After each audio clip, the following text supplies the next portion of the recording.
Welcome to the event. A little round of applause for Value Chart Gang.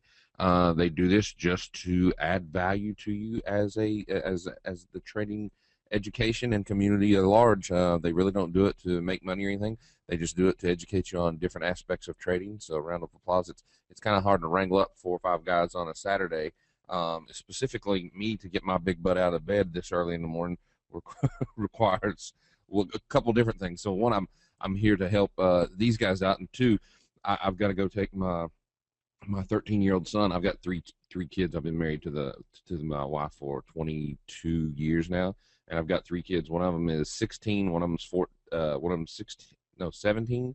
There we go. No, 14. Let's see. I'm trying to figure the ages. See, I told you don't have to be good at math. Yeah. So 16, 14, and 13. So, and Mason just turned 13 years old this week. So now I get to take him and 4 or 5 of his best buddies to the paintball range and get shot up by a bunch of 13-year-olds. So that'll be fun. So let's get started here. So my name is Hubert Centers. Today's presentation is going to be on low risk, high reward trade setups. Specifically, I'm going to show you this trade setup, how to risk 156 to make 1,000. I'm going to hit it pretty quick on this one, all right? Because it's Saturday and I'm going to give you more value than I normally would, just because I want to kind of keep you abreast of the situation. So not only am I going to teach you how to do this trade, but at the end, I'm going to show you how to do a couple other trades, which are low risk, high reward trade setups. So I'll give you a couple bond trades that are very, very low risk, high reward trade setups. And then I'll show you a handful of trades that I did this week that were very, very low risk, where I either risked $100 or $300 to make anywhere from $3,000 to $6,000 on the trades. They're very easy to do. They're not complicated at all. It just requires you knowing a little bit of knowledge of when to go in and when to get out. And they're super, super easy trades to do. So let's get started. All right, so first, I got to give you a little warning. Obviously, trading can be hazardous to your wealth and health. I am registered. I'm a Series 3 and a Series 30. I want to make sure that I keep the CFTC and the NFA off my back, because I don't think I would do well going to prison and sharing a cell with Bubba. I just don't think I could handle that well.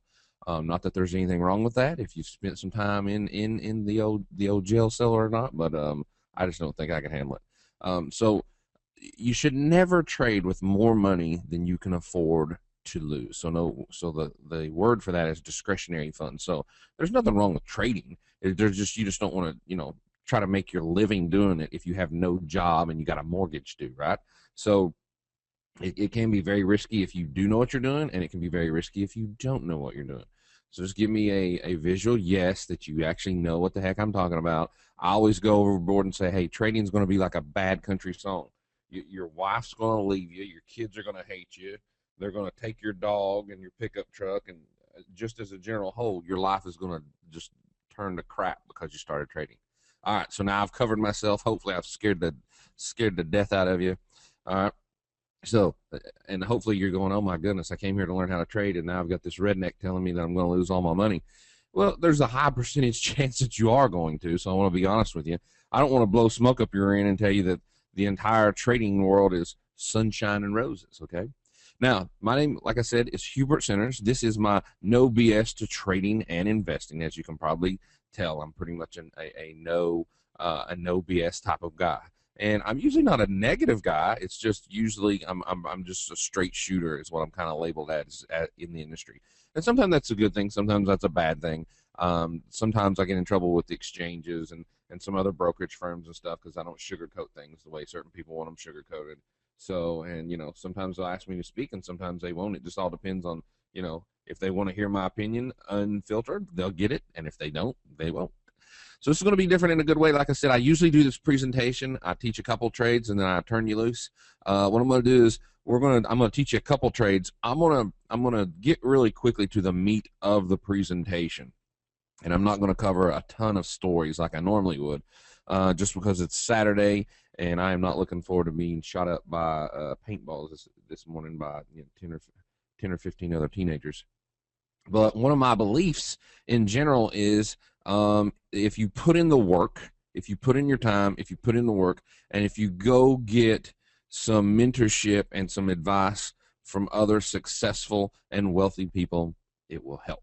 Okay, so I was born in Eastern Kentucky, in the hills of Eastern Kentucky, in the coal mines. Not so much a super poor upbringing. I was in the lower middle class, and my mother and father both worked factory jobs and stuff like that. So I always say, I was born poor. I ended up figuring out how to make $1 million. I lost that, and then I figured out how to make another $1 million, and then I gave that away. And now I figured out how to make multiple millions of dollars, and I've also figured out how to keep it, which is an odd thing, right? Because you would think like, man, just making $1 million is really, really impressive. I wish I could do that. Heads up, when you do it the first time, what the name that we give people that have never had a lot of wealth is, we call them milk jug millionaires. And the reason being is, it's kind of like you just come right out of college, you go to the professional sports, and then you're called a milk jug millionaire, and you really just don't know how to handle it. And you end up just making some really bad financial decisions. So if you've never made $1 million, heads up, you'll probably do what all of us do.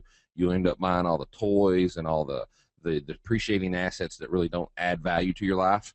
And what you'll find out that usually the people and your friends and family are the most important thing, not the toys. So just a little bit of advice if you're trying to hit the $1 million mark, which is a very good goal. I think it's a great way to keep score. It's just not the end all be all. It's not how much money you make, it's how much money you keep that is actually the most important thing in this thing where you're keeping score, trying to make millions of dollars or multi-millions of dollars and stuff like that. So if you're here to learn how to make more than $6 million, I don't know how to do that in a year. I know how to do that over several years. That's easy. But I've never made more than $6 million in a year. So if you're coming to learn from me and you're going, hey, I want to know how to make $10 million a year, I don't know how to do that. I've never done that. But I do know how to do the 4, the 5, the $6 million years. I've done that several times. So it's not a big stretch for me to teach stuff like that. So these are some pictures of some of my friends and associates that I hang out with, and in masterminds and business arrangements and stuff. I either help or advise everybody in these pictures. And I just do it to show you that, hey, if a redneck from Kentucky can do it, you should be able to do it too. All right, so congratulations, you're in the right place at the right time. Let's do some math. So if I was going to tell you that I was going to teach you a trading setup that would only work, say, 4 times out of 10, would you be interested in that trade setup? If I said, all right, I'm going to teach you a trade setup, this thing works 4 times out of 10, and the percentage is not that great, would you be interested in knowing what it is? Most people are going to say no. There's going to be some that are going to say yes, as long as it makes money, right, is the proper answer. You want to know what's the risk and what's the reward. So let's go through this really quick. So in this trade setup, for the risk to reward ratio to make sense, we're going to pretend that we're going to have a series of 10 trades, and the first 6 are going to be losses, and then the next 4 will be winners. So we're going to risk $156 times 6 is going to equal minus $936. And then we're going to have 4 winners, where we're going to have a target of $1,000. So that's going to be $4,000. Now you can already see how this math is going to come out. So it's going to be 4,000 minus 936 equals 3,064. Now, how many days would you do this trade if it worked like this every single day? How many days of the week would you do this? And the proper answer is every day that ends in Y, right? Because that's just a good P&L for a 10 trade string for risking 156 to make 1,000. Now, how many times? Right, every day. What's the risk? Since the risk is 156 and the reward is 1,000, how many times do you have to do this trade in order for you to make money on this trade setup? So now, believe it or not, you're almost profitable on a 1-to-1 ratio, right? If you do this once and it works out twice, like 2 out of 10, you're doing good. 3 out of 10, you're doing really good. 4 out of 10, you're doing amazing. So anything around the 3 or 4% range, or 30 or 40% range, you're doing really good. So let's say it's worse. Let's say that it only works 3 times out of 10. Okay, so you have 7 losing trades times 156 is going to be 1,092, and then you're going to have 3 winning trades. It's going to be 3,000 times, or 1,000 times 3 trades is 3,000. So your net profit at the end of this series of 10 trades, even if it only works 3 times out of 10, is going to be 1908. It's still a pretty good little P&L for a one lot trade, and that's the minimum you can do in futures. So that's a pretty good trade setup. All right, so there's 5 stages of trading. What this trade is designed to do is to take you from stage 3 and to get you to stage 4. Now, it either will or won't do that. Depends on where you're at, because a lot of people start in the stages where you learn how to lose massive amounts of money. Anybody been there and done that? I know I have. It sucks, and you want to get through it as quick as possible. Now, once you learn how to be really, really proficient at losing money, then you learn how to be really proficient at not losing so much. You're like, I got to slow this burn rate down, or I'm going to run out of cash. So you get really efficient at losing small amounts of money. Then where you get to is you learn how to make some money, and then you learn how to give it all back. And then you learn how to make a lot of money, and then you learn how to give it all back. So you start treading water at stage 3. And then stage 4, you get serious. You start tracking stuff. You start doing your math. You start keeping a workbook or a field manual or a journal. You start tracking everything, and then you start trying to take small amounts of risk for large amounts of gain, which is what I'm really good at doing. And what I do is I'm pretty well known in the industry for taking a small risk of like $100 or $300 and turning it into $6,000 or $10,000 or $20,000. I love doing those trades. I love finding them, because I think a lot of people, when they first start trading, they don't really have a lot of discretionary income. So if I can, number one, help them last longer by limiting their risk, and number two, find some really good trade setups where they could potentially double, triple, or quadruple their account, then they have a better shot of potentially making it in the industry. I just like the trades in general because I'm really risk averse. Anybody else in here risk averse? I always have a joke, like I call myself the chicken shit trader, right? Because I'm always afraid of the risk. I'll do it anyway because I know I have to, but I'm always like very, very risk averse when I do the trades. I'm like, man, I don't really want to do this trade, but hey, I'll risk $100 or $300 to see if I can make 10,000. I mean, that's a no-brainer. And then make a killing is asterisks. Like I said, I am registered by the CFTC and the NFA, which means nothing. All that means is I studied and took a test and passed it with a 70 or better. It does not add anything to my trading knowledge, and it does not mean I am endorsed by the CFTC or the NFA. It just means I'm registered. And to make a killing, it depends on what you think a killing is. Some people, $20,000 a month will do it. Some people, $2,000 will do it. Some people aren't happy unless they make $200,000 a month. So it just all depends on where you're at. So let's go take a look at 3 different styles of traders. So there's a couple different styles. A lot of people, what they'll do is they'll take a huge loss because they won't use a stop, and then just as soon as they're up just a little bit of cash, they'll take the profits, and then they'll do another trade, no stop, and then they'll lose all that money.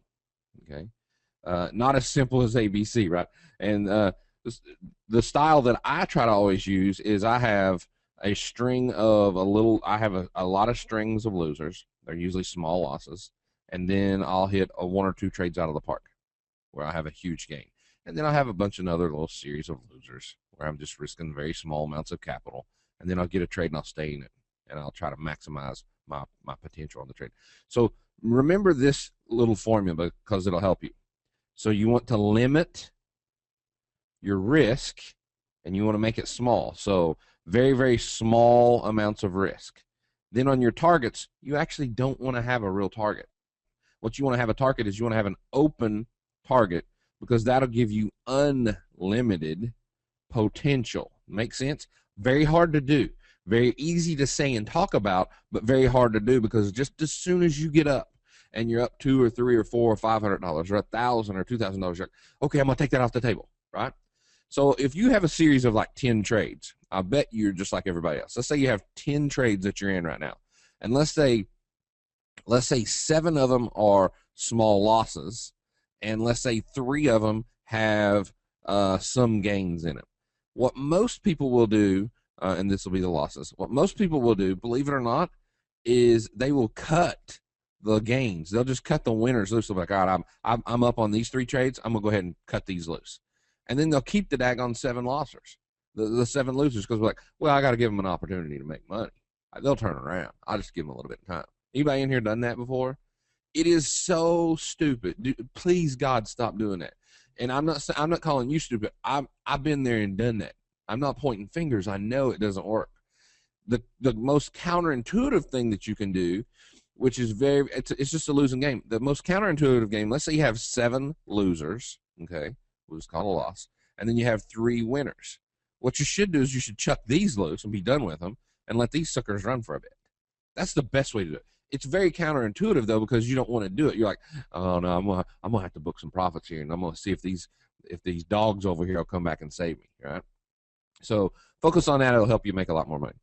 So I usually tell a story about Aesop's fable, where the scorpion talks the frog into letting him jump on top of the frog's back, and the frog doesn't want to go for it, and then the scorpion ends up talking the frog into it, going, hey, give me a ride to the other side of the creek. I need to get to a more fertile hunting grounds. And the frog's like, no, you're just going to sting me and eat me, and why would I do that? We're mortal enemies.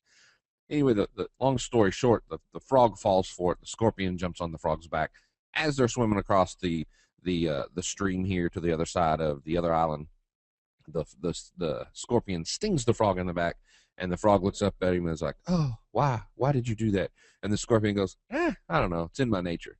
So if you're trading something that doesn't really fit your trading psychology or your mentality or your style, it's not per se that market's fault. You're just trading the wrong market.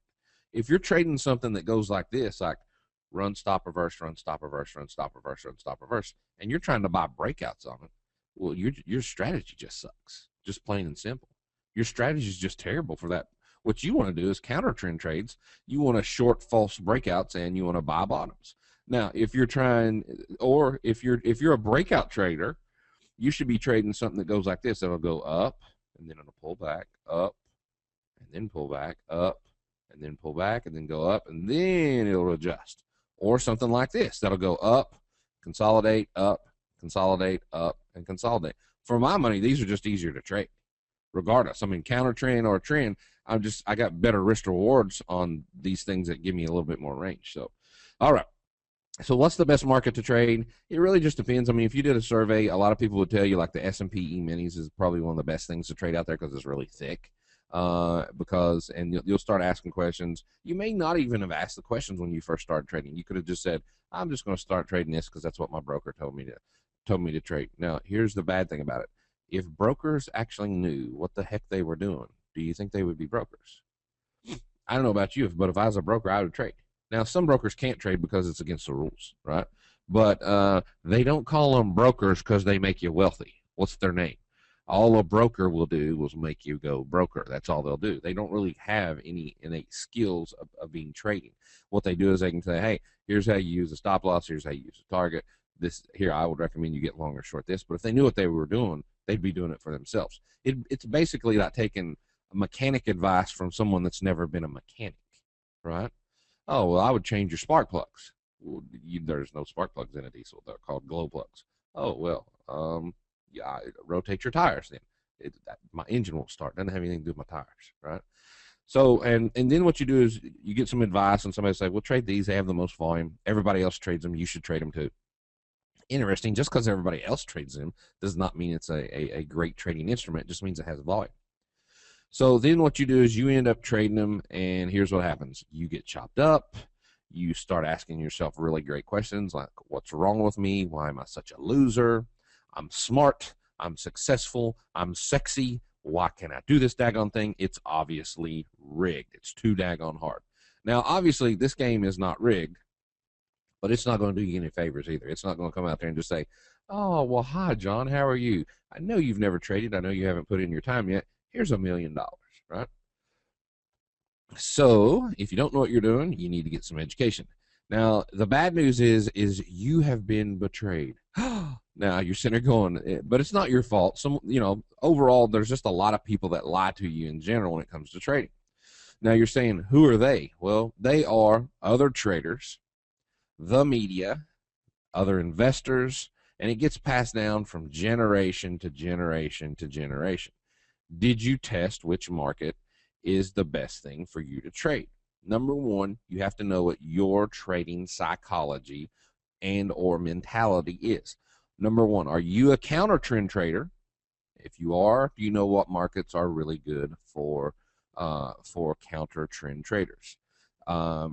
Henry says, you've got some serious spelling problems. Henry, the best thing about trading is you don't have to know how to learn. You don't have to know how to spell. And I'm dyslexic, so for me, it doesn't really matter. I'm more into making the profits as opposed to spelling the words correctly. But you know, I know it aggravates some people to death, I kind of roll with it. I make it an advantage. Yeah. So when you look at the trading psychology part of the business, you have to match up your trading personality to the style of the market. If you're trading E-minis and you're a breakout trader, it's a great way to burn cash. Other markets that you should look into would be would be like gold, would be like bonds, would be like commodities. Those things are going to treat you a lot better. So make sure that you know, number one, are you a counter trend trader or are you a trend trader? Now, if you're a trend trader, are you going to buy breakouts or are you going to buy pullbacks? And it really just all depends on your style. So you always can trust what people tell you. That's fine, but you need to verify everything. So true or false, if you can trade, you should be able to trade any market. Do you believe that to be true? True or false? True or false? Can we be both counter trend traders and trend traders? You can. I would say that I'm 70% a trend trader and 30% a counter trend trader. You can definitely be both, but you're always going to be slanted to one way or the other. It's kind of like, I don't know, it's kind of like sex. It's either you're going to like girls or you're going to like guys, right? I know there's a small swath of society that like both, right? But in general, you're going to be slanted one way or the other, right? All right, so I would say this is probably true. If you can trade, you should be able to trade any market, but it's going to be a lot easier to trade something that matches up your trading style and or personality, okay? Does that make sense? Like there's just going to be some markets that are just going to be easier for you to trade than other things. Like if you've never traded coffee, if you've never traded corn, if you've never traded currencies, or if you've never traded gold or bonds or any of these markets that I'm talking about, you're sitting there going, I don't even know how they trade. How do I know? The best way to do is just learn how to trade them is to trade them. So if you don't match your trading style to the right market, it's going to be painful and very frustrating. All right, trading the wrong market or the wrong style for you is like hitting yourself in the head with a hammer. It's going to feel great once you stop doing that. So think about this statement. What's wrong with trading better quicker? Is there anything wrong with trading better quicker? So I'm going to give you some, and your answer should be no, there's nothing wrong with that. I'm going to give you some tips to shortcut your learning curve. Now, I'm not saying I'm going to give you trading tips to make you wealthier quicker. I'm saying I'm going to shortcut your learning curve on what type of market that you should trade. That will potentially, and I have to say potentially all the time because I'm registered, that will potentially make it easier for you to make money. All right. So I don't think there's anything wrong with that. So let's talk about several ways that you can, number one, figure out what your trading personality is. And I'll give you some tips and tricks on some markets that are going to do really well with those styles. So the first thing we want to talk about is range, average true range. In order for you to be successful in trading, you've got to have a really good range. Unless you are just one of these counter trend, counterintuitive, super laser in focused, and you're only going to go for a few ticks. That right there is a great way for you to just lose money. So don't just go for a few ticks. What I would recommend is risk a very small amount. Risk a small amount of cash to make a very large amount of cash. Does anybody in here not know what ATR stands for? Average true range. So average true range is the ATR, and this is basically how much this thing is going to move in a day, all right, or in whatever time frame you're going to use. So it's just the range of something. And the analogy that I like to use is if you were a pilot, okay, it is your method depends on options trade. You can use it depends, like you can do the same thing. There's different types of options traders too. So if you were a pilot and you were trying to land a plane on a runway and this was your option, would you rather land on runway A, or would you rather try to land on runway B? Which one's going to be easier, A or B? Now obviously there's a bigger margin of error on B. So if you've never flown before, B is going to be a way better way to go as opposed to A. So let's remove some of this. So when you're thinking about average true range, it's your margin of error. So on the Dow, S&P, NASDAQ, and Russell, these are all just index futures. This is the trading personality of this market. It goes run, stop, reverse, run, stop, reverse, run, stop, reverse. Heads up, I'm going to break out. Psych, got you, sucker. Run, stop, reverse, run, stop, reverse, run, stop, reverse. Oh, I'm going to break down here. Psych, got you, sucker. Run, stop, reverse, run, stop, reverse. Anybody experience that in any of the index futures? It's very common. So if your strategy is always to buy breakouts on this, then you're just going to lose money, and then you're going to lose money, then you're going to lose some more money, and then you're going to lose some more money. They're very frustrating to trade if you are a trend trader that likes to buy breakouts. Now, you can be a trend trader that buys pullbacks on this market. It works fairly okay. But the best strategy on index futures is counter trend trades, fading the tops and the bottoms. Now, if you were going to trade any of these index futures right now, the best one to trade would be the Russell, because you could make or lose $990 in a day. Now, these are the average ranges of the Dow, 93 points times $5. You can make or lose $465 a day. So in this column, you can start to see like, hey, down here, there's one that's got a really good range, silver. Man, let's trade that. The only problem with silver is it will rip your face off, and then it will rip your face off again. It's very hard to trade silver. I would not recommend silver until you are a professional trader for more than, say, a year and a half, because it's a very hard market to trade. Then you're sitting there going, oh, what about crude oil? Crude oil, we can make or lose $1,830 a day. Yep, not bad. This thing, though, is bipolar a lot of times. So this is like your crazy ex-girlfriend or your crazy ex-boyfriend or your ex-husband or ex-wife, if you've got one, okay? So this is bipolar, not the easiest thing in the world to trade. Although they have a big range, they're psycho, all right? So you got to stay away from those. Now let's take a look. All right, 1150 here on the bonds. You can make or lose about $1,150 a day. This thing is so methodical and easy to trade, in my opinion. I love trading this market. But you have to wait for a time when it starts trending well again. So it's kind of like this. So this is how the bond market works. It goes up, and then it pulls back, and then it goes up, and then it pulls back, goes up, pulls back, goes up, and then it adjusts. That's pretty predictable. I can trade that a lot, okay? Now the gold market, 1841, another really good market to trade. How the gold market works is it goes like this. It goes breakaway, breakaway, consolidate, breakaway, consolidate, breakaway, consolidate, boop, and then pull back. You see how predictable these are? They're a little bit easier to trade. So if you're a trend trader that likes to buy breakouts and or pullbacks, then the bond and gold are going to be really easy to trade. If you're a counter trend trader, like every second of the day as the market's either going up or down, you're going, oh, this market's too high, I need to short it. Okay. Yes, this presumes if the average true range was to be considered from the low of the day to the high of the day, or from the high to the low. So yes. How do you work in the middle range? If you go in the middle of the range, then you just have to figure out like, hey, I'm halfway of the range, and there's tips that you can do for that, Kevin. So I'm going to try to talk you into trading bonds today. I'm not going to talk about notes because I don't have enough time. So and it's going to teach you how to trade and hold a winner longer. If I could teach you how to trade a winner longer, do you think it would help your profitability as a professional trader? It should help you go from stage 3 to stage 4, because a lot of the errors that I see, number one is people don't like using stop losses. I don't know why, but they just don't. And then the second thing is they just don't hold on to winners long enough. So let's talk about the bond basics. I'm going to fly through the bond basics. I'm going to talk about all this stuff, the months, the time, the cautionary periods, the symbols, the tick values, the dome, the margin. And then I'm going to teach you 2 bond trades. And then after I do that, I'm going to share with you a couple of other low-risk, high-reward trade setups that I did this week that I think can help you next week.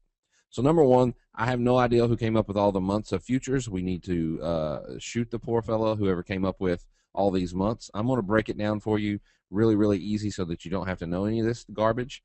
This is how futures work, okay?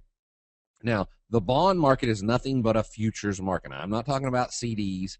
I'm not talking about what your grandma and grandfather used to put their money in CDs. I'm talking about bonds. I'm talking specifically the 30-year bond, and it ties directly to your mortgage and interest rate yields. Okay, so in the futures, if you've ever traded the Dow, S&P, NASDAQ, or Russell, the index futures, they trade the same months. It's going to be HMUZ. And you're sitting there going, I am already confused. Don't worry about it. I'm going to simplify it for you. All this means is the symbol for bonds is going to be S. And then we're going to go to the month, M-O-N-T-H. And then we're going to go to the year. Okay. So all we're going to do is we're going to say symbol, S-Y-M-B-O-L. So it would be US and then be H and then 14. So this is what you're going to be looking for, USH 14. For June, it would be USM 14. You put it all together, USM 14. Same thing here. This is going to be US. This is going to be US, and then it's going to be U. This is going to be Z. This is going to be 14. This is going to be 14. So you'd go USU 14. And then you'd go USZ14. Okay, everybody make sense? Now, here's how the futures work. So in March, if this is 2014, we're going to trade the March contract until the second week in March. Actually, the second Tuesday of the second week, and then we all start trading June. Now, on the second Tuesday of the second week, then we're all going to go from the June contract and start trading the September contract. Now, oddly enough, when you're trading the March, you could trade June and September too if you want to trade that far out in time. Or you could be long March and short June, which is recently what I just did in a swing trade that I've been in gold, okay? And then in the second week of June, we're going to start trading the September, and then in the second week in September, we'll start trading December. And then when we get to the second week in December, we start all over again, and then we start to trade March. But the only difference would be it would be USH 15 at that point in time. So that's how the markets work on that. Let me see here. Hold on. There we go. Mute over Ron.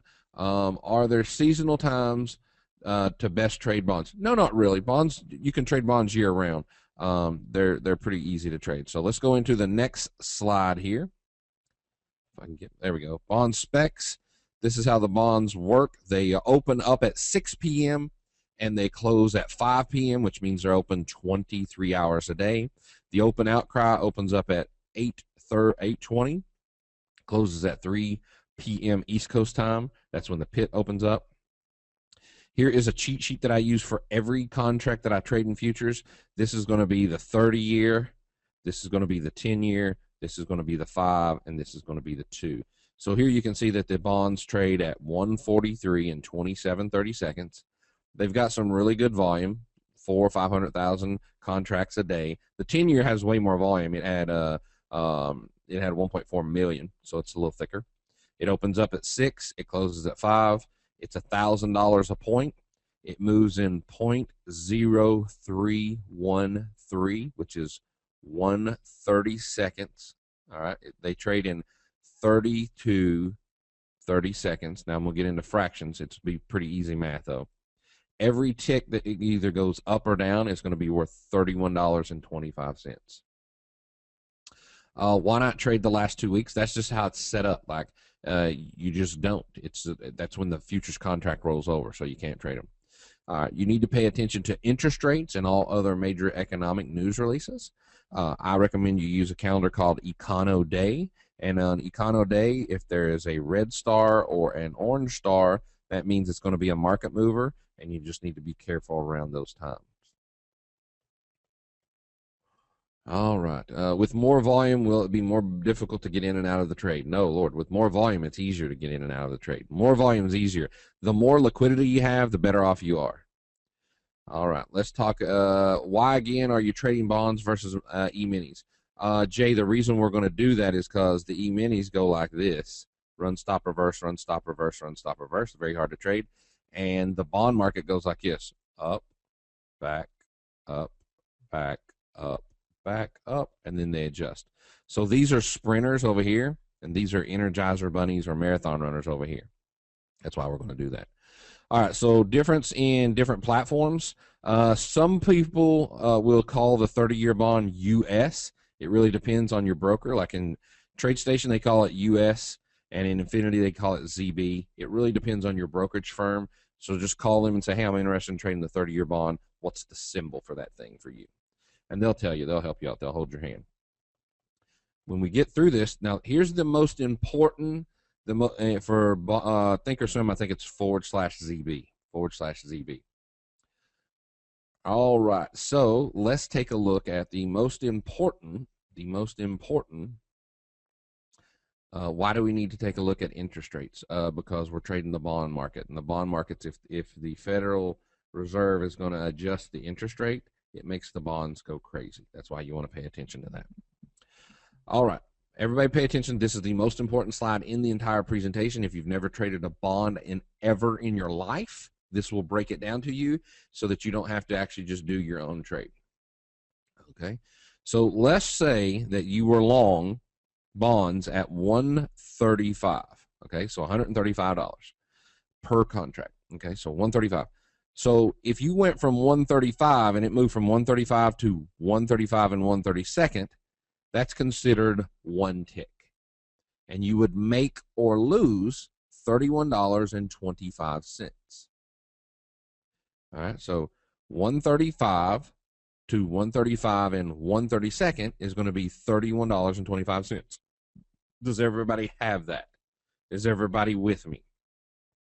Who is not with me? Because I'm about to do an explanation that I'll lose you if you're not all with me right now. Is everybody good? From 135 to 135 and 132nd, it's considered one tick. It's kind of like if you were trading stocks and something went from like $10 to $10 and a penny, to $10 and 2 pennies. Now, the bond market trades in, we call it points, and in one full point, 1 point is equal to 32 30-seconds. Kind of like fractions in high school, right? 32 divided by 32 is 1 full point.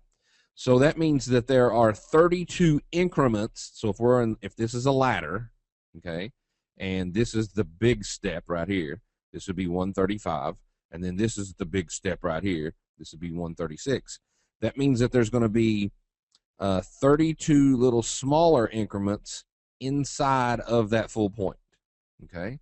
So let's pretend that we got long at 135, and we were going to hold it all the way up here to 136. How much money would you make at that point? We're pretending we're long, and we got long at 135, and we got long, and we used a little stop loss. Yeah, so we'd make $1,000. Now, the cool thing about this is the bonds actually usually move a little bit over a point. They move about 1.15 in a day. Okay, so that's pretty good. That's very, very doable. Are you ever going to be able to get the entire move of that thing? Probably not, but you'll be able to get a portion of it, and that's a good thing for you. Any questions on how bonds trade now? Now remember, these things are very methodical. The E-minis go like this. Okay, the E-minis go like this. E-minis go run, stop, reverse, run, stop, reverse, run, stop, reverse, run. They're sprinters. The 30-year bond goes like this. They go up, then they retrace, and then they go up, and then they retrace, and then they go up, and then they retrace, and then they go up one more time, and then they pull back a lot. Okay. Our commission's comparable with equities. Usually $5 a round turn, so $5. It's like $4.50 a round two. So it's going to cost you $2.50 to initiate the trade, $2.50 to exit the trade usually. All right, they're very deep, as you can see. They have a lot of volume associated with them. Some brokerage firms they'll do it in fractions, and then some brokerage firms will do it in decimals, like 133 and 12. That means 12 30-seconds. 133 and 13, 30 seconds. 133 and 14, 30 seconds. Okay. Fred, I'll get to you at the end of the presentation, buddy. The best thing that interest rates would be the 30-year or the 5-year, though. All right, so let's talk about margins and overnight risk with these things. So on a lot of brokerage firms, you can get $500 or less intraday margin. Call your broker. It's going to be different for every broker. So when you look at trading the bonds, remember the hour. So if you were to initiate a trade at 9:30 and then you execute it, you're in it at 9:30 and you get out of it at, say, 4:50. Is that an intraday trade or an overnight trade? Intraday or overnight? That's an intraday trade. Now, if you enter a trade at 9:30 in the morning and you exit the trade at, say, 6 o'clock, is that an intraday trade or an overnight trade? It's an overnight trade, right? So it's going to cost you more. It's going to cost you about $3,000 to hold that thing overnight. Now, if you enter a trade at like 6 p.m.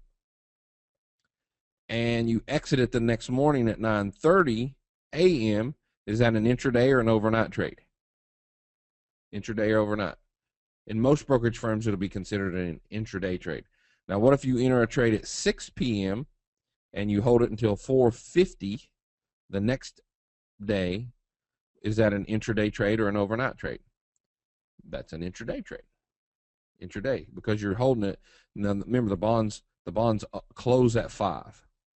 So if you initiated it at 6 o'clock today and 6 p.m. and you held it till the next day, as long as you're out of it by 5 p.m., that's an intraday margin. So now you're going to give yourself 23 hours to stay in this trade, and you'll have a better chance of making your full $1,000 per point. All right, let's break this thing down. I'm going to teach you the 2 setups really quickly. Now that you know how to trade bonds, I'm going to skip all of these notes, and what we're going to do is, first, does anybody know what this is called? When I short something here and I cover it here. Does anybody know what that's called?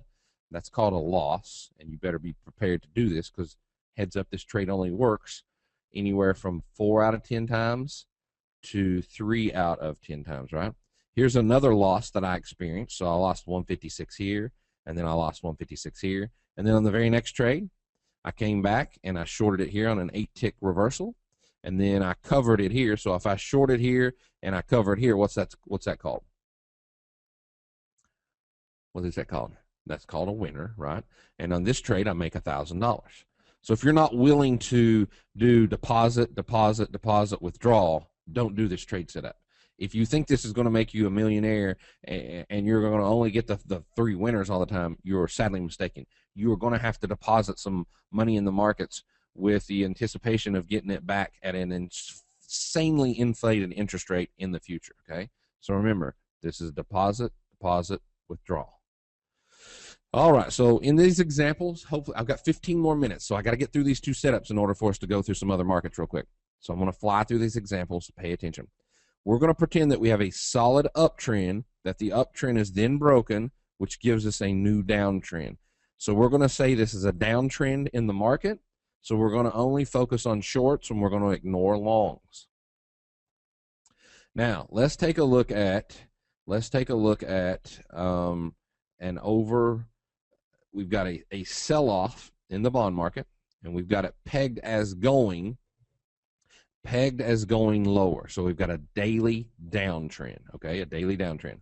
So we want to sell off. It's got to sell off during the day. The daily's in a daily downtrend, and then here's the 6 o'clock open on the bond market in the evening. It opens up and it breaks to the high side, and we go, we're not interested. I don't care if it goes higher, it goes without me. Then we sell off, okay? Then we sell. These are not current charts. I will do current charts at the end of the presentation. I'll make it all live. These are for theory and to teach you the theory of how to do this trade. We'll do live charts at the end. And then you're going to see a nice little sell-off. Notice this is a low, and then it bounces up 8 ticks, and this is the thing right here. So here's the whole theory of this. The bond market works like this. The bond market will do this little move right here. Let me get it to a place where I can. They usually go in either 8, 12, or 16 ticks. And what I mean by that is the bond market will go up, and then it'll retrace 8 ticks, and then continue on its merry way, or it'll pull back 12 ticks and continue on its merry way, or it'll pull back 16 ticks and continue on its merry way.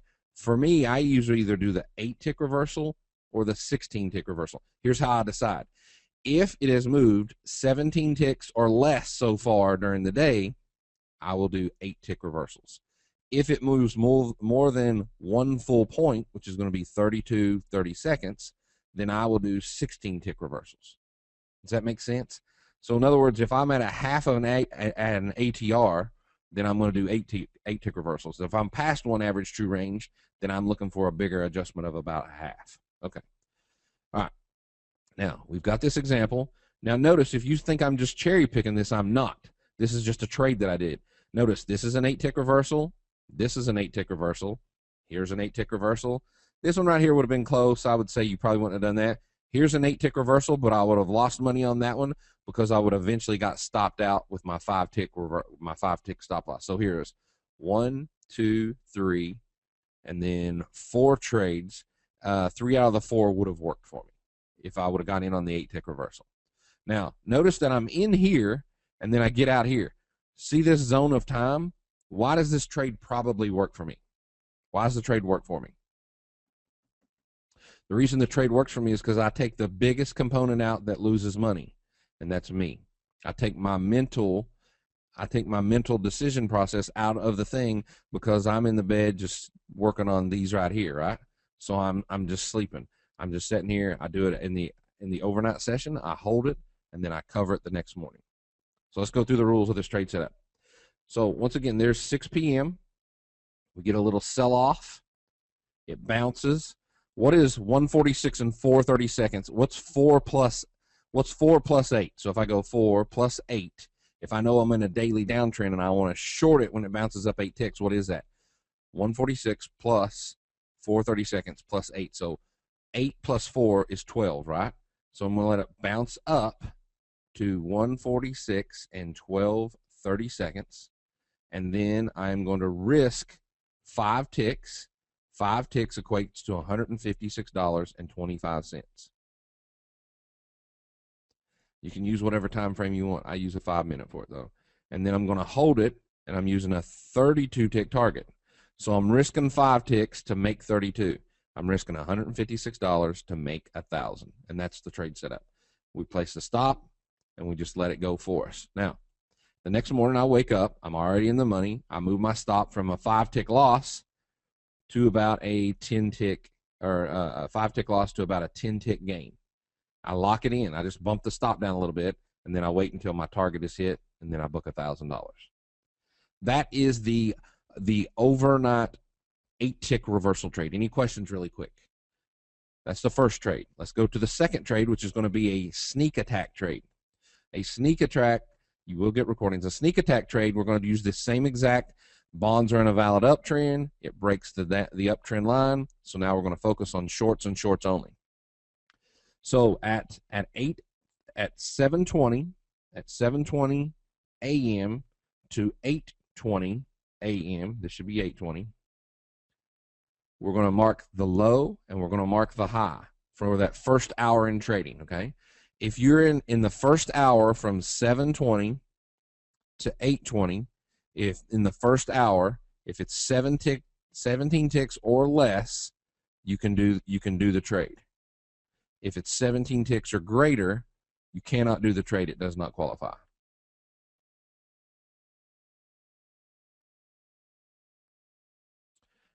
So we're first going to calculate the range. So from this range from 145, 21:30 seconds to 145 and 31:30 seconds, how many ticks is that?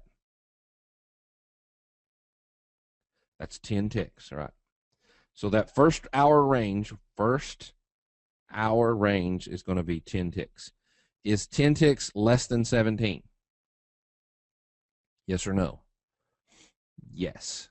So we can do the trade. It meets the criteria. Now, from the daily, we were in a valid downtrend, right? Valid downtrend. So what we're going to do is we're going to bracket this trade. We're going to put the high mark here and the low mark here. And notice how the bond market broke out to the high side. So we want to get long, right? No, we don't want to get long. We want to pass on all longs because we're in a valid downtrend. We don't care about the long side at all. We're gonna wait until it breaks through our low water mark. Now, we're going to risk 5 ticks, and our target is always going to be, our first target is always going to be the first hour range. What was the first hour range? So in this example, we're risking 5 ticks, and then target 1 is going to be 10 ticks. Target 2 is going to be 20 ticks. Target 3 is going to be 30 ticks. I established these range from the 7:20 a.m. price to the 8:20 a.m. price. I know that's why this is called a sneak attack. The bond market's still open. It's called a sneak attack trade. We're kind of getting the early morning range before the pit opens. This is electronic. You can trade these suckers 23 hours a day. It's East Coast right here, EST. All right, let's go through the exact same example.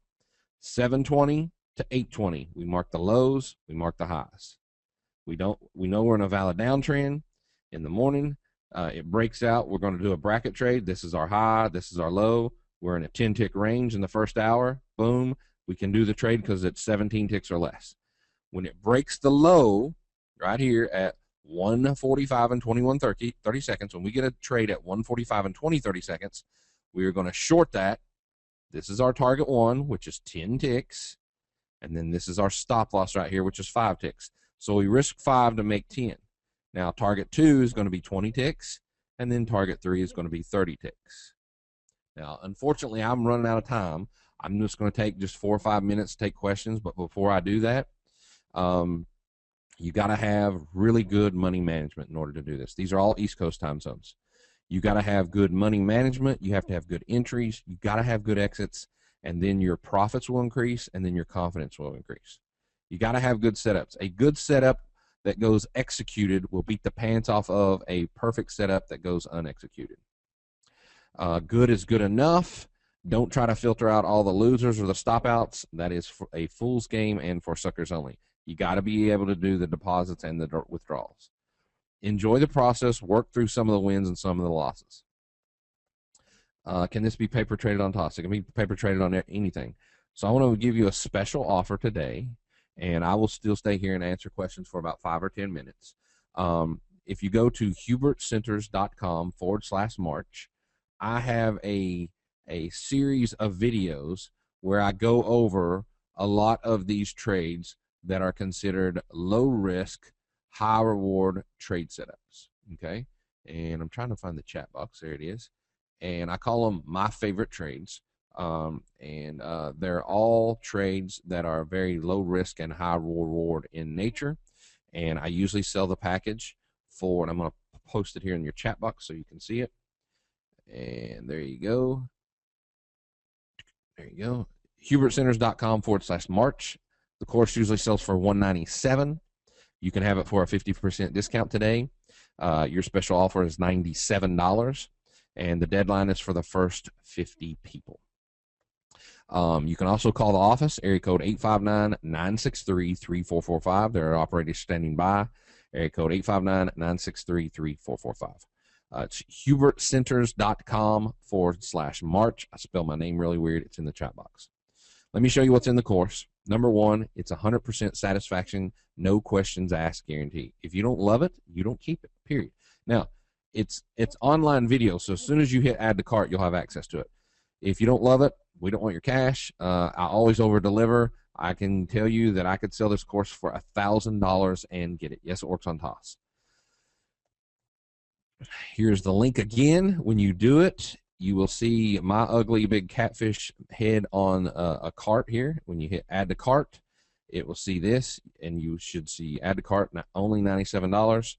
And then as soon as you pay for it with your credit card, you'll get a link to a page that's going to be showing this. Video 1, 2, 3, 4, 5, 6, 7.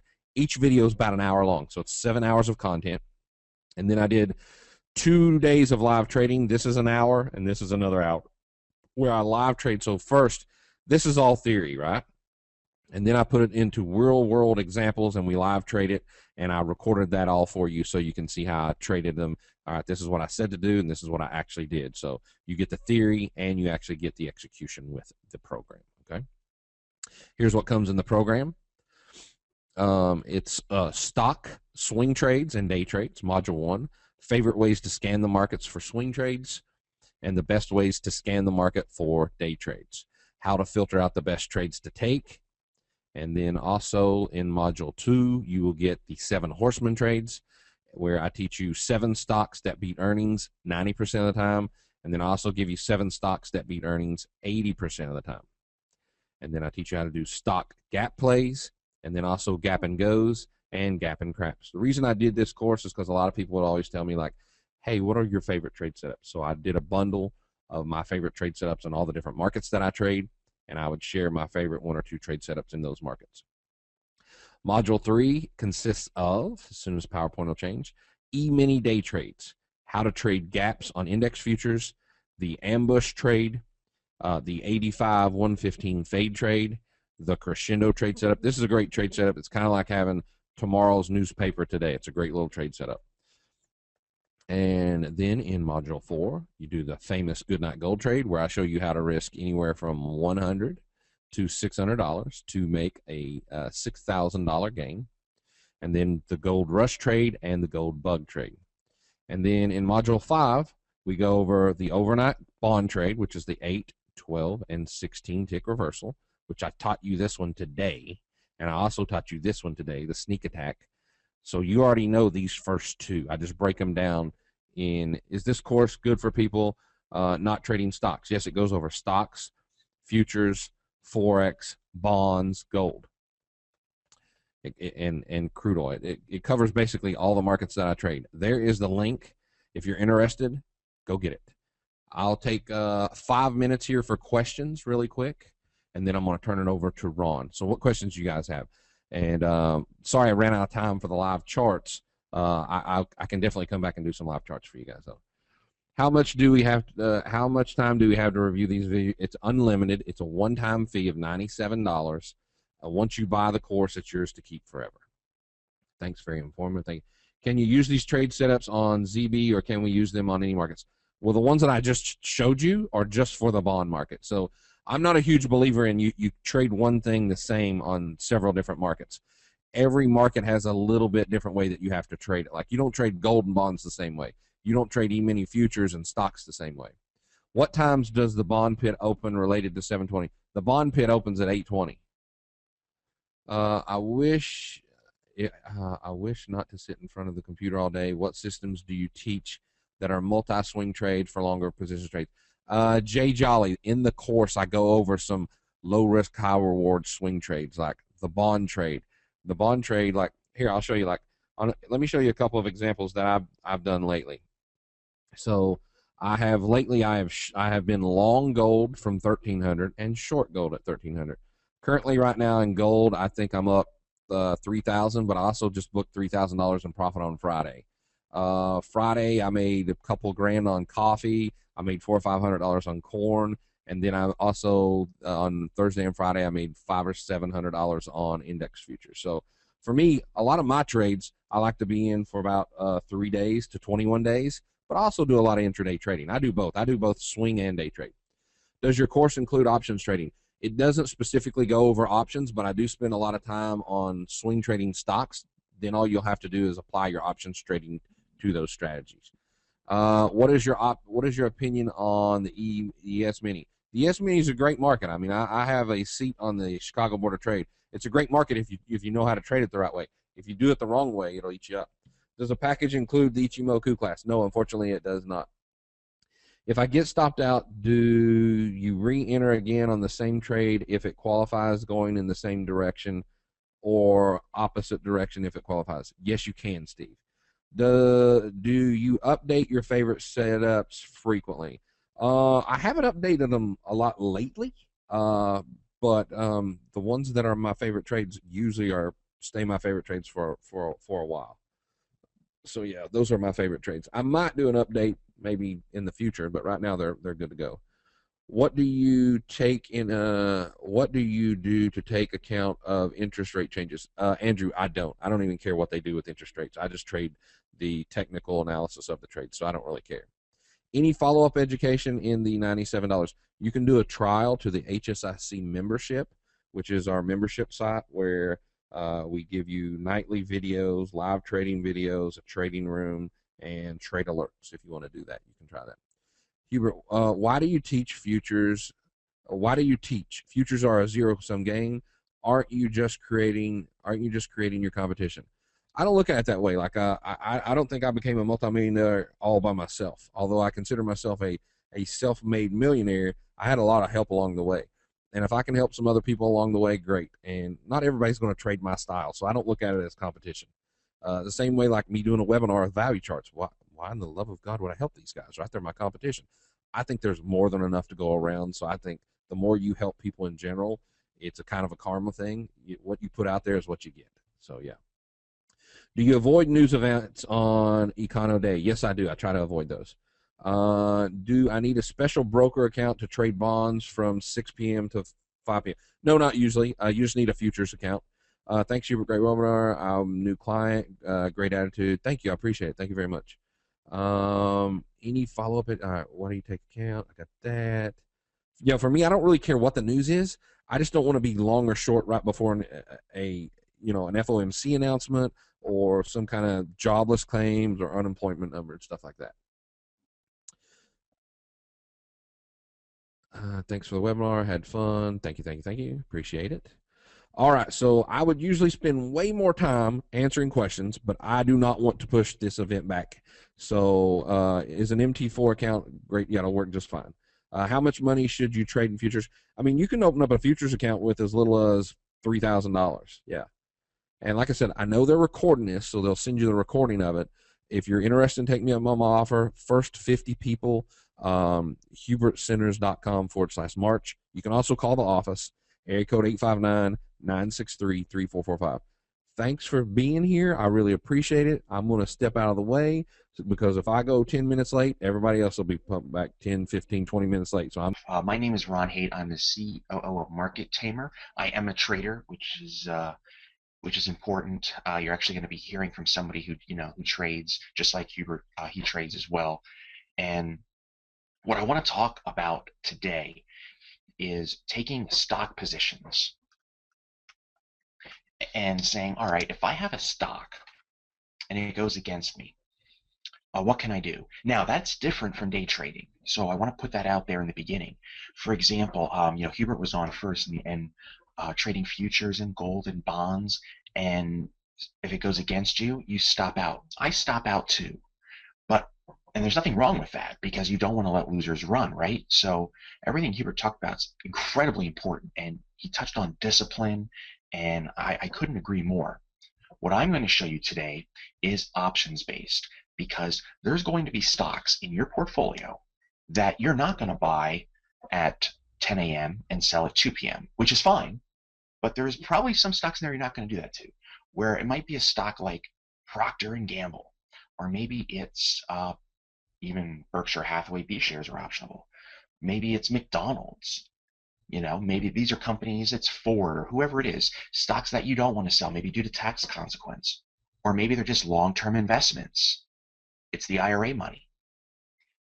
And what happens to a lot of folks is when they have a stock and it goes down, they become a deer in the headlights and they don't know what to do to protect it because let's face it, we all buy stocks and they're not going to go up every day. And sometimes you're going to buy it and the very next day it's going to go against you. And you're saying, but wait a minute, I thought that Johnson & Johnson stock was going to keep going, but it didn't. So why do we have to lose money when stocks go down? And the answer is we don't. So what I'm going to show you today is having a stock, having an accident occur, just like you see on your screen. And you know what? Because we bought that stock, because we expected it to go higher, because it's a long-term position, we no longer have to fret and worry about a stock going down. In fact, we can repair that strategy. We can be the biggest cheerleader when that stock goes down and then ride that little turkey all the way up. So let's just jump right into it and kick off. So I like these slides. These are funny. So when you think about today's topic, we know accidents happen in real life, right? If you like skateboarding, I don't, but if you do, this might have happened to you. Car accidents happen, right? And this one's for the gentleman. This one just plain hurts. And this one's for my wife because we just got married in April.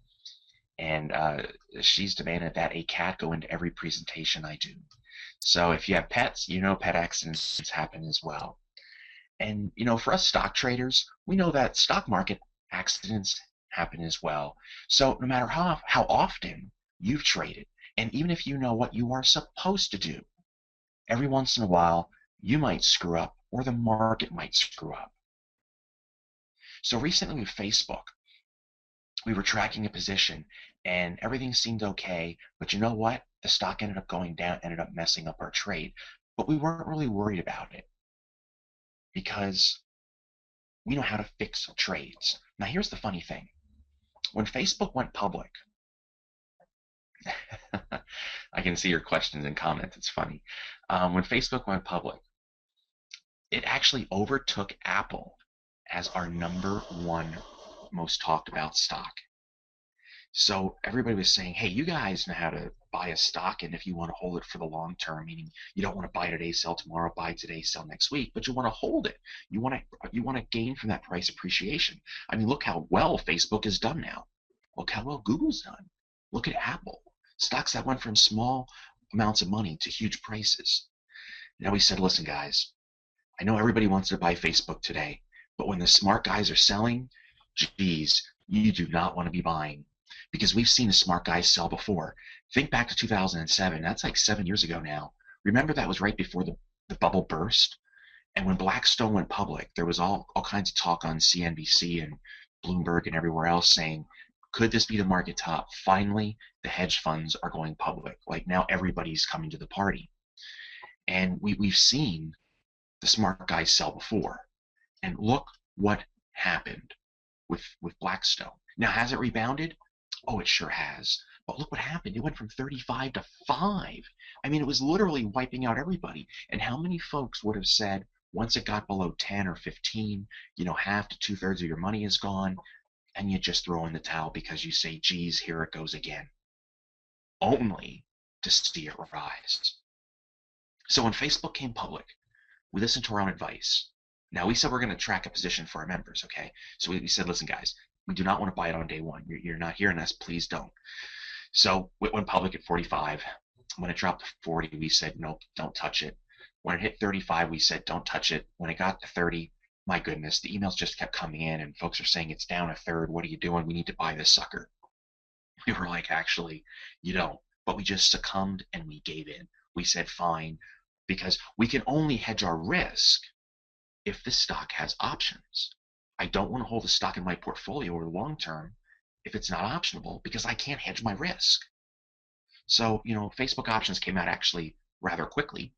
We said, all right, guy, well, fine. We'll start buying at 30. And what we were afraid of is we're going to be 100% dead wrong. And just like the puppy, that's what happened. And as you guys are probably aware, it dropped by 1/3 within days after that. Now it was down 55%.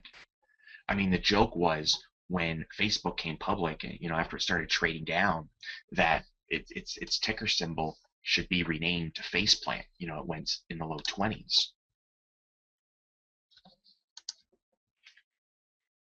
Now, here's the thing. We were so confident we bought Facebook, even if we were wrong, even though we weren't really that keen on buying it at 30 for a tracking position. We weren't worried at all. Why? Because we're 99% sure we can turn a losing trade into a winning trade because we've done it before. And what I'm going to show you today is a very hugely powerful method that's going to turn losers like Facebook into winners. So in this session, we're going to share with you how you too can recover from a really bad trade and potentially turn a loser into a winner. And you should know how to do this everywhere in life because you do it already. If you have an accident, what happens? A doctor can fix you. If you have a pet accident, the vet fixes you. But what happens if your portfolio is hurt in a stock market accident or a stock specific accident? How do you fix that? Well, just like a mechanic fixing a car or a pilot flying an airplane, we need the P word. We need a plan to fix the portfolio when things don't work out like we expect. A plan is needed, just like Homer says, don't. Someday something's going to go wrong. It's Murphy's Law. It's impossible. You wouldn't let a pilot fly an airplane without knowing what to do when it went wrong, right? You wouldn't go to a doctor if they didn't have a plan on making you feel better. So why on earth would we want to risk everything we worked our whole life for, our nest egg, without having a plan to implement if things don't go as we expect? And the reason you can be sure things are going to go wrong at some point is nobody has that crystal ball. Even though you can do all the research on a company you possibly can, using technical analysis, fundamentals, your expectations sometimes will be wrong. And once you can admit to yourself that you're going to be wrong someday and it's not going to work out as expected, you can embrace the idea of fixing what broke. And to do so, we need a trading plan. Without a plan, you're going to have these two little gremlins on your shoulder. It's like the left shoulder's the greed gremlin, the right shoulder's the fear, and you're just going to get yourself in a whole lot of trouble going back and forth. Without a plan, it's going to be very easy to take losses regularly. But what if you could turn those losing trades into winners? It's tax time, right? You're going over your portfolio, checking out your losers and your winners. It's a perfect time to do this. Think about all those losses that you have taken with those stock positions over the years, even last year. Because no one's perfect. I lose money, you lose money, right? But what if you could take that $1,000 loss on that stock trade by using options and turn it into a winner? You have a 2K portfolio swing. If you have a 10K account, that means you're down from going down 10, you're now up 10. And as you're going over those tax statements, as you're reviewing all your trades, take that $1,000 you lost and add it into all those other $1,000 losing trades. What if you start looking at each one and saying, man, what if I could have turned that $1,000 loser into a winner? How much difference would that make in my account? Think about all that extra money you would have just by not losing. Sure, it's better not to lose, right? But how do you do it? And what do you need to be able to fix? What do you need to use? What tools do you need to use to fix that broken trade? Well, there's going to be two ingredients. There's going to be patience and, arguably more importantly, discipline. If we have a plan, we can adhere to these two things. We wait. When it happens, we act, period. Whether it's Federer, Douglas Woods, or the new Olympians from Sochi, nobody gets successful over a weekend. No business person gets rich overnight. And while it's possible to get rich in trading, you have to take on a whole lot of risk, and that's just not smart. We have the old saying, the jug fills drop by drop. We just want to make the right decision at the right time. We're not looking to make $1,000,000 on every trade. If we make 100, we make 300, we make 3,000. Whatever it is, we just want to do what's right at the right time. And you want to think of your nest egg the same way. A little each month, a little each year, and you know what? By the end of the year, you're going to be in a good place. Folks will often ask me, hey, Ron, so what percent do you shoot for every year? And my reply is, I don't have one. I just want to make money. I just care about the green stuff. That's why I do this. In my trading account, I just want to make money. So if one year I make 10%, and one year I make 60%, or one year I make 15%, I do not care. There is no number. There's no reason to have that number. If you do the right thing at the right time, you take what the market gives you and you capitalize upon it. If the market is really trending and we have tons of volatility, the opportunity to make more money is going to be there. If the market's more flat, we're still going to make money, maybe not quite as much, or same thing to your stock. So we actually like volatility in stocks. Now, in the following example, I'm going to show you a step-by-step how to trade a position that literally goes completely wrong. In fact, you're going to discover how to take a position that was a total loser from day one. This is hilarious when you see this. And we're going to show you how to take it, turn it into a winner.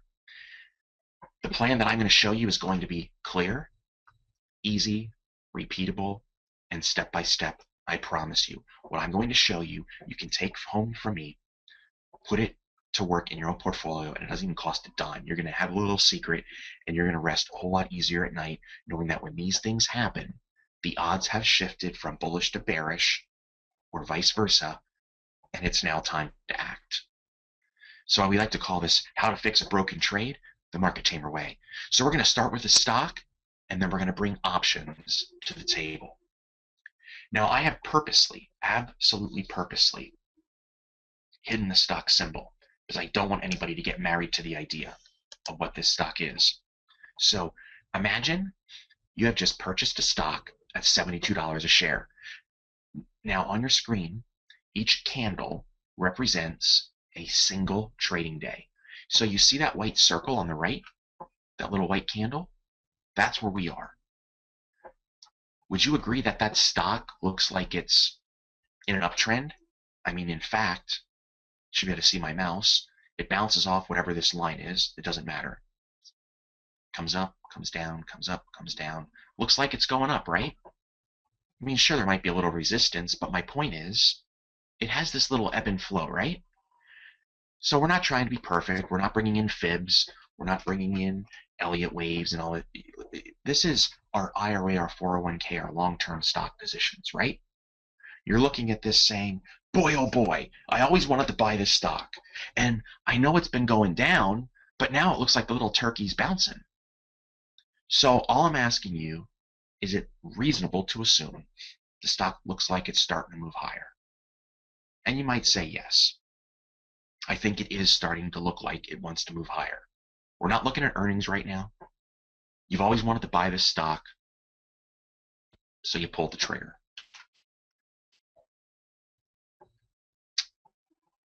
And look what happens. I told you, this is hilarious. So we tracked a position. That's that day we got in right there, that little white candle. And look what happens. 4 days later, if I asked everybody to raise their hand and say, has this ever happened to you? I bet you everybody would raise their hand. So I want to keep this super simple. Okay, very, very simple. So we're not going to bring in a lot of indicators. I'm going to show you two of them. There is a blue line and there is a red line. The blue line is the 5-day EMA. The red line is the 20-day EMA. Okay? Blue 5-day, red 20-day, they're EMAs. So we're not getting into all kinds of crazy stuff. I have volume turned off. If I showed you my regular stock chart, there could be as many as 8 indicators on there if we really want that. We are keeping this really, really simple.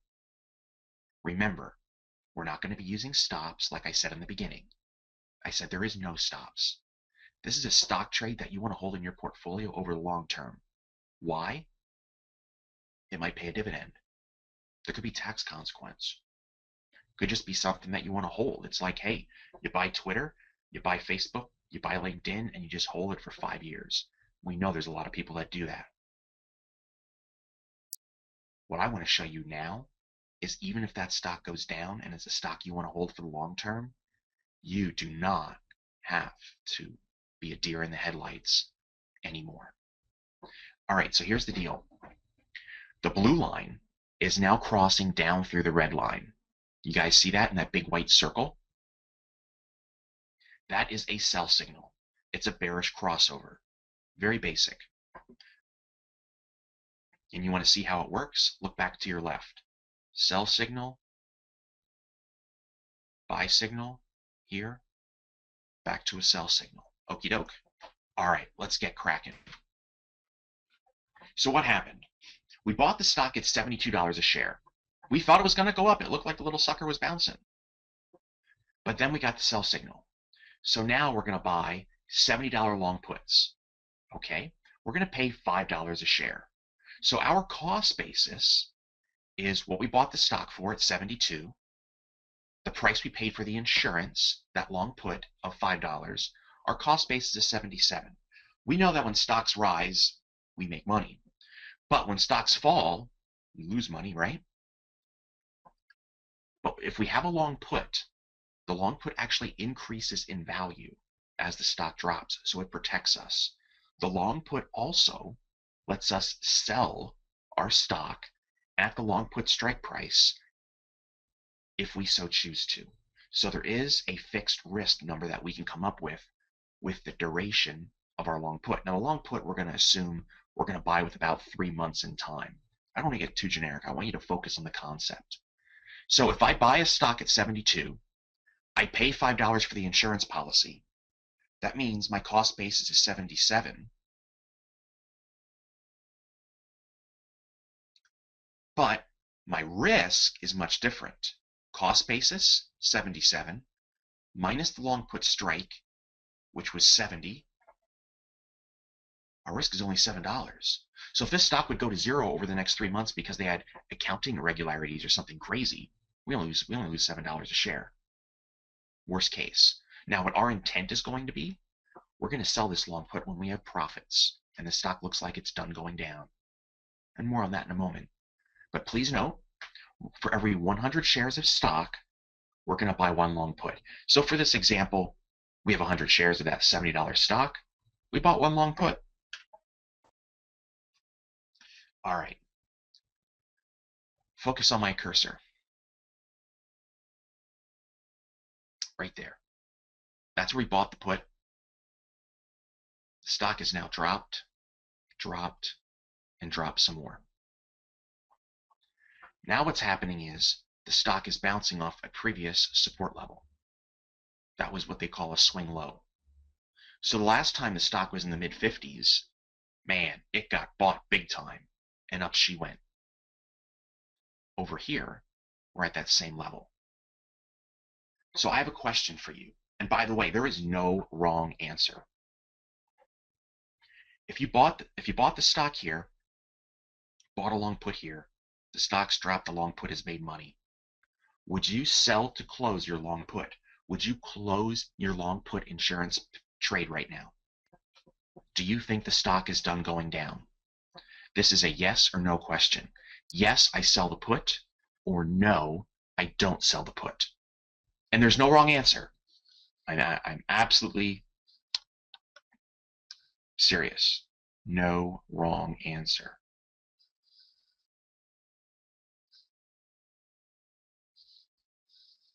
Okay. Wow. So, oops. Let me get back to my screen. There. I'm just looking at all your comments. This is awesome. So we almost have a 50-50 split here. Half you guys are saying, oh my gosh, sell that put. And the other half are saying, no, wait for confirmation. Very interesting. Here's the answer. If you decided to bank profits from that long put, meaning you close it, you just found out that you are a more aggressive trader by nature. That's all. If you decided to hold those long puts, you just discovered that you are a more conservative trader by nature. That's all. That's all you just figured out. But note, the 5-day EMA in blue never did cross up through the red line, right? A bullish crossover never occurred. Look what happened, gang. This was the last point on the chart. The stock went sideways, remember that? And then now it fell off a cliff and it's down near $50. So conservative traders were vindicated in holding their long put positions because the stock dropped over $10 a share. So there was no right or wrong answer, because if you sold the put, you did make some money. You're just more aggressive.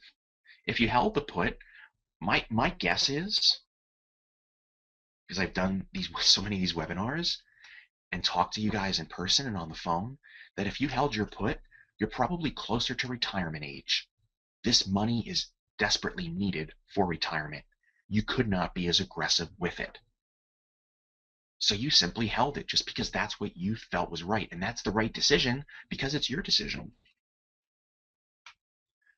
Well, now that the stock's around $50, some of you guys also mentioned maybe we should roll the put or something. Well, we're going to get to that, because what we know about option trades is when you have a long put and the stock drops, it doesn't drop forever. And if the stock were to pop higher substantially, it could wipe out a lot of our put profits. But what we also know about stocks is every 3 months they have earnings. Earnings are fundamental events. They can cause stocks to move violently up or down. But we don't want to go through earnings without some sort of protection. So in order to resolve the dilemma, what we're going to do is we're going to sell to close that long put at strike 70, and we're going to buy to open a new long put maybe around strike 50. And this is called rolling, as some of you guys mentioned. So here's what happens. This is how we're going to lock in profits. We paid $5 for that put. The stock went from 70 down to, or the strike price was 70. The stock's now at 50. That means the long put has $20 of value minimum, okay? Strike 70, stock's at 50, means there's 20. So if we paid 5, We sell it for 20, our profit is $15 a share. So our cost basis is now what? We paid 72 for the stock. If we paid 5 and sold it for 20, we made 15 on the long put. So that's a minus.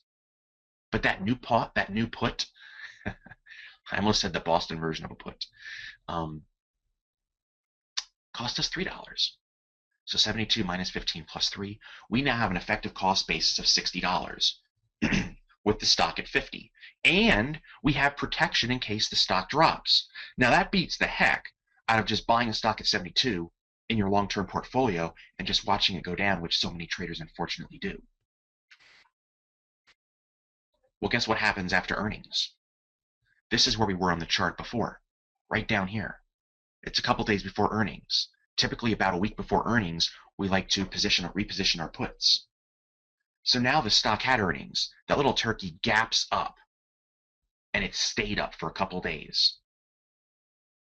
Now those long puts have probably gone to zero, but that's okay. We only paid $3 for that last set of puts. Look what happened to the stock then. It just goes bonkers. Up, pulls back, up again, consolidates, back to the same price. So after the bullish gap, the stock did move higher. Now we're back at the same price we were over here when we bought it.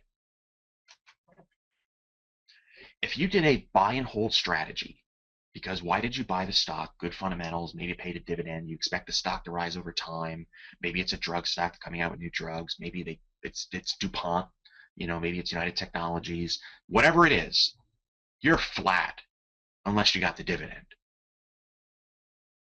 But you suffered a ton of stress. Think about this.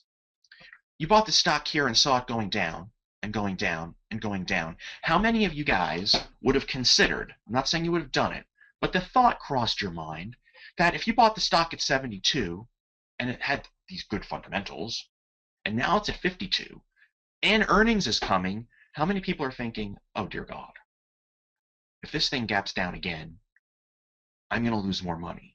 At least I have some money. I'm just going to sell it. I guess I was wrong. And then the moment you hit sell, the stock's going right back up. When you look at a stock chart, no matter what the company is, no matter what they do, if they're a good company, they have charts like this. They go up and they go down. Nothing, not even Tesla, goes straight up. There will be ebbs and flows. We want to capitalize on that. So instead of being if you were a buy and holder, you lost tremendous amounts of sleep. Your spouse was probably yelling at you. You were yelling at yourself, lost more hair, whatever it is. But it was all unnecessary. We never had to be afraid during that downtrend. If we had just bought the long put on our good stock that we knew we were going to hold for the long term, we would have been profitable by $12 a share. Our cost basis was 60. Now with that stock back at 72, we're up $12 a share. $1,200 per 100 shares. That's $6,000 on 500 shares when all the other buy and holders are sitting there scratching their head, biting their fingernails, freaking out. We were relaxed because our risk was always predefined. The keys to the trade include following the rules. If we get a sell signal, we buy a put. We do not panic on downtrends. We also recognize that gains are not made overnight, but that actually substantial gains can be made over time. Look what happened to the stock now. Now it's at 90. Like, are you kidding me? You bought it over here. That was your expectation in the first place. But nothing works out the way we want all the time. There's ebbs and flows, ebbs and flows. We make money on the downtrend, and now we're back enjoying the stock rising over the long term. With the stock at 90, now you're up 50% in 7 months. People would kill for that performance. Now, ideally, you like to apply this strategy on stocks that actually have a chance of going higher. Because not only can you appreciate from pullbacks, we make money from price appreciation. Now, in that example, I only looked at using a long put option. But it is possible that we could reduce our risk, cost basis, and increase our profits using call options too. Very, very simple application. I know when I tell you this right now, some of you guys are going to be thinking about weeklies and different strikes, but just stay with me on this. Back when we bought that stock at that little white arrow, and we got a sell signal, what we could do as a very conservative trade is we could go out about 3 months or so, and we could sell a call option and take in about $3 a share. Now the stock's at 68 when we do this.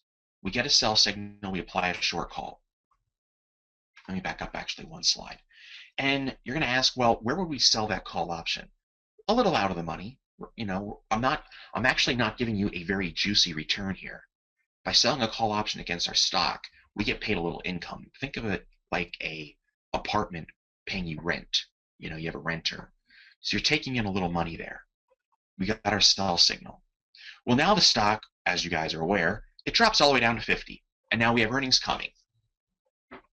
One of the biggest roadblocks when folks have stocks in their long-term portfolios, they don't want to use short calls, because when you get paid money for initiating a short call, you are obligated to sell your stock at whatever strike price you initiated. You initiated the short call at strike 70. Well, with the stock at 50, it's unlikely it's going to 70 the very next day, right? But if this was a biotech, it could happen. If this was Amazon or Apple, it could happen. So here's what we do.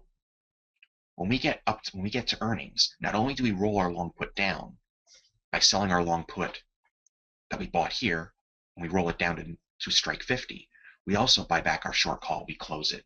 And let's just assume we basically paid nothing for it. Maybe we paid a penny or a nickel, depending on the option. So now we have long stock down here and a long put, no more short call, stock gaps higher, it runs higher, pulls back, and then rallies again.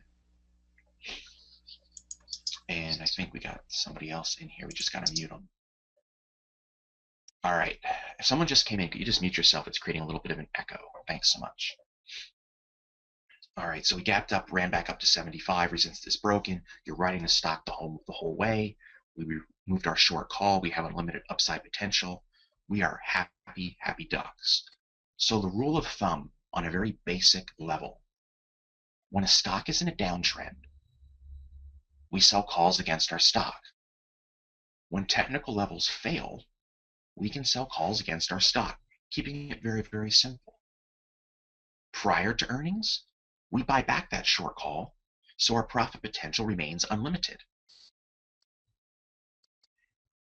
When we added selling calls to the equation, meaning we added short calls to our married put, our long stock, long put, that means our percent return on risk, our ROI, if you will, is going to increase, because the risk is going to decline further when our calls are sold.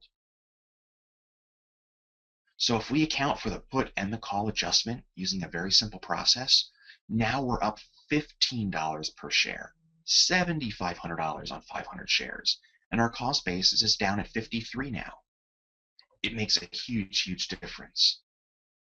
It allows you to sleep at night, you're not worrying, and you still have an opportunity to make money. So now you know how to fix a broken trade, even one that goes entirely against your expectations.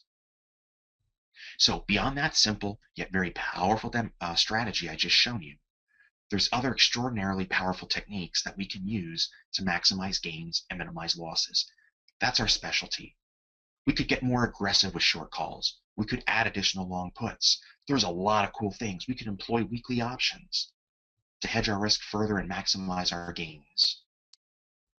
No matter what the strategy, like the one I showed you today, which is a simple long stock trade, it gives you a sell signal. We add long puts, add short calls. But there's other strategies out there that we can actually learn how to adjust. I love bull puts and bear call spreads. Straddle, strangles, covered calls, married puts, ratio back spreads. The collar trade is basically what we spoke about a bit today. Even diagonals. But you don't have to master them all. But you do need to do a few things to get yourself on the right track. You want to start with one position, one strategy, and go from there. What we've done at Market Tamer is we put together a 10-module series. What I just showed you is more of a basic level slightly moving into the intermediate. In Module 1, we talk about mastering the basics. Then we get into more knowledge. We get into safer strategies, which is what we talked about today. Module 4, we start getting into theta decay with credit spreads. And then we go all the way down into adjustments, which is what we spent a lot of today on. For example, I know this is an outdated chain, but I love it for its impact. I was talking to someone, a trader friend of mine, and they were saying, they know what I do. He knows what I do, but he said, this was around the holidays. And he said, I got shares of Apple and I don't know what to do. And I could sell some shares of Apple because I want to take my family on a vacation over Christmas. I was like, really? It's like, yeah, I think I'm going to sell some shares. I was like, huh, do you have to sell those shares? He's like, nah, but I really don't want to use money out of my checking account. I was like, really? I'm like, we need to have a conversation. So we were just chatting and about things, and I said, if you have, and I was actually going over this example with him.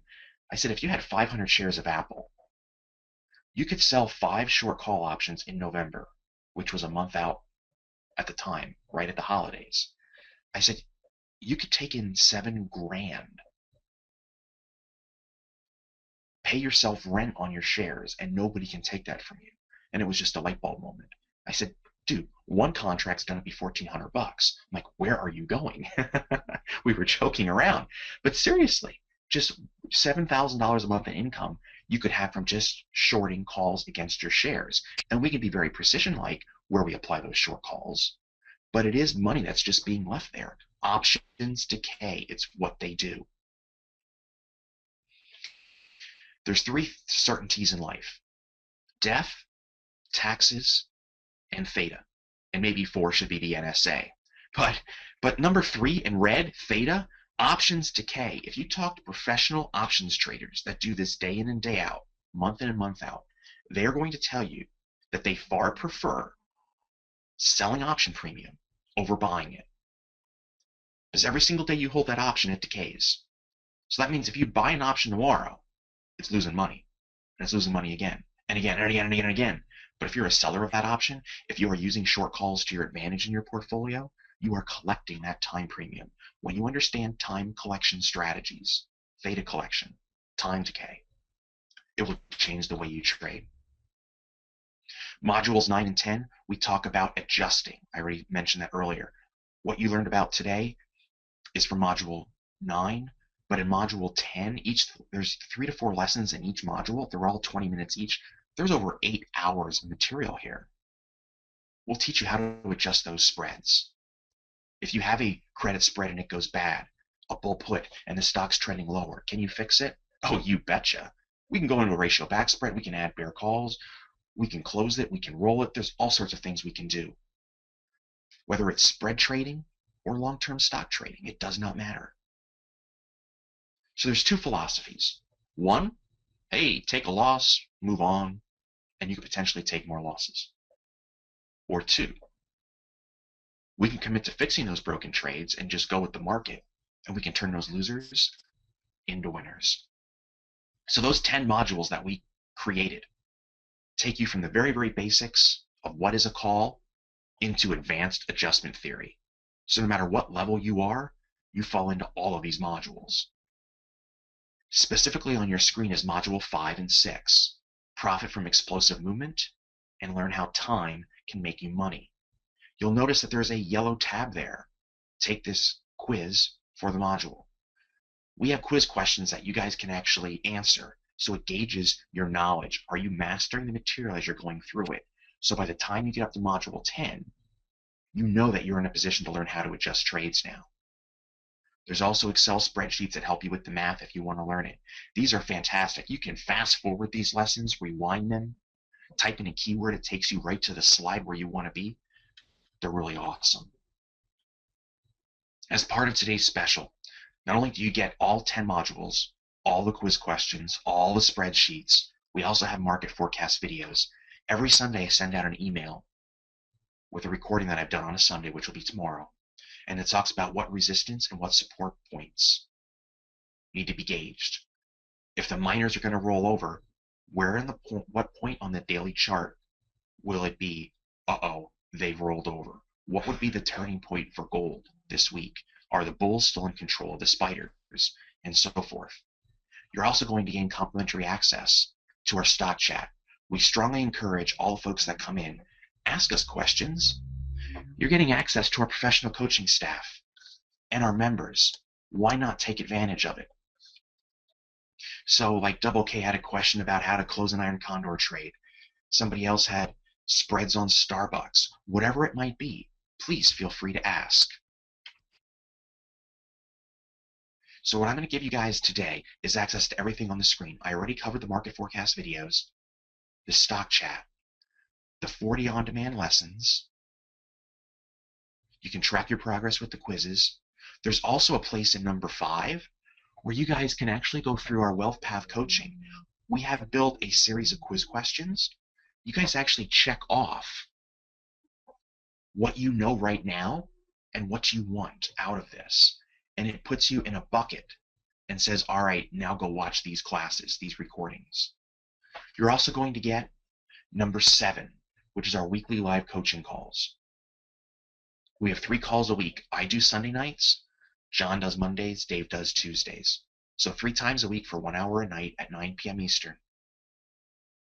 You can learn from us, ask us questions on the spot, and get your questions answered. Every single coaching call that we do is recorded. We have folks from all over the world. So whether you're in the Middle East, if you're in Asia, maybe you're in the US, but you work nights, it doesn't matter. You can go back and watch these anytime you want, and you can email the coaching staff. So you're going to get every single aspect of what I have on the screen. Whether you're new to options, you're advanced. I see some folks are asking about weekly options and iron condors. Yes, we cover it all, and you'll get access to it. I see we have members here.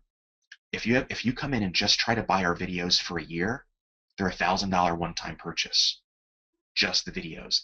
No live component, no Wealth Path coaching, none of that other stuff. So here's what I'm going to do for you guys today. I want to wrap it up so we have about 10 minutes of Q&A so I can answer every question you guys have. I'm going to do $14 for 14 days. It's $1 a day. I can take 50 people because right now it's showing there's almost 400 of you guys here. I can't take 100 people. I can't take 200 people. When we have new folks come in, there's a demand that's put on the coaching staff and me. So 50 is the sweet spot. All you have to do is go to markettamer.com and then type in value-charts. That's all you have to do. I'm going to put it in the box here. Okay.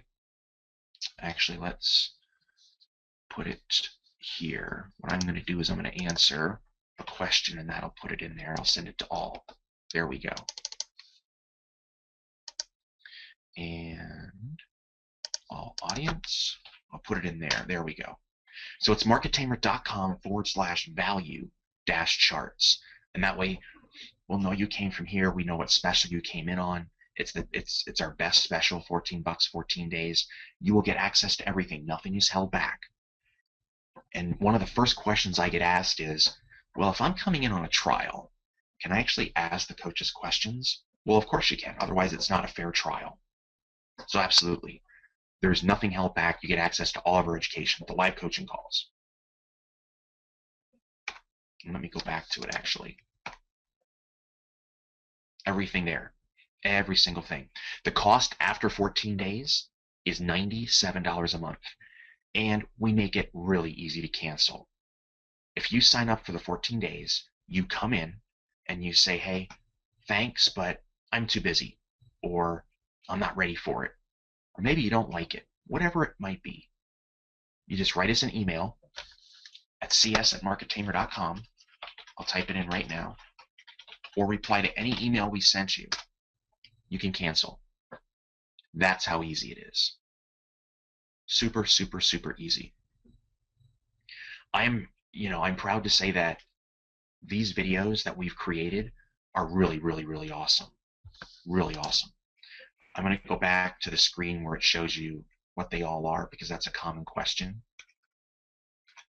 There. You get access to every one of these. There's 3, 4, and 5 lessons per module, every single one. So starting this weekend, Rick, I believe it's over 8 hours. It's tons and tons and tons and tons.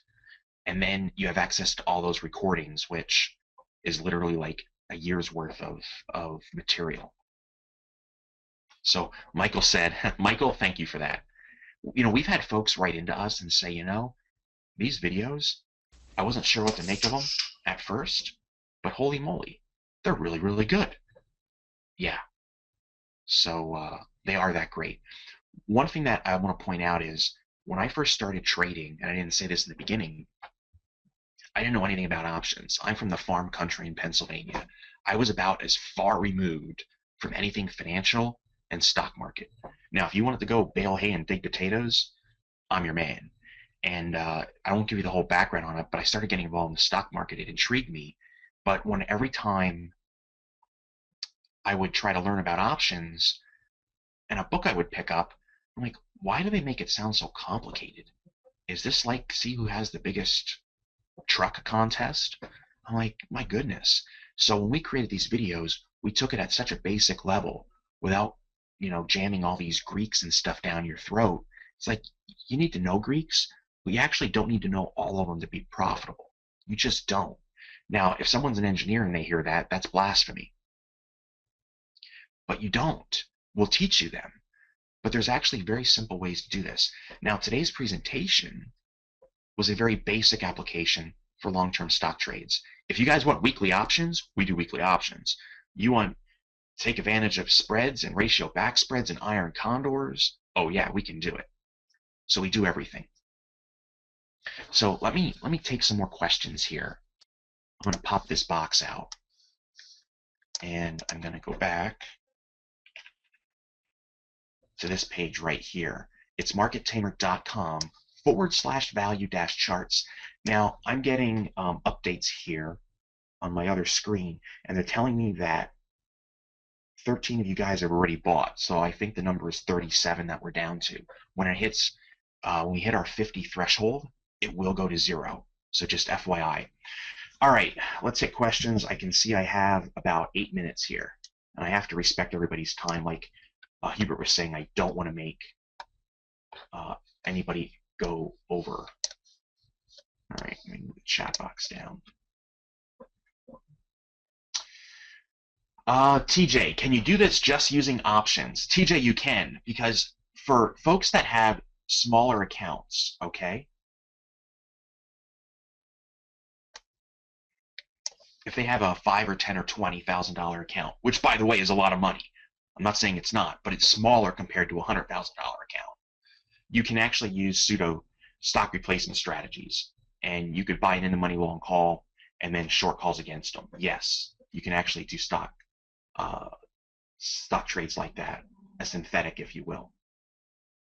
Bob C, yes, I remember your name. All right. Henry, what if the stock doesn't move at all? Henry, great question. I like stocks that move. I do not like stocks that take siestas. If stocks take siestas, I'd rather do credit spreads, iron condor, or something like that. However, we can still sell calls against our stock every week if they're available, or even every month. And fire whistle is going off, so you can tell this is a live presentation. Sorry about that. They're not coming for me though. Hey there, David N. How you doing? Could you go over in your example today of your nameless stock where you buy a long put each 100 shares, but instead of the stock plunging, it reverses and shoots up? David, I'm down to 5 minutes, so I can't do a visual, but I can do an audio version. David, if we bought a long put on our sell signals, just like we said, and the stock then reverses course and moves higher, we could add bull puts to the stock, close the long put if we want to, and we can try to make the money back that way as well. But if the stock gives a buy signal, we must close that long put and or reposition it. We do not hold a long put if we're given a buy signal. We just can't. William, this is really good. I'm often in or out of communications. We do not have auto trade, William. William, we are a stock and options educational company. We do have a live trading room. That's a different offer. If you guys are interested in a live trading room that uses weekly options, send us an email, cs@markettamer.com. But today is about long-term stock positions. Oh, Michael, that was Michael's compliment that these videos are the best. Thanks, Michael. Appreciate it. Rick, I got you. Gail, the recordings are great in your presentation. Thanks, Gail. I appreciate that. You're very kind. Butch, can this be extended to a 30-day trial? Butch, it can't. 14 days, but we're now down to 20, let me see, 27 units. So when we hit 0, then we'll be done. So we're at 27. There's 27. We're at 27. There's 23 left. Okay. All right. The problem I have, this is from Sid. The problem I have with options are the 40% tax nick I take on short-term plays. You know what, Sid? I am all about getting rid of the IRS. So you can probably tell I'm a bit of a Ron Paul fan. I just don't like giving the government money. But here's the thing. You know what? If I'm making money and I got to give it, I got to give it. So I personally don't care. There's ways that you can try to get around it legally by doing certain things. I'm not a tax advisor, so I can't tell you. But if I have to pay the government money because I'm making money, it means I'm making money. It is what it is. Virgil, do you make trade recommendations? Not in here, but we do have a live trading room where it uses weekly options. That is different. Hey there, Jay. After the trial period, how long will the training material be available if I don't continue the $97? Jay, you get complete access for 14 days. And it's nice to see you again, Jay. So during the 14 days, you pay 14 bucks. And then on day 15, we will charge you $97. And then you can go month to month. All right. Our email is cs@markettamer.com. Our phone number is 877-378-3883. All right, Sid. Right, time decay is an asset. So when we sell calls against our stock, it's awesome. We actually do bear calls against stock positions. We do bull puts against stock positions. It's awesome. Virgil, as long as we have some of the 50 available, you're welcome to jump on in. Or just write us an email, Virgil, and we can try to take care of you. Rick, you can't get in. Hey guys, are you seeing the chat box answers? Because in the chat box, I put our email and I put our phone number. I just want to make sure that you... Okay, great. Thank you. Thanks, Jay and JP. Appreciate that. All right, I'm down to like 2 minutes here. I got to keep going. Oh, hey there, Craig. How you doing, man? Nice to see you. That's a good explanation of how and why to do the collar trade. I keep trying to get my brother to do that. Wow. When Apple was at 705, you tried to teach him about the long put. Yeah.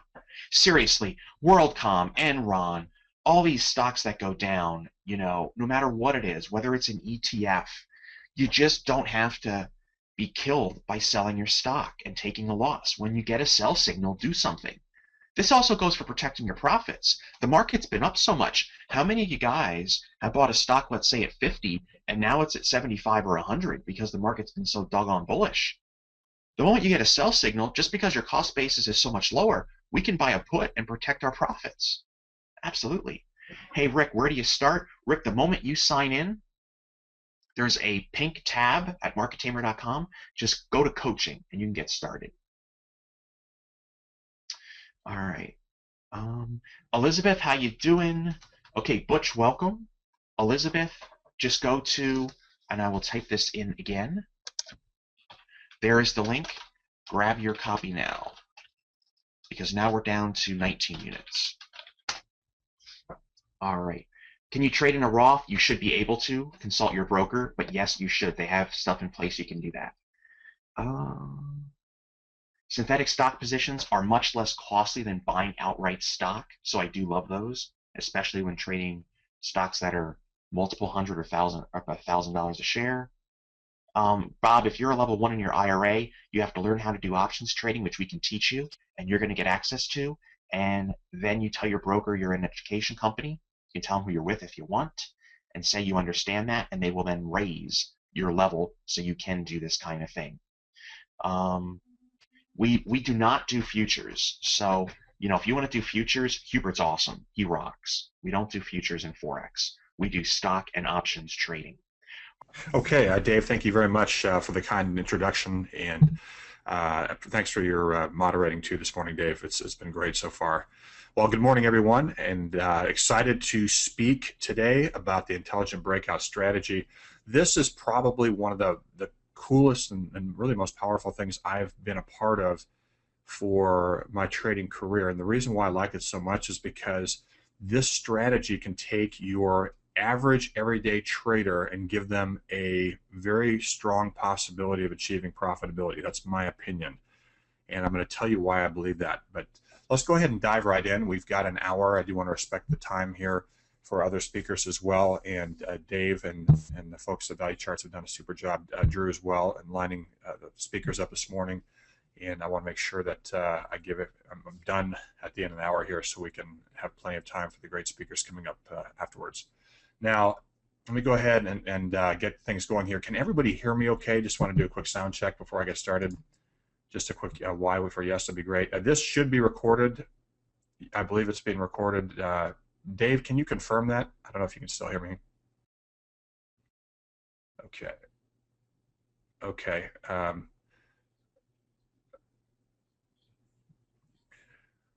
Okay, great. Thanks, Dave. Okay, I'm assuming we'll send everybody out a link for that. Now, the other thing here, can everybody see my title screen, Transforming Simple Breakout into the Intelligent Breakout Strategy? Just put S for that if you don't mind, so I can detect that. Okay, now if you've seen this before, I'm going to include some new content today. So if you've seen this before, it'll be a little bit of review, and then I'm going to include some powerful new content from a trade I actually made yesterday to give you an example of how I use this in my own trading, and how I believe this is probably one of the most powerful ways to trade the markets. Funny enough, over my 20-year hedge fund career, this is probably one of the most exciting ways to trade the markets, bringing a lot of very powerful tools together. Now, again, Dave, thank you for your kind introduction. I have been a part of the hedge fund industry for about 20 years now, and am now working with the great team at ValueCharts.com in financial technology. One of our primary projects is working on a great trading platform that we're hoping to launch in the next couple of weeks. And it's been a passion of ours for the last several years, and a lot of really exciting things are happening on that front. So that's why I am currently in financial technology. And then the second thing we've done with our team is try to educate the world on what value charts is. And so value charts is a concept that I developed in college as an engineering student many years ago, and was awarded the patent on in 2008. And after that, we decided to launch a financial technology company, Microquant, to develop out that technology. So bottom line, I love trading. If you're passionate about trading, I'm right there with you. After my first year of engineering school, I left for about 2 years, and I just moved up to Chicago, cold turkey, walked into the floor of the exchange up there at the age of 19, and said, I want to work here, I want to learn more about this. And then when I turned 21, leased a seat for a few months in the exchange, and then I realized that my real passion was working on the financial technology part of the industry, with developing indicators and quantitative models and things like that. So back then it was very exciting, but this was pre-Trade Station, funny enough. Most of you were not around then, but they used to have their first trading platform was called System Writer Plus. So before Trade Station ever came along, it was Omega Research System Writer Plus. All right. Now, what I try to always communicate is that trading involves a high degree of risk. It is not suitable for all people, and even though I'm confident about a lot of strategies that I teach you, a lot of setups and things like that, you need to understand that there is risk, and there's no guarantee that anybody, including myself or people who have been in hedge funds for decades, none of us have a guarantee of making profits. So make sure you understand the risk side of it. I do not want to see you risk money that you cannot afford to lose. All right, that's the question. That's the first point I want to make. So make sure you have an understanding of that. Protect yourself and your families first and foremost.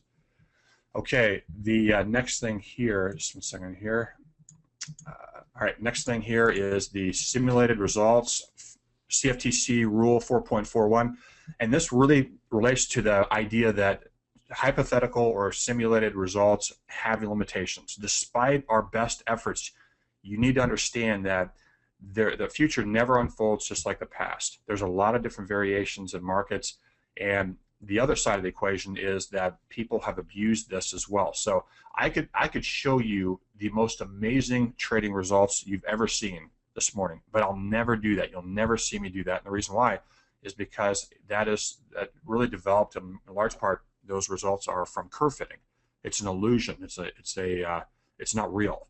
And so I don't care about. I'd rather have you not buy my strategy and be honest with you than to lead you down a path that's not true. So that at valuecharts.com, we really work hard to be honest and realistic about trading, but understand that when we talk about hypotheticals or simulated results, they are valuable, they are helpful, but they do have limitations. Now let's dive right in. The intelligent breakout strategy. Here is the biggest challenge of my career, okay, relating to trading. So, a second here.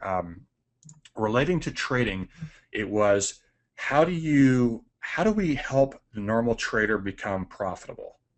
Okay, and that is a heck of a lot harder than you ever might think. Now, when we first launched Value Charts, we had a lot of very powerful tools with value charts and value bars and value levels and profit bars and signal bars and everything else. And then we had our own line versions of momentum with MQ Momentum, MQ Cycle Finder, and things like that. And these tools require a good deal of study. They require that a trader develops a feel for them. And what we discovered is that people really just need more help than that. I mean, they're very powerful tools. I highly recommend you check them out, but at the end of the day, people out there, not everybody is going to become an expert, if you will, at every trading tool out there. So the challenge is how do you come up with a strategy that's simple, but yet powerful? How do you combine the best elements of people with the best elements of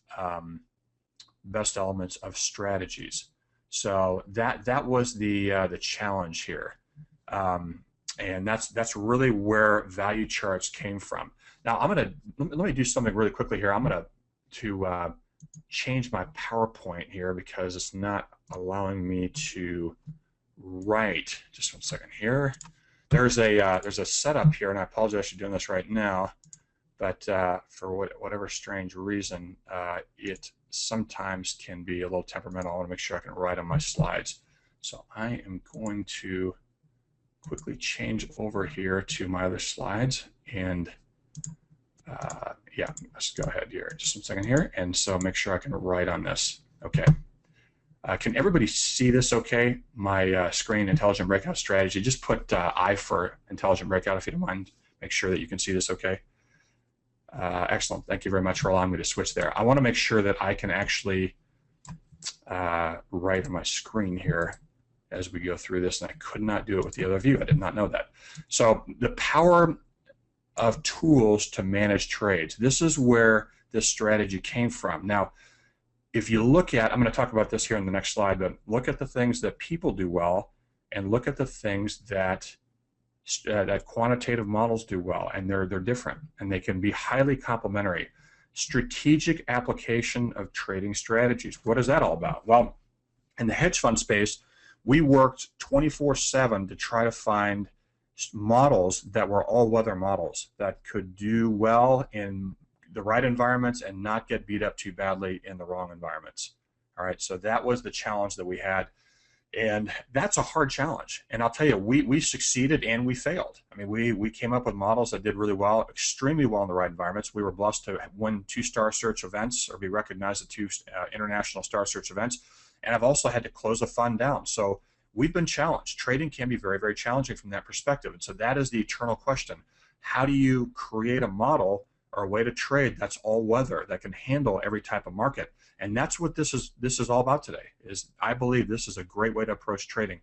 Parameter skewing, what is that all about? Well, when you look at parameters and trading models, many times the starting point is to treat the buy and the sell as the same. So for a simple breakout strategy, and I'm going to go over that here briefly, it's not playing favorites. It's really treating those, the sell side and the buy side, making them equally reactive. The intelligent breakout is not doing that. It's actually playing favorites. It's actually saying, I want my model to be quicker to take a buy signal than a sell signal, or a buy signal than an exit. Or if I'm bearish on market, I want the model to be much more reactive on the sell side and slower to exit that sell position. So that's what it's all about, and that makes a huge difference. I'm going to show you here from a probability and statistics standpoint. Okay, let's see here. Now, this is just to talk about, this is how I break down trading. Trading involves developing an outlook over time. This is a longer term opinion about where our market's going. Many shorter term traders don't have to do this. If you're a shorter term trader, you may just focus on setups, but a lot of people will develop their outlook as well. This can be done by looking at longer term trends, looking at powerful, meaningful fundamentals about a market. But this can be done primarily, or is done best, by humans. So this is reading, research, forming an opinion. People tend to be good at this if they develop the skill. Everything we're talking about here is going to require you to do certain work and to develop certain skills at certain aspects of trading if you really want to achieve that top level of trading. Next are setups. What is a setup? A setup is a statistically attractive place to enter long or short positions in the markets. So a setup can be any number of things. A trend line break, it can be a value and momentum and price convergence for a specific signal. It can be a candlestick or a value candlestick, and that's a new generation of candlesticks we developed at ValueCharts.com. But it can be a number of different things out there. So it's tilting the odds in your favor and saying, this is the time where I want to be trading either on the long side or the short side. So hopefully you're familiar with the setup concepts. Now, signals, last but not least, are where we actually decide, once we've determined our outlook, once we've determined our setup, we're now saying, I'm ready to buy this market. Signals relate to, now when do I buy it? When do I get in? Where do I put my stop? Where do I get out? And this is where the power of computers, or the power of indicators and strategies, can come in and really help us. So we have people ourselves basically doing the outlooks. We're finding the setups, and then we bring in the power of indicators and strategies to do the part relating to the signals. The entering, where do I enter? The exit or stops, where do I place my risk management stop, which is the same as exit in this particular case today, and where do I take my profits?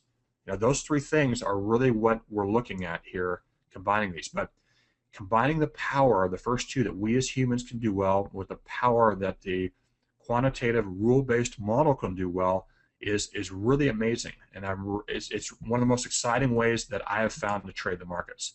Now, let's talk about a quick example here.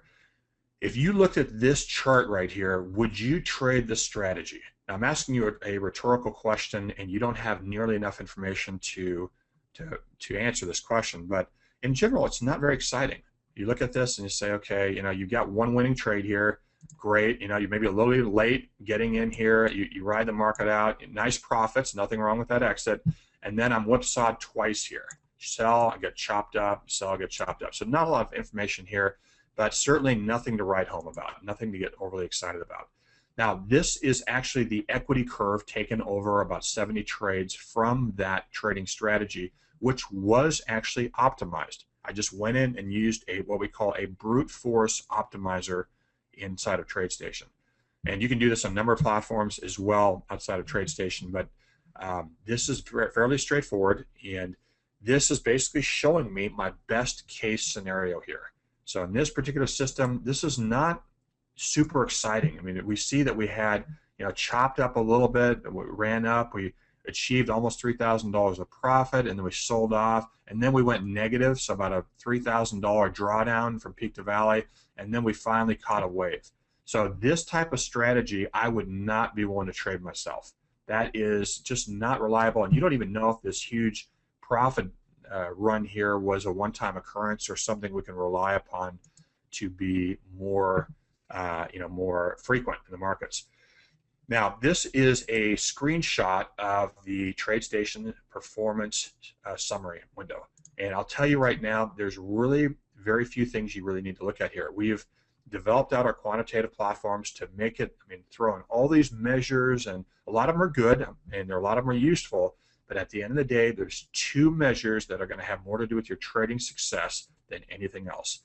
The first one is percent profitable, and I don't even want to overemphasize this one. Okay, percent profitable is what percentage of your overall trades are winners.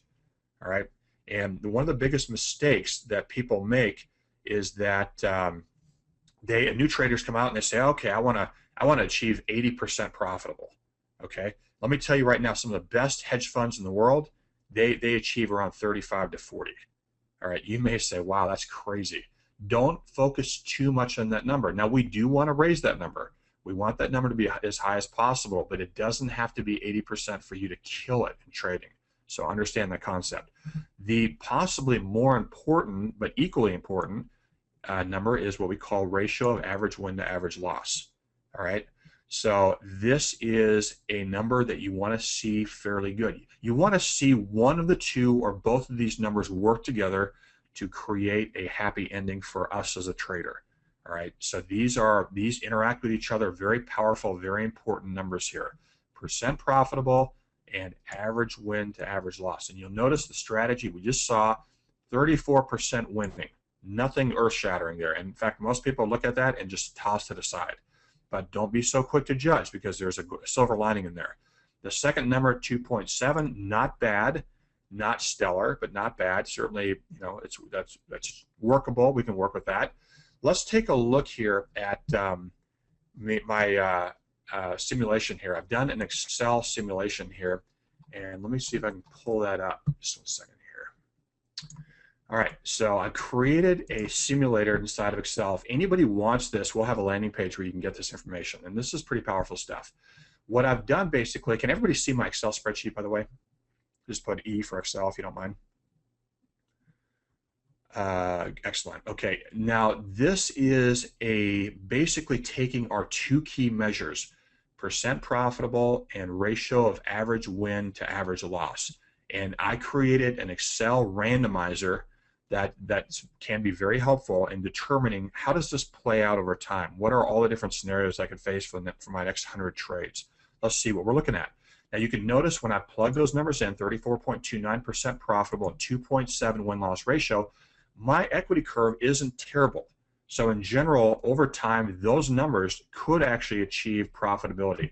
Let me press save again. Every time I save this Excel spreadsheet, it recalculates my numbers. So right here, interestingly enough, still not terrible. I think we'd probably take that as traders, maybe about $30,000 after, call it 100 trades. Now, what I'm doing here is I'm saying my average loss, the most I'm willing to lose here, is going to be $1,000. We have to have some sort of level of risk per trade.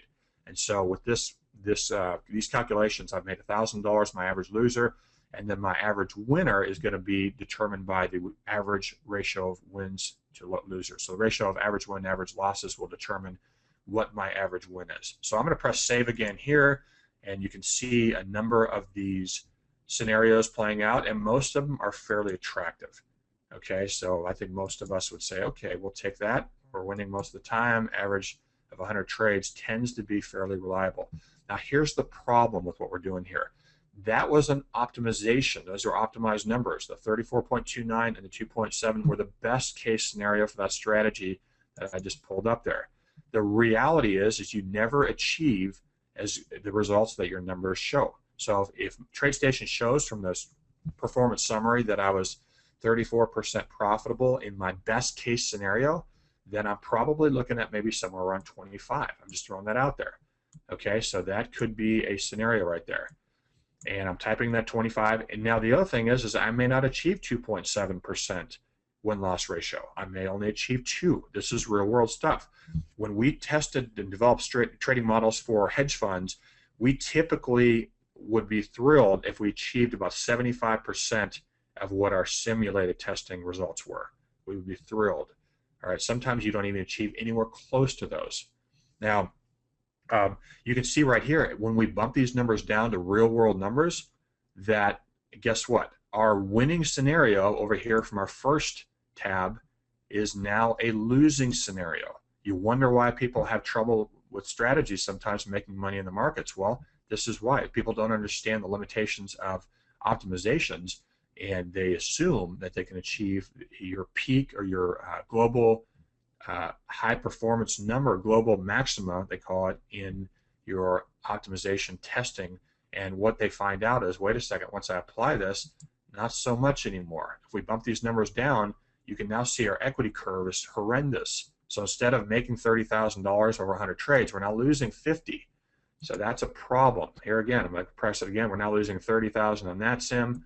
We're now losing, 10,000, but we've gone from consistently making money over a period of 100 trades to consistently losing money. Now, what is this all about? What am I trying to show you here? What I'm trying to show you is that you don't want to trade your strategy 24/5. This is my opinion. This is what the strategy is all about. You want to apply your signals with the shelf life of specific higher probability trade setups. So if you think the market's going to be going up, if you have a nice outlook that's bullish, if you have another setup, and then maybe even multiple setups working together, that's when you flip the switch and turn your buy system on. And you only leave it on for the shelf life of that setup. Does that make sense? So let's say we can now say, go to this and say, okay, I'm not going to leave the strategy on 24/7, but let's say I can leave it on and achieve maybe about 35% profitability when I use outlooks and setups together with strategically applying my signals. So I'm going to raise that back up to 35%. Again, many hedge funds achieve this. This is not earth-shattering. Should be very achievable. Now, win-loss ratios. With the hedge fund, we had some models that achieved 6 times. Ratio of average win to average loss. We had sometimes models that were 4 to 6. So certainly achieving maybe a 3 is not unheard of. All right. Now this is applying the strategy, not 24/7, not all night long, but just during the right setups. And this may mean that we leave it on for 2 days straight, 24 hours a day, but we're not leaving it on forever. Okay. Yeah, you can. This spreadsheet will be available on the landing page that we have for this. So if you want the spreadsheet, you can download it from our landing page and play around with these numbers. Now I plug that in there. So I plug 35% profitable, an average win-loss ratio of 3. Now you can see the simulations are starting to look a little bit better. At least it's profitable here. You can see these numbers, how they work together. That's a great look right there. What if I'm able to say I can win 40% of the time, 4 out of 10 trades, and then I'm able to get my win-loss ratio up to 3.5. All right, these are things we aspire to. Look at what it does to our equity curve. Do you see how powerful that is? We're not even above 50% profitable. We're only winning 4 out of every 10 trades. But check that out. I mean, that's unbelievable, right? Let me say this again. You can see how this equity curve now is basically the best investment that most of us have ever seen. Let me try it again. I'm going to save it again. You can see all scenarios here are extremely attractive. So now you can see the power of focusing your efforts on getting both of those numbers better in your trading. And I'll press it again here. You can see just about every recalculation, every scenario with this is stellar. So even at 40% profitable, an average win-loss of 3.5, that is just killing it. If you actually, and I think this is probably something that can be achieved. I very much believe that. The average win-loss ratio, we might even be able to get that up like 4. Right? If we did, you can even see how the numbers even get better. So that's what we want to aspire to as traders. I'm going to save that a couple times. This is basically, this type of result would make you one of the best, traders and money managers on the planet. So that's what we're aspiring to. You're going to see every scenario there is very attractive. So let me get back to our presentation here. Richard Donchian is probably the guy who's known for introducing the breakout strategy. I don't know if he actually did or not, but I know a lot of traders have attributed or at least referenced him with breakouts. What are breakouts? Let's talk about that. A breakout strategy is basically involving a price movement through an identified support and resistance level. It's a reference level, all right? And this is what we hope. I put usually here, I probably should put hope. This is which is hopefully followed by heavy volume and increased volatility in that breakout direction. That's what it boils down to. I'm going to show you some slides here in a minute. Traders will buy the underlying asset when prices break above the breakout resistance level and sell it when it breaks below. So it's a fairly straightforward concept. All right, this is a 3-bar breakout. And you can apply the breakout to intraday or end of day. And the idea here is that you have you have to have a look back period. We're going to say 3 bars. This is going to be 60-minute bars, daily bars, weekly bars. But you want to count back, not including the current bar that's being built out still. You want to count back the 3 historical bars before, identify the highest high level, and that is going to be right here, this top level from day 2. And that's how we identify our highest high, and then the lowest low happens to be day 2 in this one as well. So we have both of those levels. Those are now our breakout levels. So what I like to do is I like to take that breakout level and subtract a tick, the smallest increment price can move, like maybe a pip in currencies or a penny in stocks or whatever, down. So I don't want it just to hit this level of the lowest low. I want it to go slightly beyond that if I'm selling. And in this particular bar, if I'm bearish, then I would take a trade as soon as we broke that level and 1 tick below that level. I'm looking to sell. All right. Next example. This is a 5-bar breakout strategy. So I'm going to go back in time, not including the current in-process bar. This today is being built out. This is the daily bar, not finished yet. So I go back to all the completed bars. Bar number 4 is the highest high, and I draw my green line up there for my breakout buy. Bar number 2 has the lowest low. Draw either my sell signal or my exit for my long from that. So far, so good. Let me show you one last example. 10 bars back, same concept here. Look for, not the current in-process bar, but the previous bars. Bar number 6 has the highest high. Bar number 3 has the lowest low. These are my breakout levels. Now, you don't have to leave these the same on each side. I'm showing you a simple example where we have a 10-bar look-back period on the buy side and 10 bars on the sell side. We don't want to do this with Intelligent Breakout. This is just demonstrating how this concept works. Okay. Now, the breakout strategy benefits or pros. Breakouts are great because they ensure participation in major price moves when they do happen. So this is something that is very helpful. Now, we built out a lot of strategies in the hedge fund space that had advanced filters. Now, these were designed to help keep you out of the noise. And if a market turns sideways or it has lower probability trades, the filter was designed to shut off your strategy and not even trade in those environments. The negative side of the filter is sometimes there were big moves and your filter wouldn't turn around quick enough. Your signal would actually be fired off before the filter gave the strategy permission to actually buy or sell the market. So a basic breakout strategy is great because if it happens, if the predicted move happens in the direction that you believe it will happen in, then you participate. It guarantees participation, which is great. It's easy to understand. You saw the 3 prior slides. Just go counting the number of bars back for either your buy side or your sell side. Very easy, very straightforward. And number 3, will not hold positions against the trend. What does that mean? Well, if I'm bullish on market, let's say I've got my bars here, and I think it's going to go up, I have my sell reference level down here, have my buy reference level right here. I haven't triggered a trade yet. And let's say I'm bullish here. So I'm expecting prices to go up, and I'm dead wrong. All of a sudden, the market just collapses against me down here. Guess what? I haven't taken the trade. Or even if I did take the trade, let's say I had a false signal, rallied up here, ended up buying right at this level right there, then the market's reversed hard and then crashed or collapsed and really trended hard against me. I'm out. So I'm selling it. I'm exiting my long once I break the exit level, and then I'm staying out of the market. So it's a nice... Breakouts are really nice from the standpoint if you're dead wrong, then it keeps you out of the market. What are the cons? What are the weaknesses of the breakout strategy? One of them is it's vulnerable to false breakouts. And really the reality is every strategy is vulnerable to false signals. With breakout strategies, your average reward to risk ratio, in fact, let me get a different pen color here so you can see this better.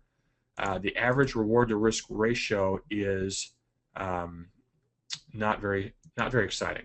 So if you just leave it on 24/7, nothing you see is really going to get you that excited about breakouts in general. All right, with today's higher volatility markets, you see a lot more choppy environments. So this is not going to be stellar. Number 3, does not enter markets strategically. By virtue of requiring prices to rally up to short-term overvalued, that's where we buy.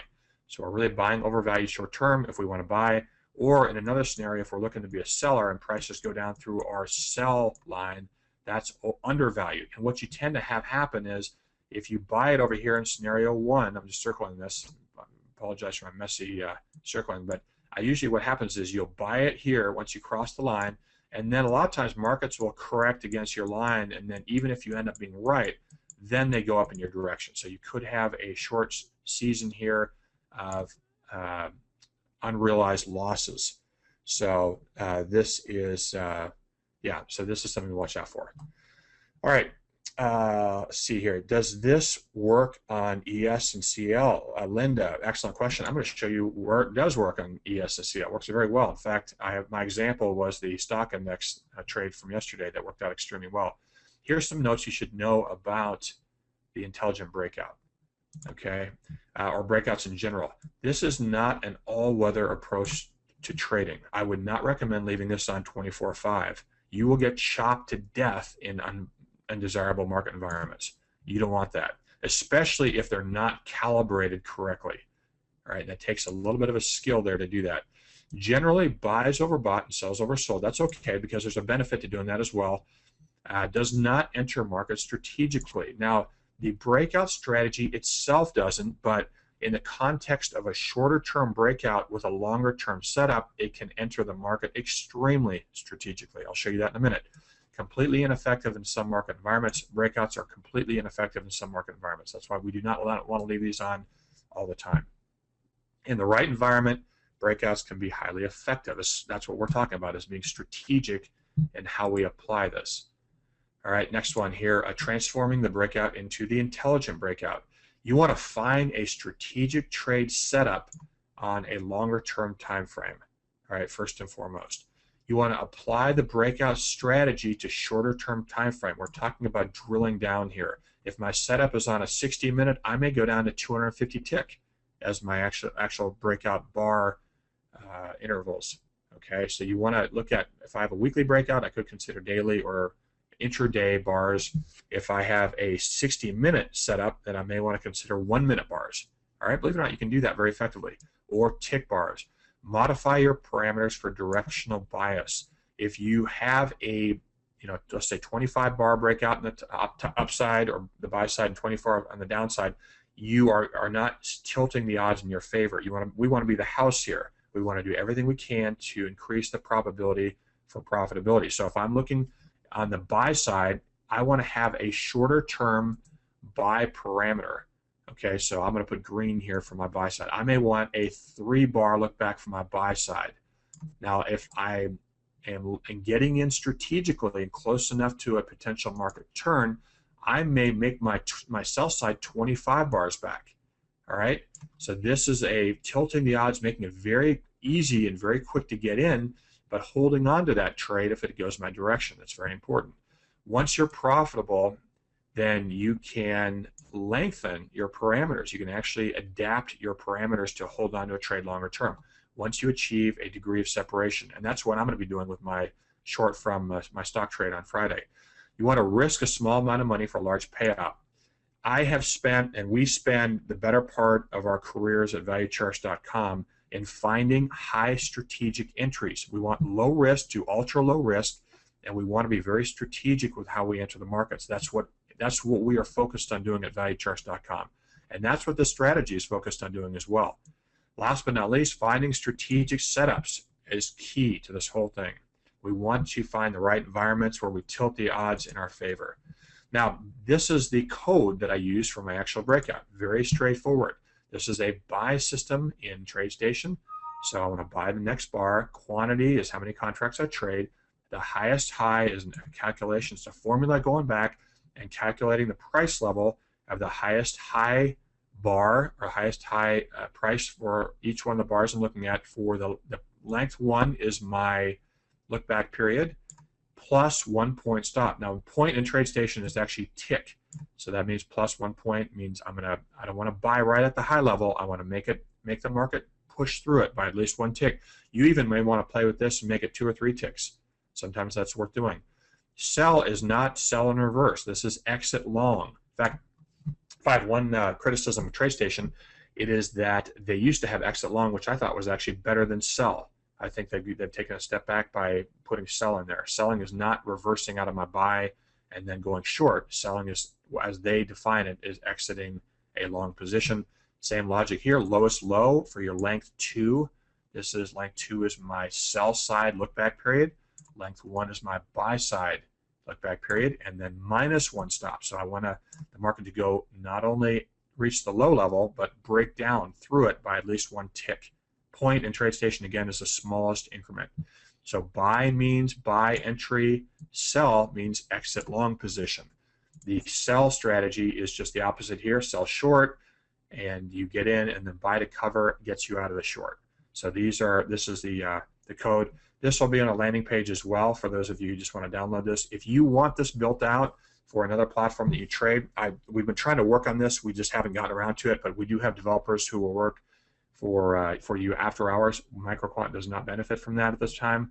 So if you want that, let us know and tell us what platform you're on. Our developers would be more than happy to build this out for you for a very reasonable cost. Now, strategic setups. What is that? Strategic setups involve the best setups typically involve confluence of 2 or more valid technical analysis patterns. We want the market to go in our direction right out of the gate. That's what a setup is. It's time for the market to really start heading a certain direction, and we look at a lot of clues to try to determine when that is.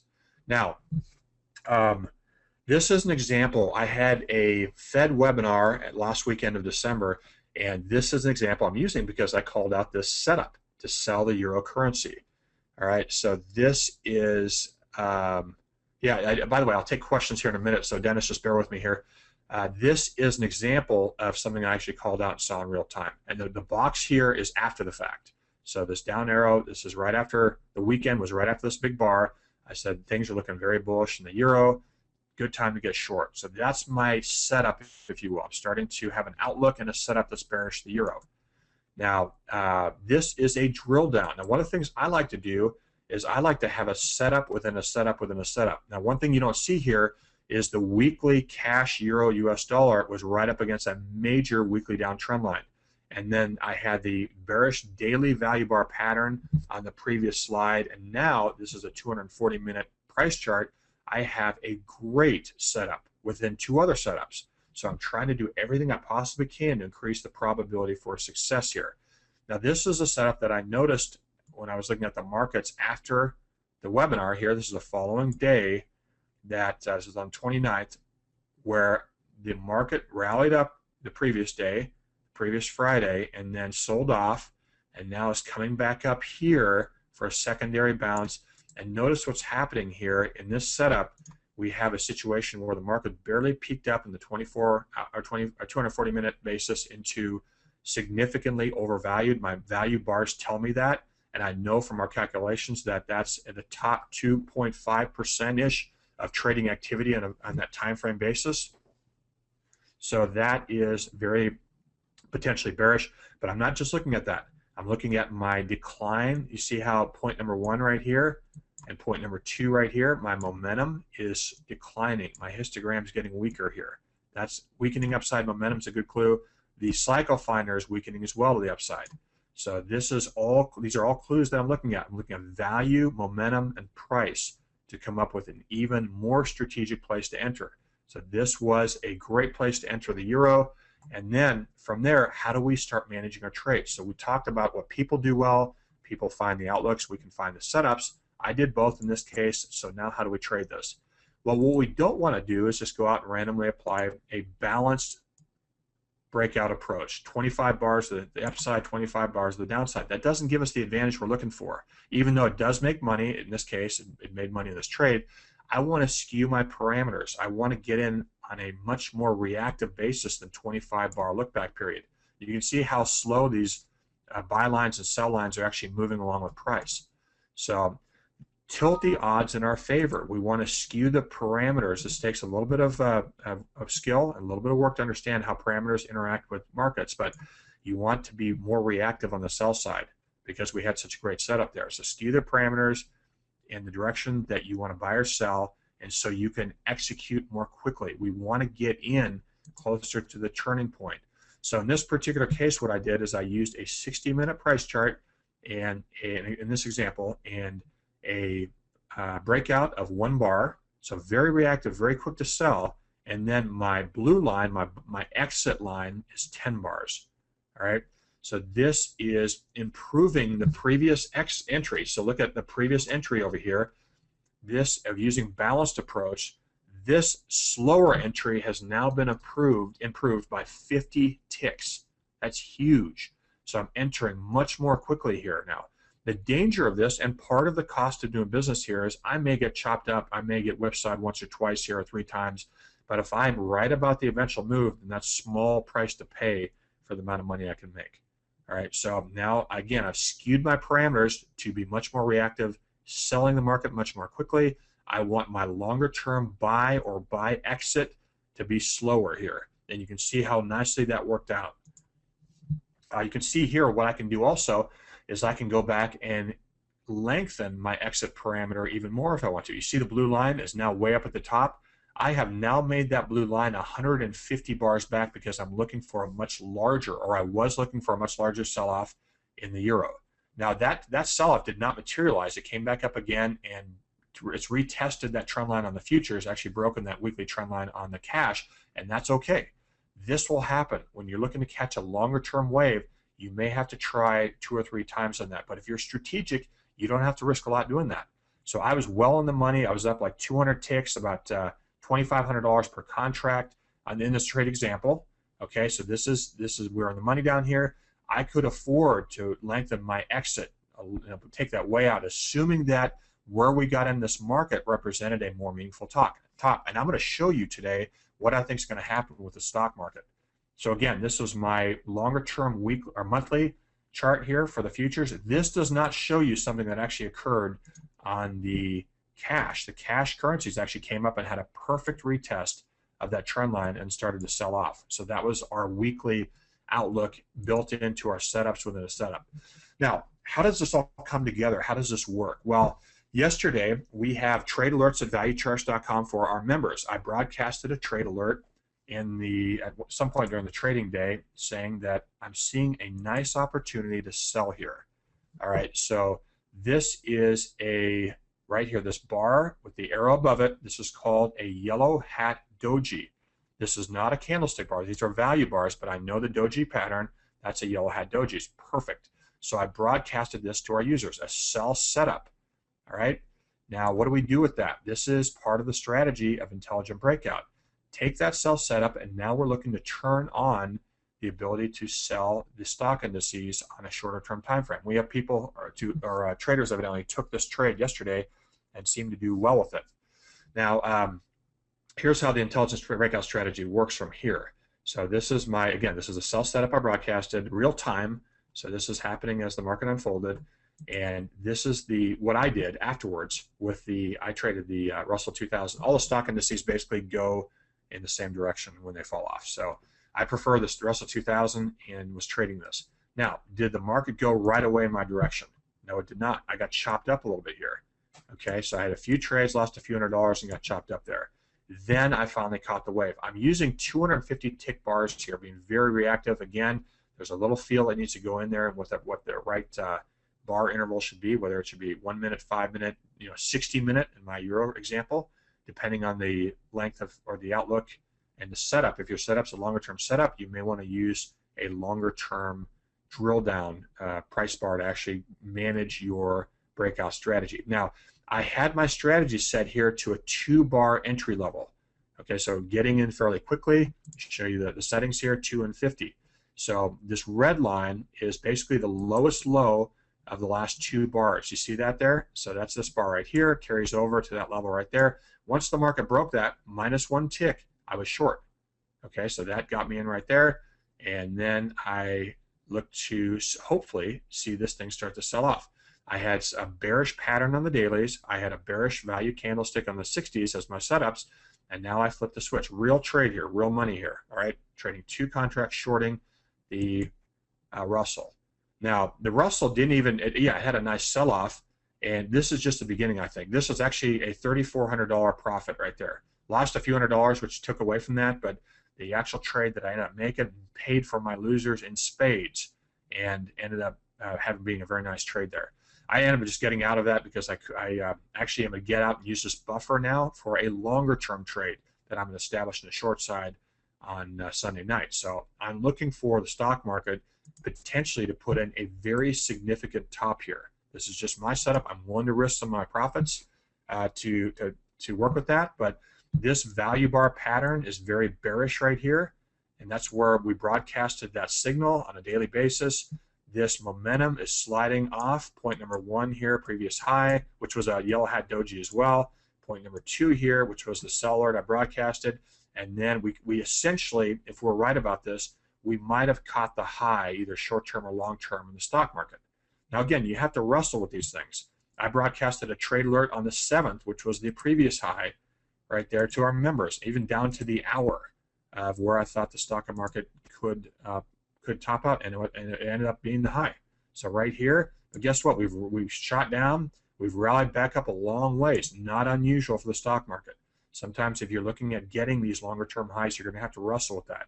Now, the other thing is, I'm not telling you I'm always right about setups. I'm wrong quite often, and when I'm wrong, I lose money on this strategy. But when I'm right, I can make a lot of money with risking very little. I'm risking hundreds of dollars, and this Russell trade could end up being a $20,000 trade, and I risked, call it $500. So, or I could risk $1,000. So it's you can have the 10 to 20 to 1 payout on these things, but what you want to do is once you catch the wave, like I did in the Russell yesterday, you want to start backing out your buy side parameter, meaning that you want to lengthen that, because I want to stay in the trade. As long as I'm break even on the trade, I'm in the driver's seat. So I can ride this thing down. If we see stock prices start to really fall off from here, I think there's a chance that could happen. Then we will be in a position to take advantage. So I love the setup on Friday. Love what happened on Friday. I'm in this for a longer term play. I'm now in the driver's seat because I've got $3,400 of profit on that trade. I'm going to reestablish that Sunday night, and then I use that buffer to ride out potential sell-off in the stock market. But I could be wrong, and that happens. We will be wrong in trading sometimes. If the market reverses down and goes right back up, then guess what? I'm willing to risk my profits in order to be wrong. I'm not going to lose any money in the final trade, but I'm willing to risk that scenario because I believe there's a much higher likelihood that we could see this happen right here, where stocks really start to sell off. If that does happen, then that one intelligent breakout trade that I'm in ends up being something that ends up being much more lucrative. Yes, this is an S&P futures, S&P 500 E-mini futures chart right here is what we're looking at.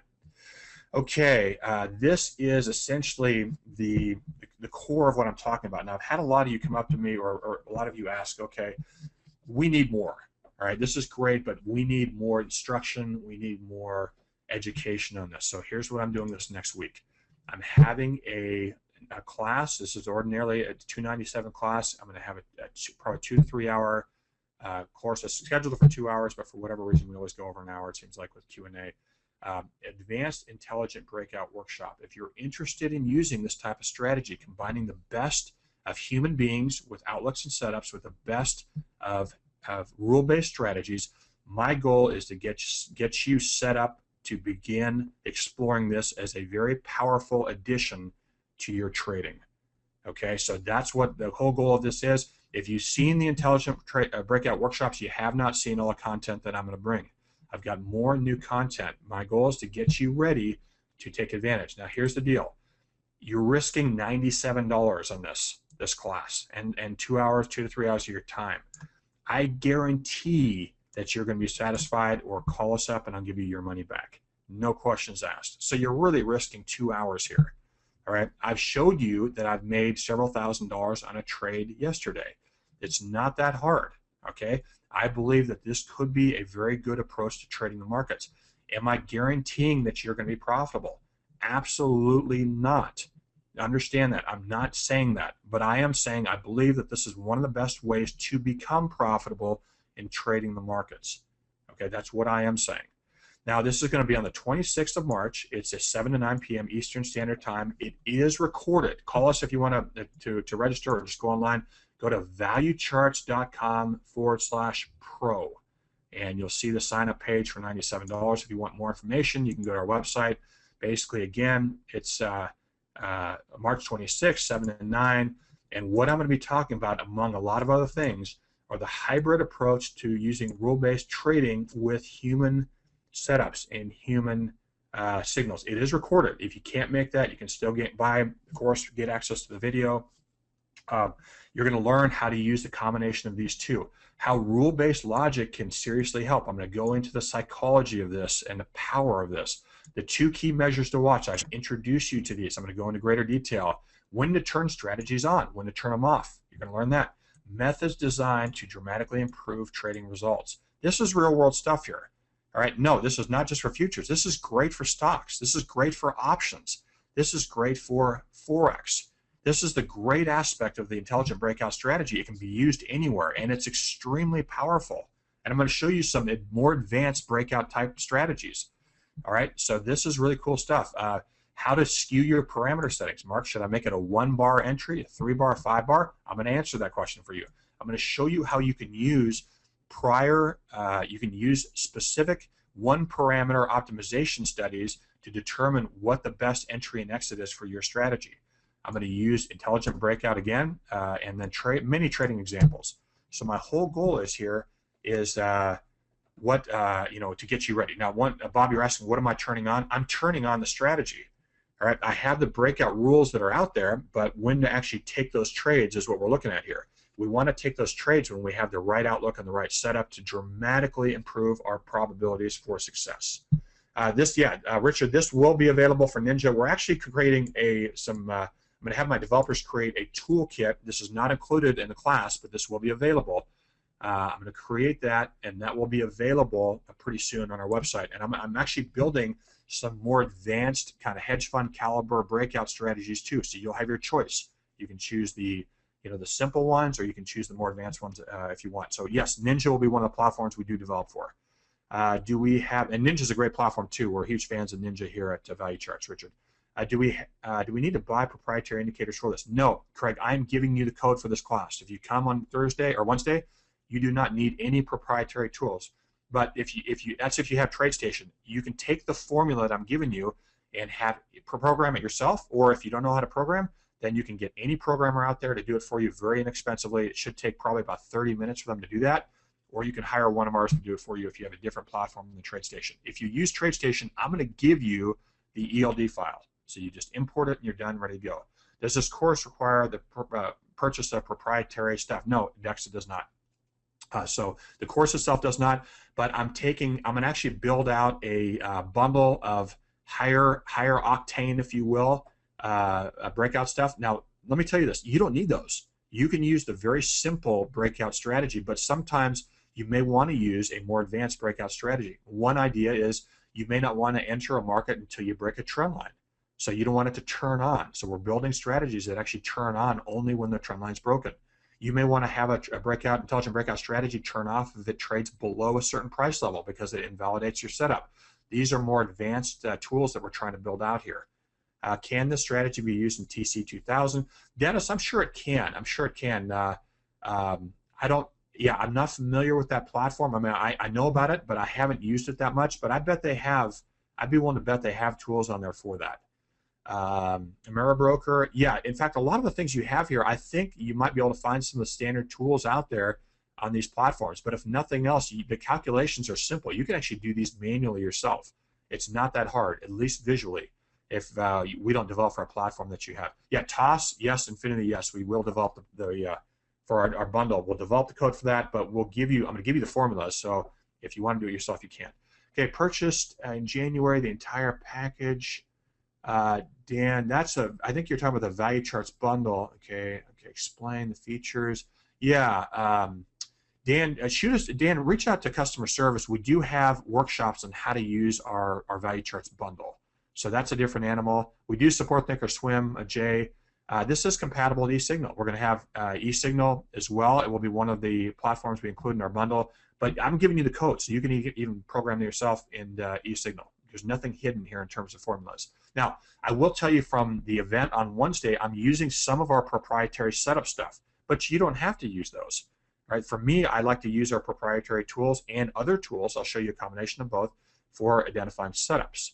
Right? But you don't have to use our tools for developing setups. You can use basic RSI You can use Bollinger Bands or MACD. So there's a lot of other alternatives you can use out there. There's no other alternative for value charts. If you want to use value charts like we do, then you need to get the value charts bundle. Do you say that you'll give us the code? Yeah, I'll give you the code for TradeStation, Trevor, but you can take that code and you can translate it into the other platform. We are developing that. That does cost money for us to do that for all the other platforms. So if you don't want to do that yourself, you've got some very inexpensive alternatives. If you want to buy the Breakout bundle, which will be available hopefully in the next couple of weeks, then you can do that. MT4 does work on that platform as well, Eric. You can develop it on that. We have not developed the code specifically for that, but it's very inexpensive. Bob, this basically is yeah. Give us a call for the bundle, Bob. You'll have a member discount for the bundle when that comes out. This is actually up for sale. Okay, the trading room indicators. It's hard to implement from one seminar. Okay, yeah, Brett and Sharon, thank you for your feedback. I'm not sure what you're saying. This is actually an upsell. Yes, this is an upsell. The education is. But you don't need anything beyond that. I mean, if you come to the Wednesday course, I'm giving you the code. So you can take the code after a $97 class and then you learn how to use it.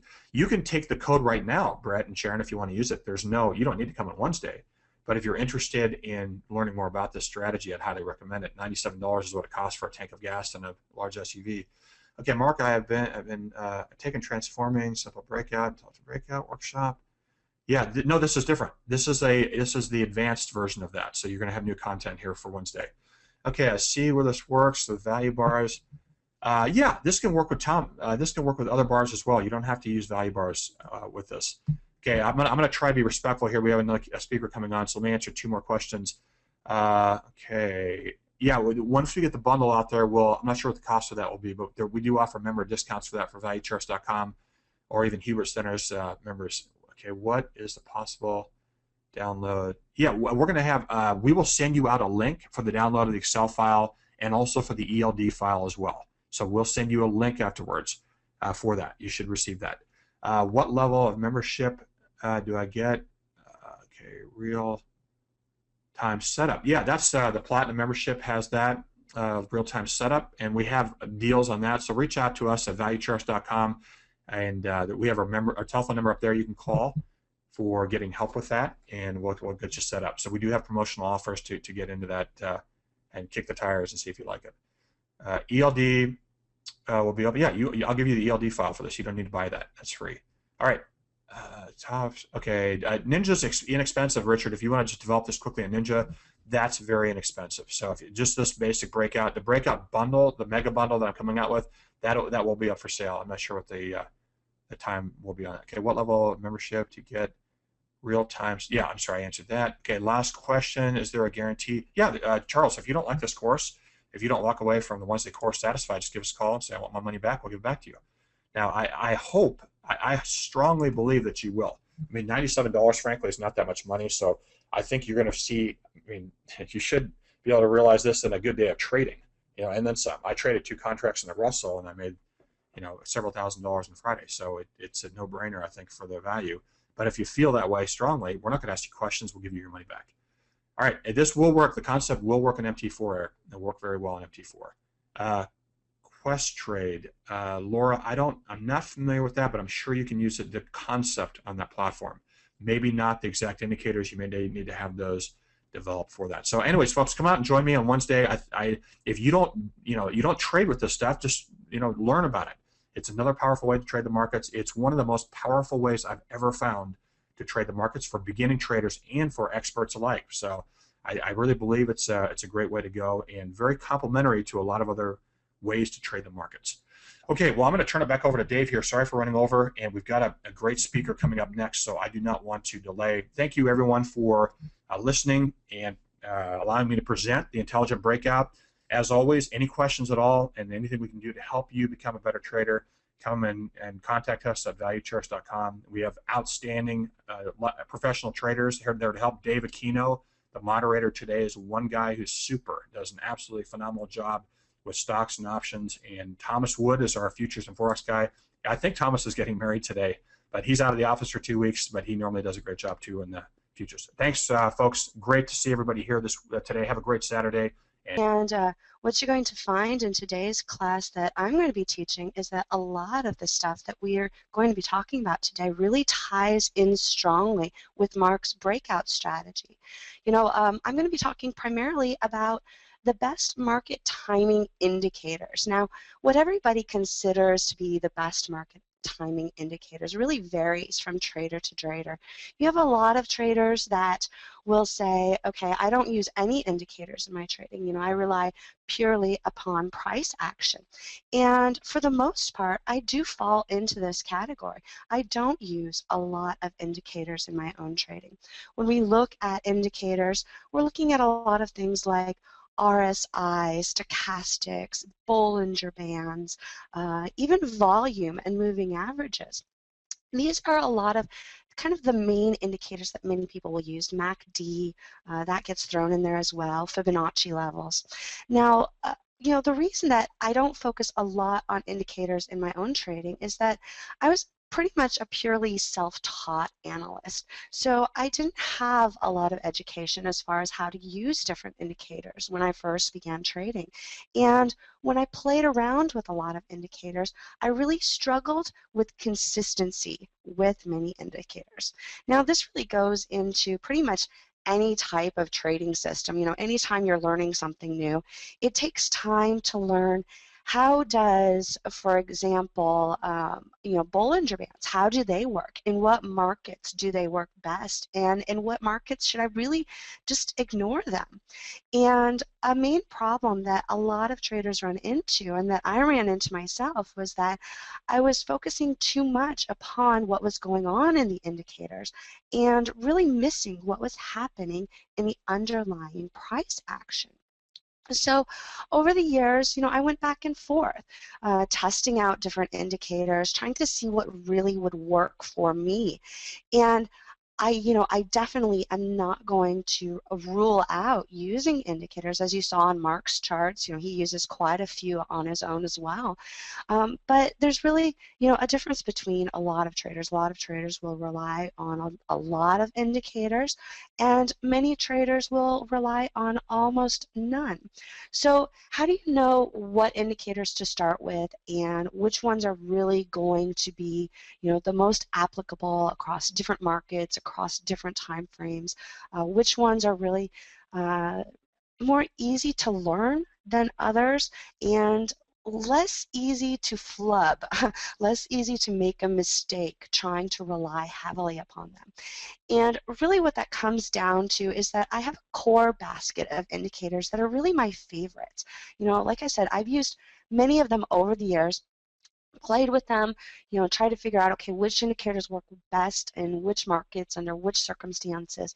And the indicators that I'm going to talk about today, the main deciding factors that I wanted to focus upon for indicators to share with you guys are, first of all, they have to be useful in multiple markets, meaning these have to be things that you can use whether you trade Forex or whether you trade stocks, options, futures, whatever you want to focus on. And also, they have to be useful on multiple time frames. So this means, for example, if I'm looking at something that's taking place on a 5-minute time frame or a 100-tick chart, that I can use that indicator as well on a monthly or even a weekly time frame.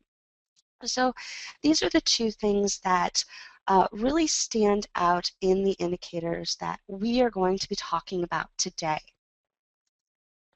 Now, when I'm looking at different indicators, I'm posted this on one of the earlier slides though, and one of the things to think of when you're thinking of indicators is to think in generalities, meaning a lot of indicators are used for support and resistance levels, such as moving averages, stochastics, commodity channel index.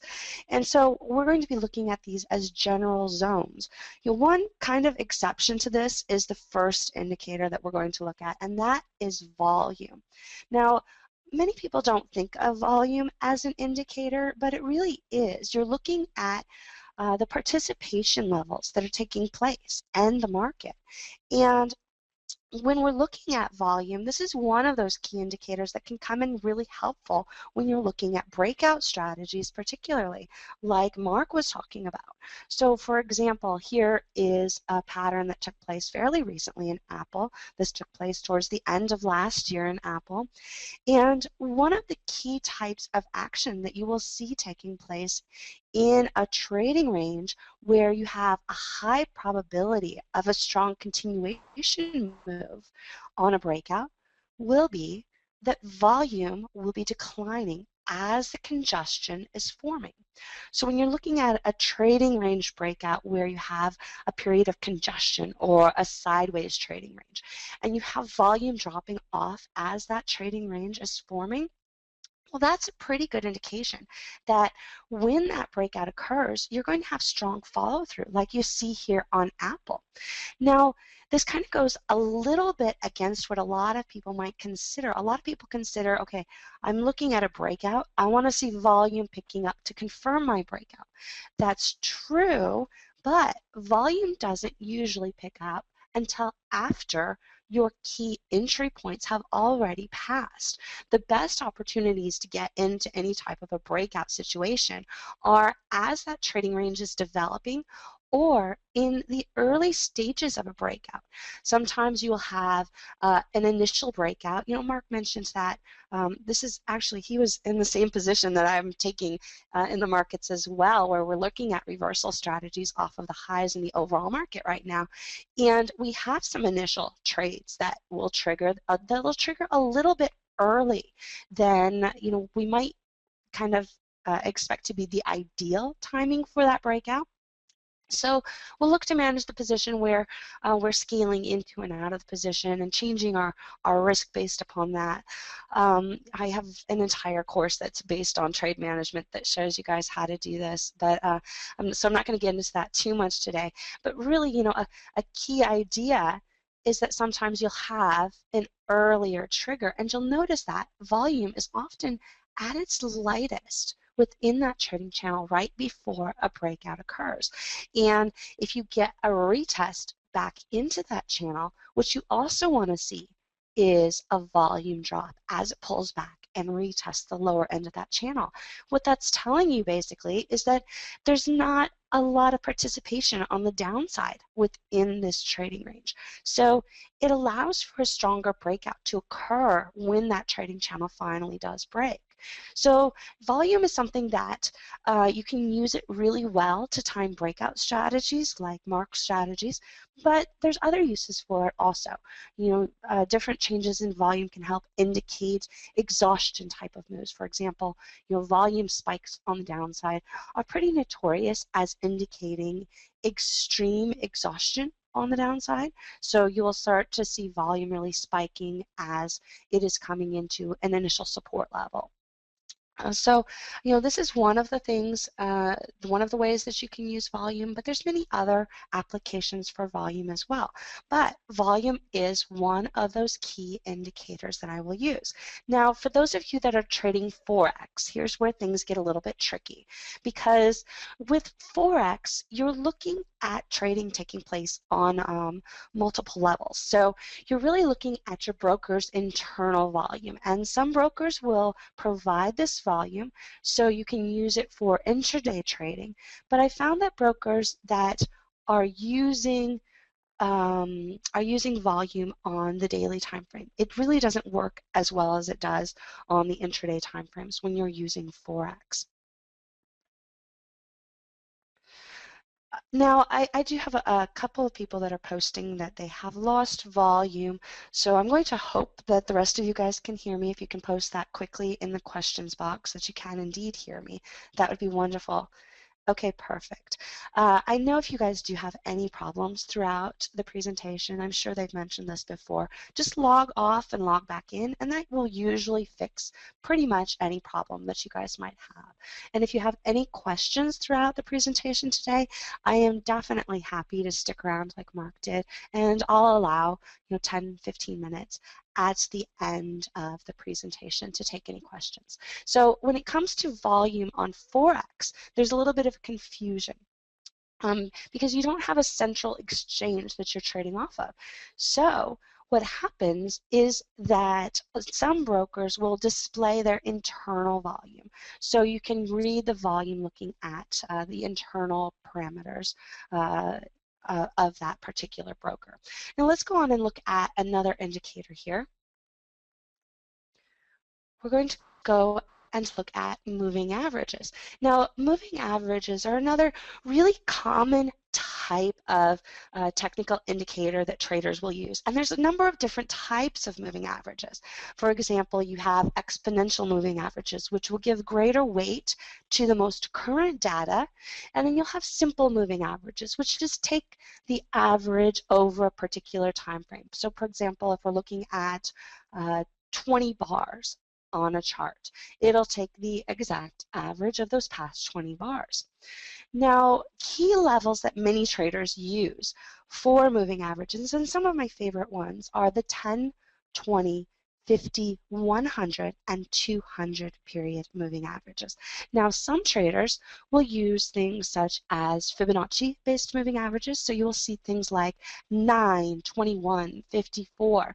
What you're going to find is that moving averages are general price zones of support and resistance. So when you're looking at the exact number that that moving average displays, it might vary a little bit depending upon which type of these moving averages you're using. But in general, it doesn't make that big of a difference. So here's a daily chart, for example, Krispy Kreme donuts. This is, some recent price action that's been taking place here on KKD. And on this chart, I have both the 20 period simple moving average as well as the 20 period exponential moving average shown over here. This is the faster moving average. And you can see how it serves as a support level within this uptrend, and once that channel breaks, it serves as an initial resistance level. One of the interesting things with moving averages is that a lot of times, if a security ends up hugging that moving average, like you see here heading into the beginning of October, that can trigger a really strong break when that moving average does break. Now over here we had a little bit of a false start on our breakout. It tried to do that same repeat of the pattern, but ended up ultimately failing.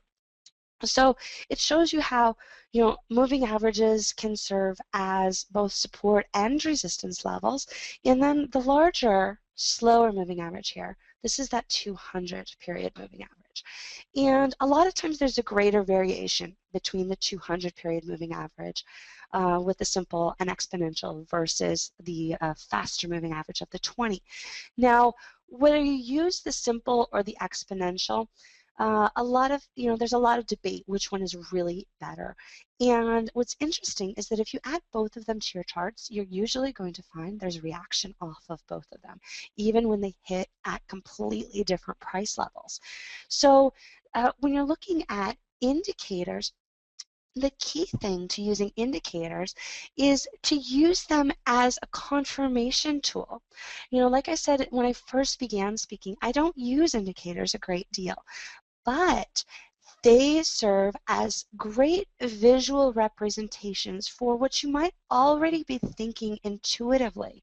So if you're working on building your confidence in your market timing, indicators often offer that great opportunity to provide that visual confirmation that there is indeed a good reason to have some sort of price reaction off of that level.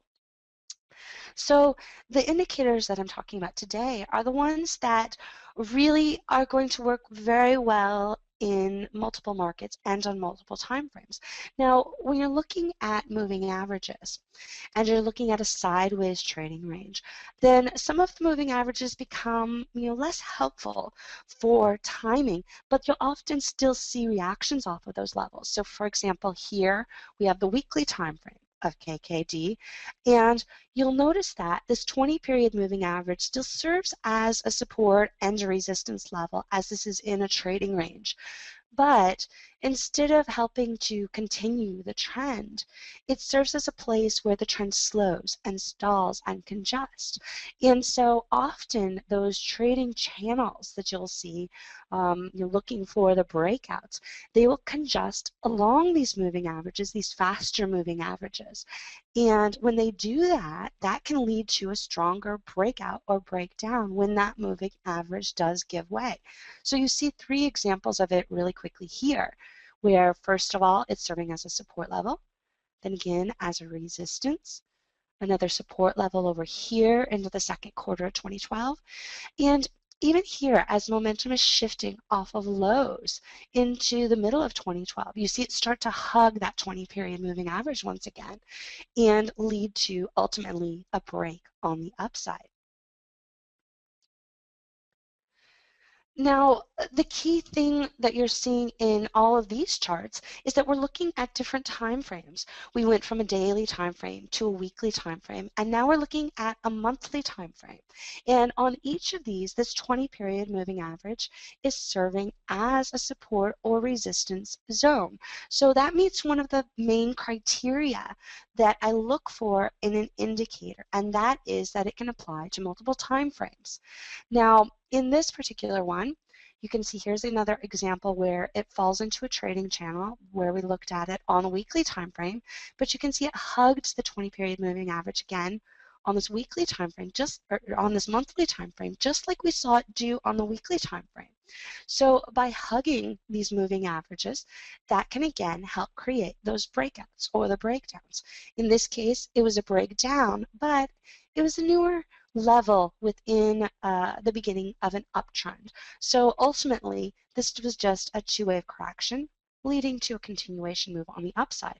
When the trend first began, however, it pulled up off of the low in 2009, hugged that moving average zone, still gave one of those little two-way continuation strategies. This is one of my favorite continuation strategies to work with traders on, just because it's one of the easiest ones to really start to learn and to start to develop. And it's a very simple type of breakout strategy. Again, you'll often see that volume drop as that congestion is forming. So it's not as noticeable here in 2009 to 2010, but it's very obvious in 2011 and into 2012, where volume dropped off as it pulled into the end of 2011, even though prices were pulling back.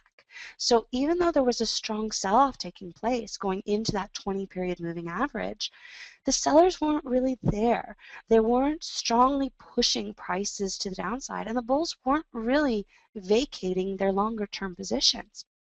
So the drop again in the middle of 2012 helped support once again that bullish bias.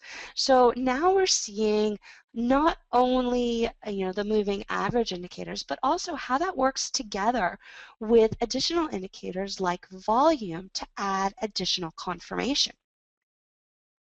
Now, right now, we are coming into a decent support level with the 20-period moving average heading into the beginning of this year, and momentum is picking up a bit on the downside this time around.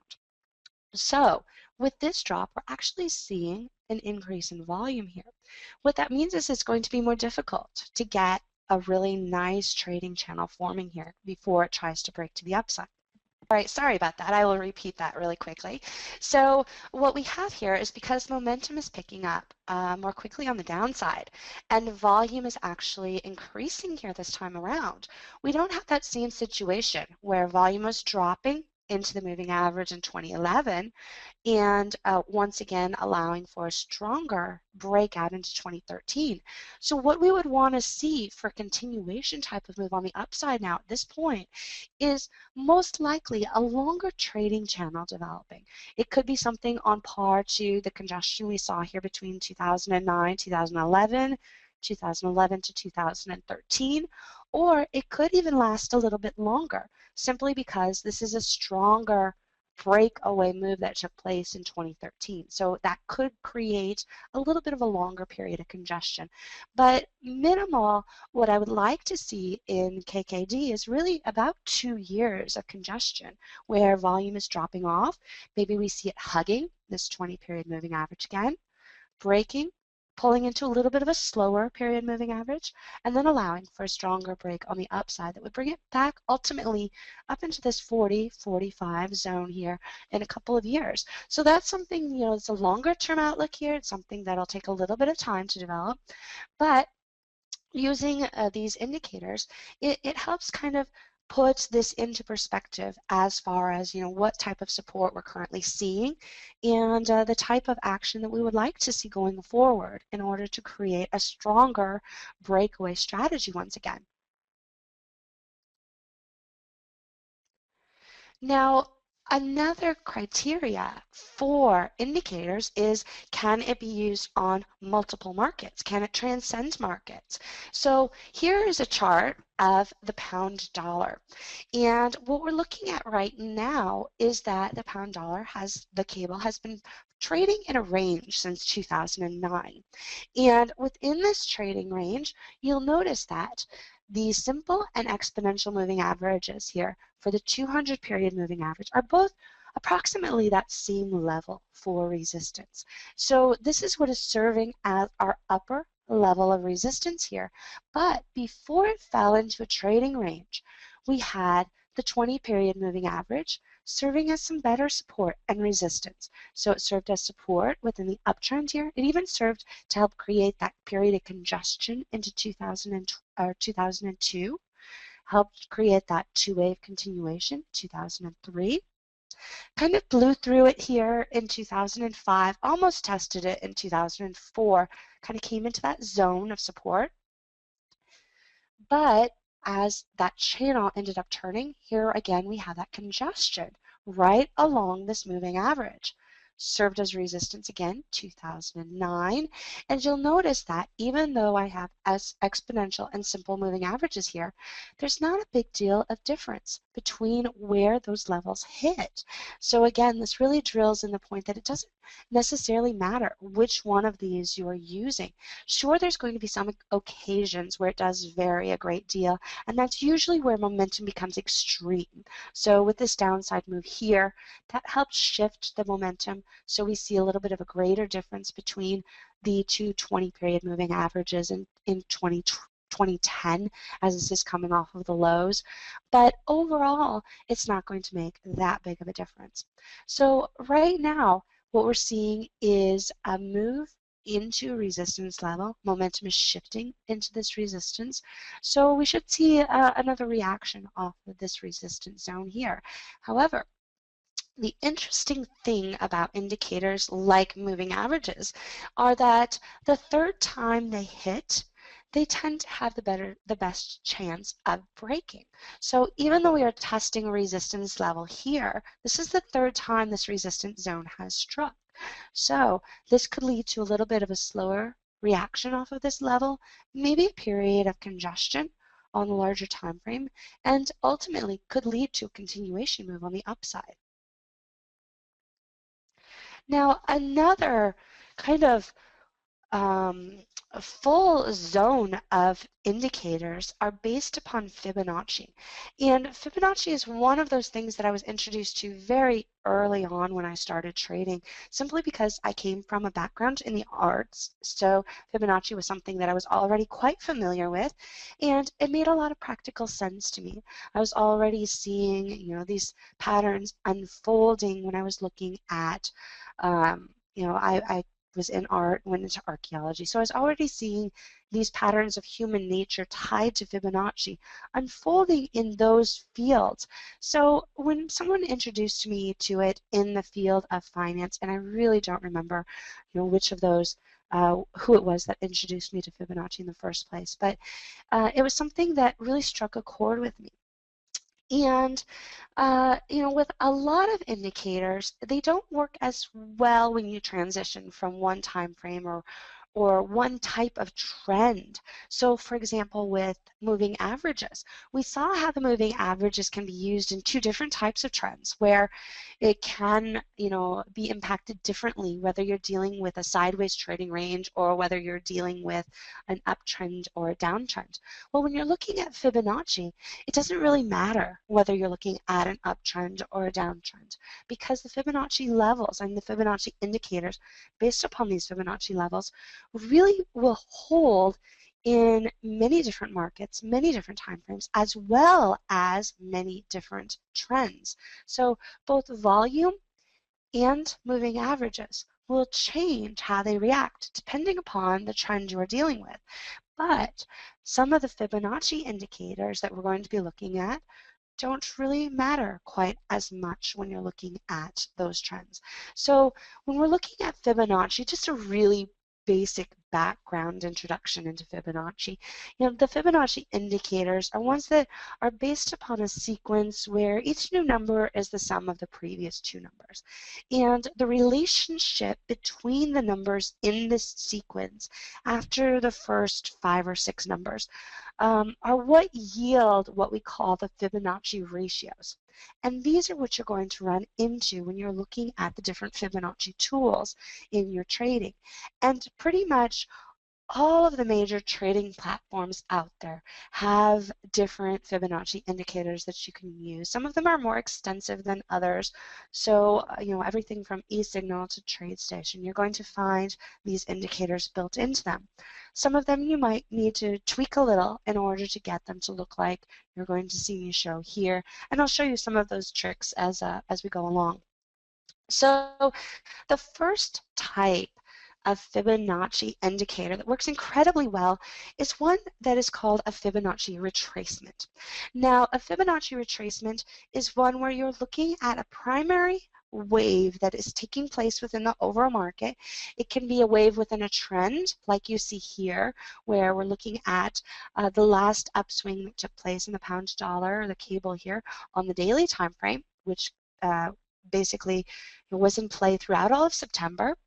Or you can even apply it to the swings that are taking place within a trading channel itself. So you can use it in both of those circumstances. Now, in this one, I've applied it to a trend move where we're looking at a larger uptrend, so a larger series of higher highs and higher lows, and looking at the retracement levels that are based upon that move. So when you're looking at adding a Fibonacci retracement to your chart, you begin with the low of a price swing and go to the high of a price swing. And your chart will then apply these different retracements back on that trend move. So the key Fibonacci retracements that are kind of like the core ones that you'll see as standardized on most of your charting platforms are going to be the 23.6% level, the 38.2% level, 50%, 61.8, 76.4, and then your 100% level.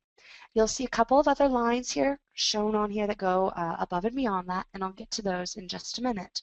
But when you're looking at the retracements, you're looking purely at a move back into that prior swing. So here, the first support level that hits based upon a Fibonacci retracement level is the 23.6% level. Now, a lot like we saw with the moving averages, many times these retracement levels can serve as a support level where you will see them, you'll see congestion basically hug that level. You might see prices push through that level initially to begin with, swing back up, so that line, like the 23.6, can often cut right through the middle of a period of congestion.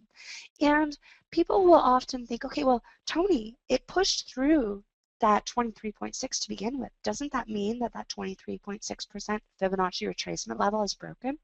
Well, no, because it wasn't able to complete a second bar on the other side of that level.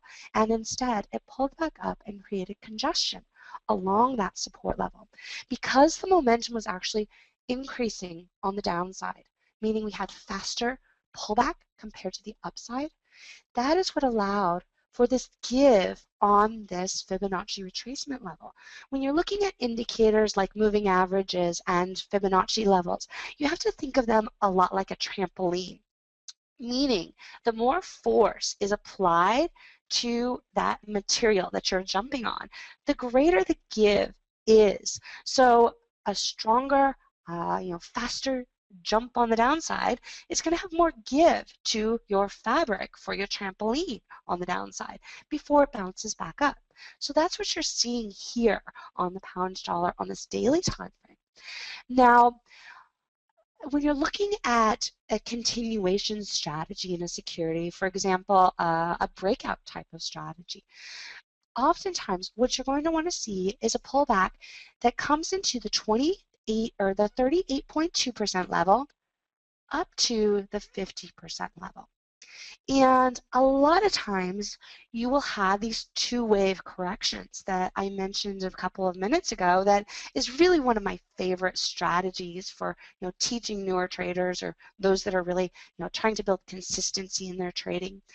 And what you will see is you'll see an initial pullback that'll either bring it into the 23.6% level or that 38.2% level.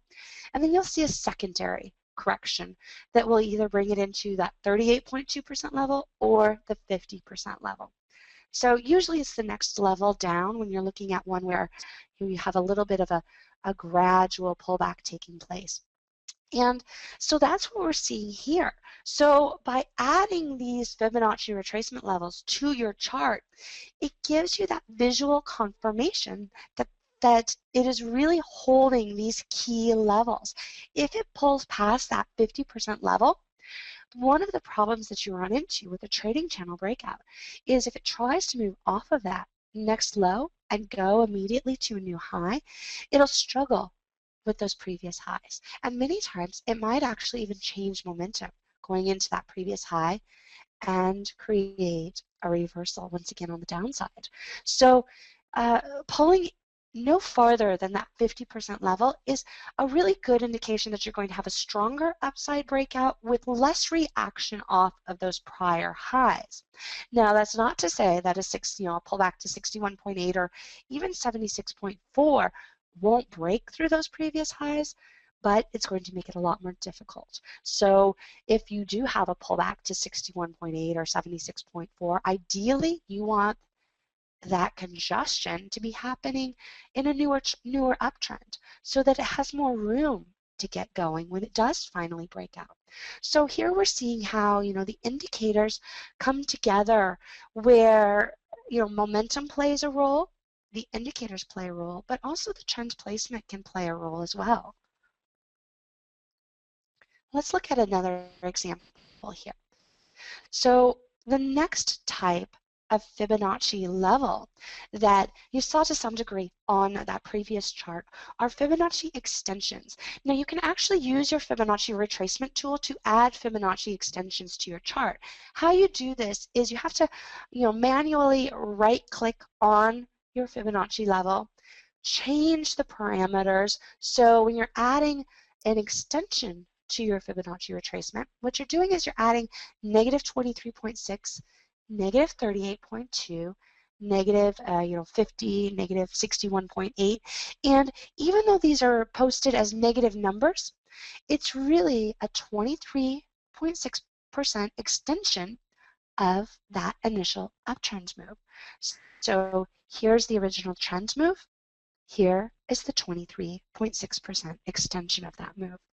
Now, extension levels work incredibly well for timing, particularly things like momentum shifts that are taking place in the market.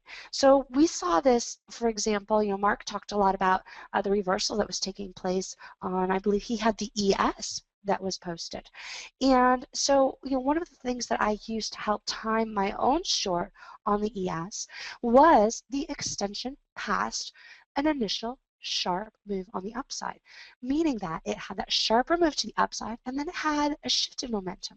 And it extended the move to the 38.2% extension, which helped create a stronger reversal off of the high. And that's where we got that really sharp drop on the downside. So you would be able to apply that, for example, to this move here, where you would be looking at adding the Fibonacci retracement from this is a low to this is a high, and then adding the extension levels, and this would come in between that 23.6 and 38.2% extension of this chart. Now I don't have that drawn on here, but you know, one of the reasons I don't use a lot of indicators in my own charts is after many years of doing this, you can basically draw those levels in your mind without actually having to physically draw them. So my own charts, many of the times, really don't have anything on them.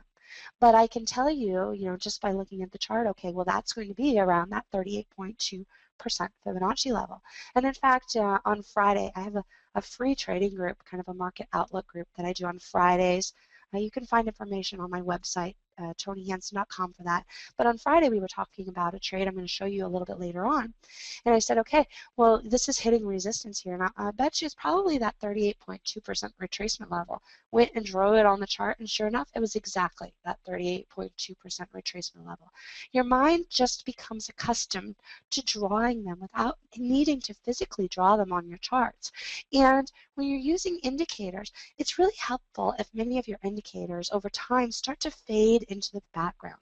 So they're there to add visual confirmation, help you build confidence, but they don't overpower overall price action that's happening, like this fact that this is a stronger move and then you're seeing a shift in momentum. That means you're probably going to get a sharper correction off of the third high.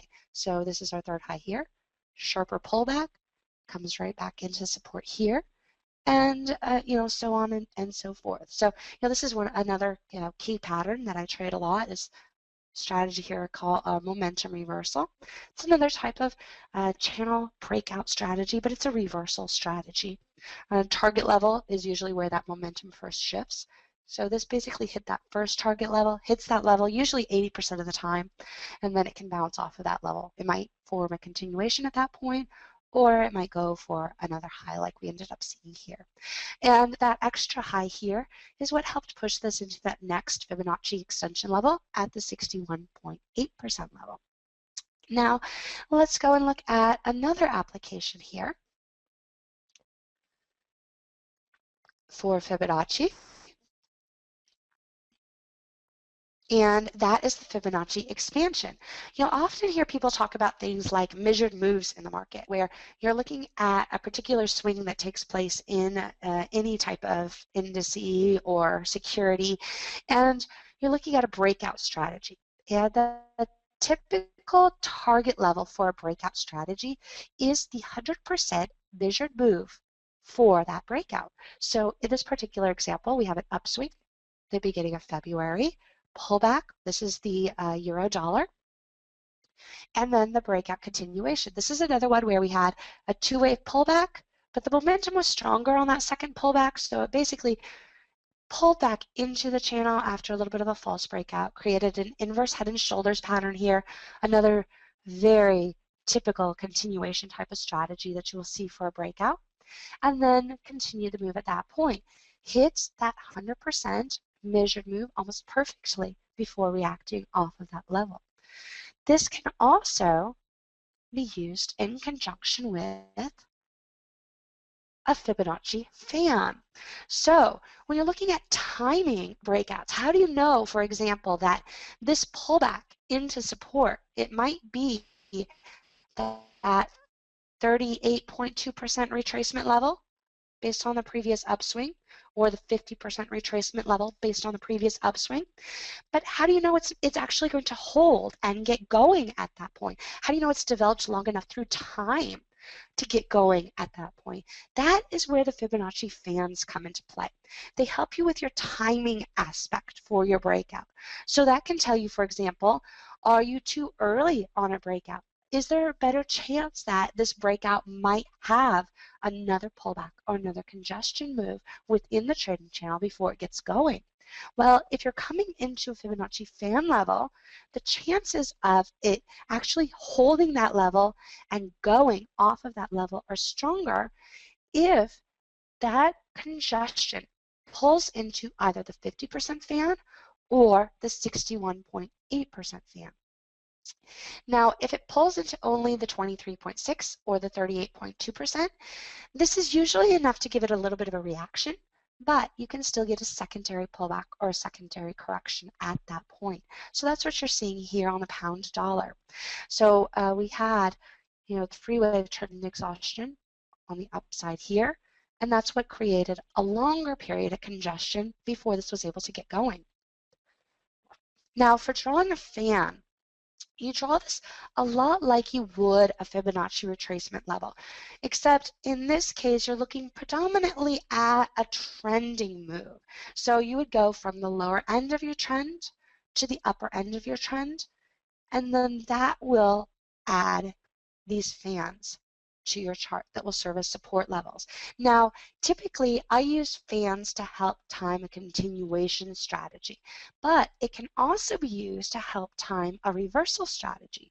So, for example, on the pound dollar here, originally when I was watching this, looking at this as a continuation move over here, excuse me just a second, guys.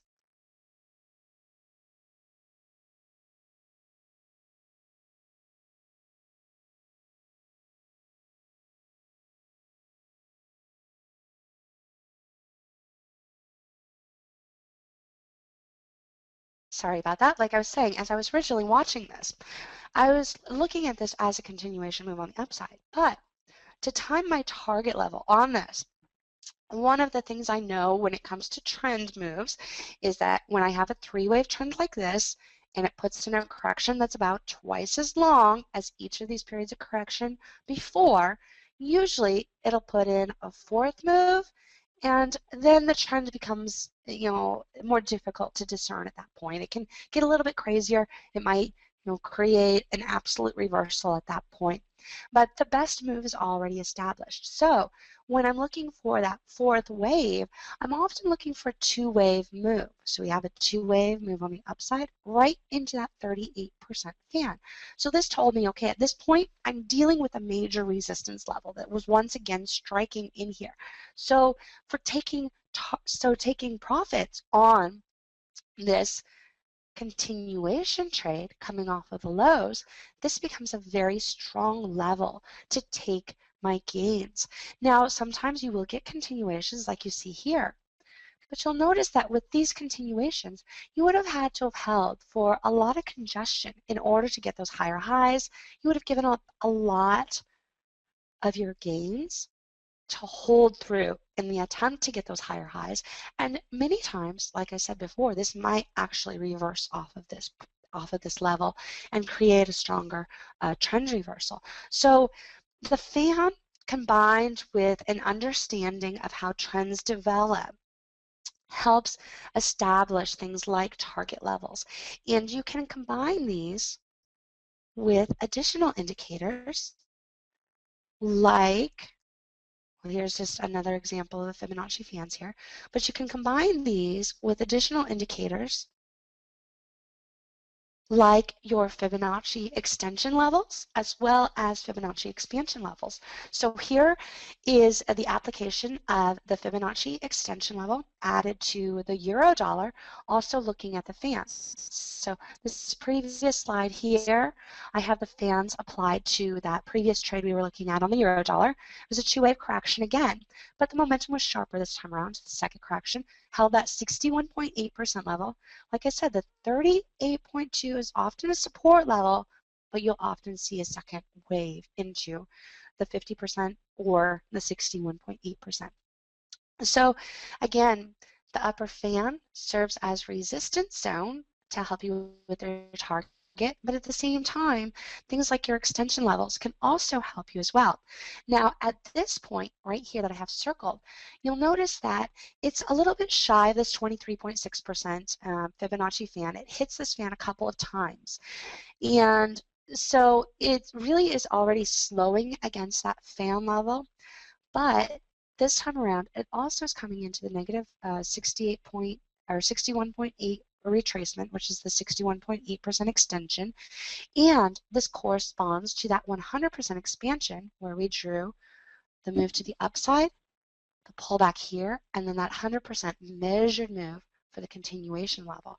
So you have these convergence of these different indicators here, helping to identify these resistance levels as well. Here's another example of using both Fibonacci levels, where we're using the extension levels as well as the retracement levels and the Fibonacci fans. So this is a trade that I took at the end of last year. I was heading into the money show, leaving for the money show in Toronto at the time, and gave this as an example. It hadn't followed through completely at that time, but I wanted to show how the retracements and the fans would work in conjunction to help with market timing. So oftentimes a trend move will have three major waves within them. So when you're applying a Fibonacci retracement and a Fibonacci fan, using those first two waves, the high of the first wave and the low of the second wave, that will give you that sweet spot zone to help you with timing your continuation move on the downside for your third swing on the downside. And then you can use the fan and the extension to help you time your target level. Now, as you can see, just like in the other example, there was a continuation where we did see the trend actually push through those levels to a farther extent, but the major swing hit at the same time as that Fibonacci fan and the Fibonacci extension level. So you have this convergence here that tells you, okay, this is the best portion of my trade is now already established at this point. So that is where you want to become aggressive in managing your position. A lot of times what I'll do is I'll take off part of the position at that level and then watch it on the smaller time frames to see how it continues to be developed. One question here is, how are the fans generated? Now, most trading platforms are going to have fans built into the trading platform. I know there's a couple of platforms that don't quite have it yet, that they've told me are in development. So if you don't have fans on your trading platform, then be sure to shoot a message over to your service provider to tell them this is something that you would really like to have, because like I said, what it does is it helps you with the timing aspect. So things like moving averages and retracement levels, these can help you with support and resistance levels, but they're not as accurate as fans for helping you with the timing aspect. Moving averages can be to some degree. For example, you might have like the 50-period moving average hitting here and again here, but more often than not, you would see something like here, maybe a 20-period moving average here and a 20-period moving average hitting here. So why did it push through the 20-period moving average at that point? That's where that fan comes in and helps you establish a resistance level. Now, fans, retracement levels, and moving averages can all also be combined to help you with your market timing. So TWO, for example, two harbors here. This is an investment that I got my traders into the end of last year, very beginning of this year. And this is the example that I was talking about on Friday, where I had the moving average up on the chart. I was showing them, okay, we're coming into an initial resistance level here. Here's the moving average. I bet you it's probably that 38.2% retracement level also. And sure enough, it was exactly that 38.2% retracement level. And what's interesting here, you know, at this point, at this juncture on TWO, is that this could just serve as merely a stalling point in this particular uptrend. So for example, back here, we have a similar momentum swing on the upside, and it stalled for a couple of months before offering up a continuation. This is where you would run into an example where what you would want to see happening at this point is congestion along that 20-period moving average on the monthly time frame. If it holds and bases along that level, even if it pulls back to some extent in terms of a price pullback, if it's still hugging and congesting along that moving average, that's going to offer the opportunity for continuation play a few months down the line. I would say probably between 4 to 5 months down the line, something on comparison to these previous zones of congestion that you see taking place on two harbors as well. So, you know, there's a lot of different indicators out there, but these are the ones that I have found to be the most consistent and the least likely for a trader to really mess up. You can use them, even with Fibonacci levels. An interesting thing with Fibonacci levels, a big question people have is, okay, how do I know that I'm drawing this properly? Well, the interesting thing with Fibonacci is that you can use different highs and lows that are within the same levels, and you'll still generate support and resistance levels that hold incredibly well. So for example, if you have a two-wave trend on the downside and you're adding retracement levels to that two-wave move on the downside, like, for example, this one here, two-wave move on the downside. Well, that's going to serve as support and resistance levels, but then if the trend continues and you're looking at, okay, well, now what do I do? You can go and extend that and use to that low as well. And those retracement levels that you drew initially are still going to serve as support and resistance levels in the future. What you'll find is that they'll start to converge. So for example, what might be a 50% retracement or 30, probably right around the 50% retracement here, if it pulls back into that level, that's going to be that 23.6% retracement that you see from the move down here. So even if you draw them based upon different support and resistance levels that you're seeing or different pivot highs and lows, you're still going to generate Fibonacci support and resistance levels that work incredibly well. And there's many ways that you can, learn over time to tweak them, especially with fans, to make sure that you're generating them properly. But they're really one of the more foolproof indicators out there that, like I said, you can use really easily right from the beginning, and use them very successfully. So I do want to take a minute here to share with you guys an opportunity that I do have for you available. This will actually work quite well in conjunction with Mark's own class that he's doing. I have two classes that I did and recorded them and now have them on my website. And the first one is 3 signs of trend exhaustion. So this goes into, I talked very briefly on trend development here in today's presentation. If you get a chance to go back and watch the class again, definitely pay attention to those things. But I have a class that focuses upon 3 signs of trend exhaustion. So 3 major things that you will see happening as a trend is going to be exhausted, whether that means that it's going to fall into a trading range and congest for a much longer period of time, or it's going to actually lead to a reversal. And it does touch upon which of those types of exhaustion you're going to be looking at, whether you're going to be looking at something that is more of a pause or more of a core reversal. So in the context of that class, I look at initiating reversal positions as well as protecting your profits as trends hit those exhaustion levels. So that class is usually $99, and for you guys, we currently have an offer for $39. I also have an additional class that you can add to that. It's 3 strategies you've been taught that will lose you money.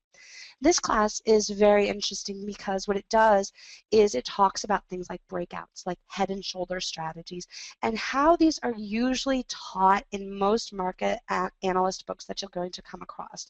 And most of the websites that, if you type in, trade the breakout or how to trade a head and shoulder strategy, they're going to teach you certain ways to trade these strategies that really, if you actually try to apply them over time, you're going to find that there's not a lot of consistency to them. You might be accurate maybe 50% of the time. So in that class, I share with you, some of those main strategies that I know you guys have been taught, that if you apply them the way that they're traditionally taught, you're not going to get the most out of those strategies. You might get trapped, for example, in a fake head and shoulder that actually ends up serving as a larger continuation trade. So that class goes into those strategies as well as how to trade them properly, how to get in at better price levels than they're traditionally taught, and how to manage them. So take a look at those courses. Each class is about an hour long, and really they're very concise, very clear steps And also the PowerPoints are also available for those classes also. So if you have any questions on those, just definitely let me know. The access to those courses is lifetime. So, for as long as I have my site, you'll be able to access those questions or those courses. That's one of the questions here posted in the chat room here today. And I've been trading for 16 years, and I've been running a site for 14 years. I was originally posted, I had a site, it's called swingtrader.net, and it was really a blog back at the time. And one of the main trading educational sites back in the mid-1990s approached me to do a newsletter for them. And eventually I joined their chat room, and then they spun me off, did my own chat room. And so, I've really been teaching for nearly as long as I've been trading, and I really think that that has, been a key factor in my success as well, because it's forced me to put into words and actually be able to share with other traders what my instincts were. And it really developed over time. So I don't anticipate taking this site down ever. It's my name, obviously, TonyHansen.com. So go there, check out those courses. Let me know if you have any questions. I want to thank you guys for joining me today and putting up with my congestion here today. And I do have, like I said, I have a free trading group on Fridays. We meet at 1 o'clock Eastern. I am going to be out of the country the next 2 Fridays, so we do come back in, let's see, April 11th is the next time we get together. So if you go to TonyHansen.com, you can view not only the archives for those previous sessions, but also sign up to participate in the ongoing classes too. And those are basically just market outlook sessions, and I wrap in a lot of lessons and things like I taught today will be wrapped up into those, but it shows you, how these things actually apply to the live market. So it gives you that confirmation that the stuff that I'm teaching you guys here today are things that you can apply live and not something that is pure hindsight. So that's a wonderful thing about these indicators they are forward-looking, and they are things that you're going to see me apply, in all of the intraday classes that I teach as well. So thank you guys for joining me today. Have a wonderful weekend, and I look forward to seeing you guys in a couple of weeks. Well, good afternoon. Hopefully my microphone's not too ridiculously loud for everybody. I'm breaking in a new microphone here this morning. Thank you for having me. I definitely appreciate the opportunity. What I'm going to talk about here for the next hour or so is Elliott Wave and really trading any type of market with Elliott Wave and Gann. Elliott Wave and Gann are, in my opinion, and I've been trading with this stuff now for 17 years, they are the perfect marriage of technical analysis, because Elliott Wave, and you're going to have to hear me out on Elliott Wave, because trust me, after teaching in front of people all over the world for 17 years, I've heard every, but this happens with Elliott Wave and this doesn't work right and this number changes. Trust me, this stuff really does work well if you learn how to interpret it, and you're going to love this part. Sometimes you just got to turn the numbers off. So what we're going to do here is I'm going to give you a basic overview of how Elliott works, the models that we're going to look for, the market patterns that we need to see to take advantage of these trading opportunities. Now, a weakness of Elliott Wave is Elliott works a lot with general movement. We can say the market's going to move up, and it might move up a range of 20 to 40 points. Well, 20 to 40 points is a pretty big range. That's not going to work real well for, trying to put in stops and trying to put in orders to get filled for limits. And, a big range is not something we can work with. Now, what Gann provides us very, very detailed levels. So instead of saying 20 to 40 points, I can come into a chart and say, all right, I think this thing should hit this resistance in 4 points in 2 days.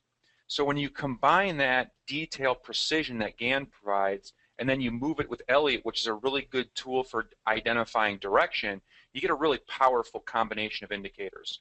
Now, I don't have any PowerPoint presentation or anything because, well, I just kind of like to go right to the charts. So everybody should be able to see, hopefully, my eSignal screen. This is eSignal 11 with the advanced get indicators. And I'm just going to really walk you through some examples on the chart. This happens to be Red Hat. Now, I want to kind of set up the general idea of what Elliott wave is, what the Elliott patterns we're looking for.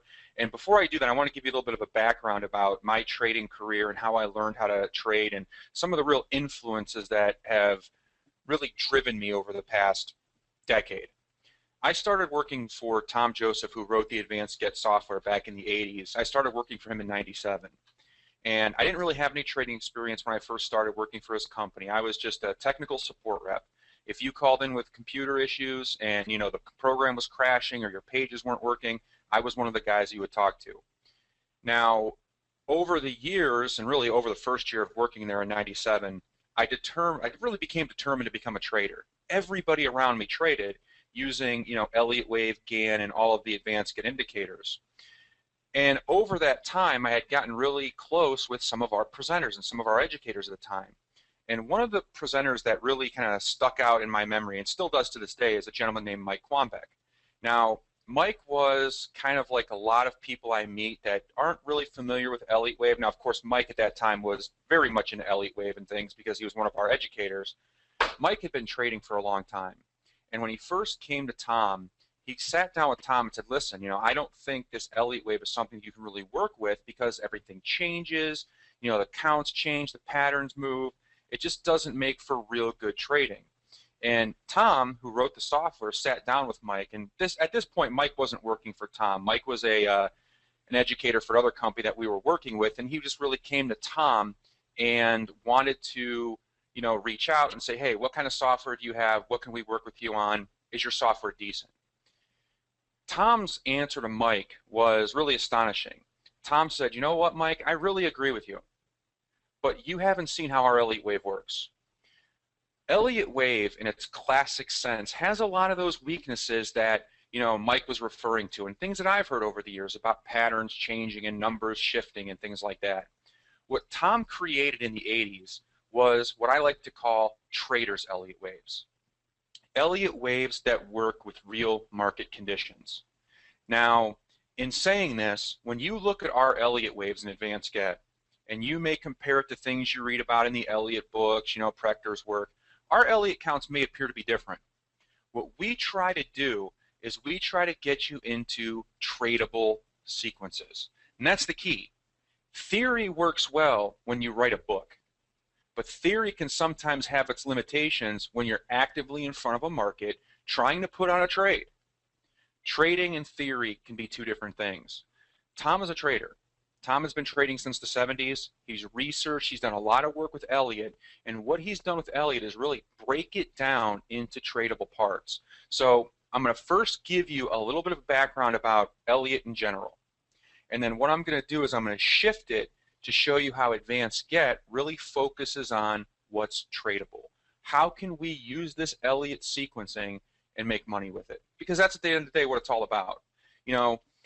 I would talk to traders, and I would even talk to my colleagues. Hey, did you see that level on the bonds? Did you see that level on Apple? Look at that big level up there at 500 bucks. Look at how the market took off from there. Look at how the market reversed. My next question is, well, how'd you make money? What'd you do on that? Well, nothing. I really didn't do anything on that trade. I saw the level. What good is a level if you didn't make any money? It's all about, at the end of the day, did you make money? That's how we judge our success as traders. So I'm going to give you a background of Elliott, and then we're going to work into what's tradable. If you have any questions along the way, I'll be happy to answer them. I hear a couple things about sound stuttering. Okay, audio fine. Okay, good deal. Hopefully the audio kind of corrects itself as we go. All right. I just lost my screen. Oh, there we go. Okay. Now, let's see here. Audience view.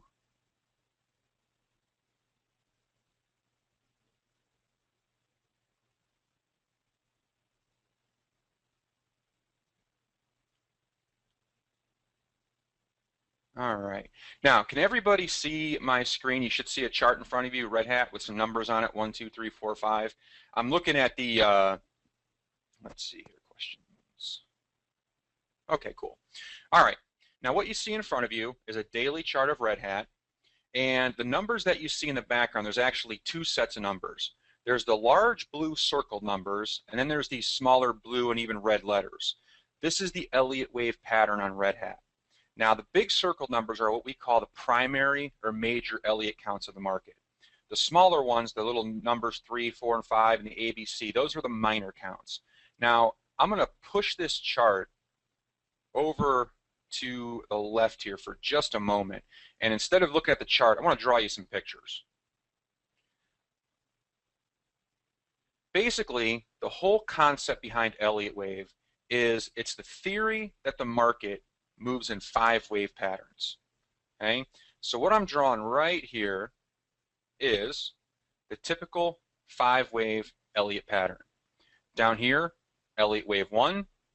Right over here, Elliott wave 2. At the top, usually the biggest, strongest trend of the market is your Elliott wave 3. The retracement after that big primary trend is wave 4. And the market generally makes a second new high, wave 5. Now, the theory of Elliott states that after a 5-wave trend, the market generally will either consolidate and change directions, or will have a consolidation and a new continuation move. That means 5 waves up, the market comes down a little bit or goes sideways, and then goes right back up. Or what can happen is after 5 waves, the market has a complete change in trend, and this thing will start going down from here. Now, these numbers that we place on the charts, these 1s, 2, 3, 4, 5s, these are not just random numbers that appear. The market has to be in a very, very specific Fibonacci sequence. It's a Fibonacci marriage here. The markets have to be in a very specific Fib ratio. Wave 1, and I'll kind of get to this later, wave 1, unfortunately, is not generally a very predictable wave sequence. Wave 1 is something that you're probably going to be trading with not a lot of Fibonacci direction. Now, Gann's going to come in here and help us with wave 1 quite a bit to give us an idea of support and resistance. But from a Fib level and from the original Elliott teachings, wave 1 doesn't really have a lot that we can go by in history. Now, your wave 2, which is this move down, wave 2 is generally about a 62% retracement of Elliott wave 1. Your wave 3 is generally about a 160 to 260% extension of wave 1. So if I measure from the beginning of my wave 1 to the end of my wave 1, and I take that from the starting point of where 3 came in, my wave 3 is generally about a 160 to 260% extension of that. Now there's times it can go a little bit longer, but 70% of the times 1.6 and 2.6 is really where you're going to find your wave 3s. The wave 4, which is this, is mostly a 32 to 62% retracement of your Elliott wave 3. So you see it's right there at 38%. It's kind of uncanny how I'm drawing, just a drawing of Elliott wave and I'm hitting all these numbers perfectly. That's just experience. I've been drawing Elliott counts for years. Your wave 5, which is this sequence right here, is generally a 62 to 100% extension of your entire 1, 2, and 3. So if I measure from the beginning of 1 to the end of 3, my wave 5 is usually about 62% of that swing. So if your waves 1, 2, and 3, let's say it rallied 100 points, well, that wave 5 extension would be 60 to 100 points. That's how the Elliott numbers come into play. Okay? They're not just random numbers that should be appearing on your chart. They have to go by a very specific Fibonacci sequence. You can't have a wave 4 without a perfect 1, 2, and 3. The market can't be a 5 without a 1, 2, 3, and 4 in the right Fibonacci sequence. Now, what Tom did back in the early 80s, through the local university here, he was able to get some time on a supercomputer at the day. And he did a lot of back testing and a lot of number crunching on Elliott, trying to see what could be reproduced in time. He tested 30 plus years of market data. Now again, this is back in the 80s, so that was quite a feat back then. We didn't have desktop computers like we have today. He had to get a big computer at a university to do this. Now, that's not the only testing he's done. He's done testing ever since then. I've seen some of the number crunching that he does when he tests out trading concepts. But what he was able to really find out in his testing was there are certain points of this Elliott sequence that are predictable before they occur, and there's parts of them that are not so predictable. What Tom found out was waves 1 and 2 are not something that can be predicted with a lot of accuracy in real time. So from the Elliott sequence, what we generally do is we try to focus on this part: 3s, 4s, and 5s. Now, the title of my presentation, the description, I talked about how to use Elliott sequences for 3 key market areas. Trend breakouts. Trend breakouts generally occur in wave 3. That's the strongest move of the market. Now, strong is kind of a universal term. Strong doesn't just mean up. Strong can mean down. The market can be going strongly up or strongly down.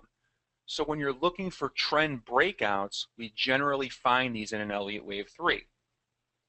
The market continuation is where your wave 4 comes in. The market termination, where we're looking to change directions, is your Elliott wave 5. Breakouts in wave 3, continuations in wave 4, trend terminations in Elliott wave 5. Now, what you'll find in Advanced Get, and really from our software and from our teachings, we don't really put a lot of emphasis on following the general Elliott guidelines of wave 1 and 2. That's why when you look at our software sometimes, and even Tom said this to Mike in the early days, listen, you may not agree with our wave counts because ultimately we don't put a lot of emphasis on really looking at 1 and 2 in their perfect Elliott wave structure. To us, it's all about identifying the trend. Wave 3 is the trend, the strength, because wave 3 is where the research showed the market starts to get predictable. Now, from that research, we've also kind of expanded from there, and we can actually show you, using some other tools, and specifically Gann and Fibonacci, where those wave 4s break down, and I can show you how to identify the beginning stages of wave 1 and 2 and how to get you into a 3. This, however, takes a little bit more experience, and sometimes it takes a pretty dramatic step. It's called turning off the Elliott count. Okay? But here's what I want you to focus on. I want you to focus on these big waves, 3, 4, and 5. So I'm going to pull my chart back here, and I'm going to delete these little trend lines I just drew in there. I'm going to bring this chart back. Now, this is an up-to-date chart. This is as of, Friday's closed. Friday we were down a little bit on Red Hat, but still kind of stuck in a sideways range. Those big blue numbers, 3s, 4s, and 5s, this is where the action is on Elliott wave. So if you look back here and you kind of see, well, there's that wave 1 and 2, but, Ron, according to what you said, wave 2 really didn't quite retrace down to 62% like it was supposed to. You're right, it didn't. Because what we're focusing on is the strength. 3s, 4s, and 5s. Now, right now, if you're going to be an Elliott wave trader, you really have to ask yourself a question. What do you want? What do you want out of this market? Do you want low risk, high reward? Do you want, well, of course we all want that, no question, right? But unfortunately, the markets don't always give us that. We have a little bit of a up and down or a pro and con debate going on right now. You've got a couple options. Do you want low risk with a decent amount of return? Now, when I say decent amount of return, I'm basically referring to about 1.6 to 1. That means for every $100 you risk, you should see about a 160 potential return. That, to me, is low risk, medium reward. Do you want to see high risk, high reward? Now, high risk means, you might not be right more than 50% of the time, but when you're right, you might be right for 3, 4, 5, or even 6 to 1 return. That's the question you have to ask yourself as a trader. How do you want to do this? Because with Elliott wave and some of these sequences, you have that choice. When you look at this chart, now take the gap out of the equation, although I'll show you here in a few minutes how you actually could have been in this market during the gap. Now, I don't care what happened with the gap. I don't care if it was news, earnings. I don't care about that stuff. I'm a technical analyst. I look at the charts. Do you want to trade the major market strength? Do you want to be in this thing for the wave 3? This big move right here. Or do you want to be in the market for this smaller move? If you want to be in for the big move, that's fine. We can do that. That is a high risk, high reward trade sequence, the wave 3. If you want to be in for the lower risk, medium reward trade, that right there is your wave 5. So let's start this off. Let's start this off with that wave 5. I'm going to take you back in this trade, back into early February, and I'm going to show you how this thing kind of works. So I'm going to go to a nice little feature in eSignal called replay mode. I'm going to jump back to this chart back in early February. All right. So this is what the chart looked like in early February. Now, training mode is great because you can basically simulate day by day what the wave counts were, what the studies and indicators were, everything beautiful about this chart. Now, what this is right here, this is Red Hat, and I've got the chart moved back to, again, February 4th. I'm going to try to, okay.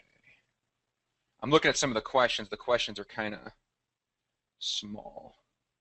Make those a little bit bigger. Up there we go. Now I can see the questions a lot easier. And then, Bill, you had asked earlier, what about 1, 2, 3 corrections? What fib extensions work there? Honestly, it's the same thing. Now, when you say fib 1, 2, 3 extensions or corrections, really ABC 1, 2, 3, they all follow around the same sequence. Where Fibonacci really starts falling is in a wave 5, 4 and 5. The market still generally, and I'll kind of get to this as we go through the presentation, it doesn't matter what the wave count really says. The trend phase of this thing, the 3, 4, and 5, those all really fall into the same fib levels. 1, 6, 2, 6, 38 to 62%, 62 to 100. So if it's a 1, 2, 3 correction, or like after a wave 5, it still falls in line with that whole 1, 2, 3 concept. Same fib numbers apply. Same sequence. All right.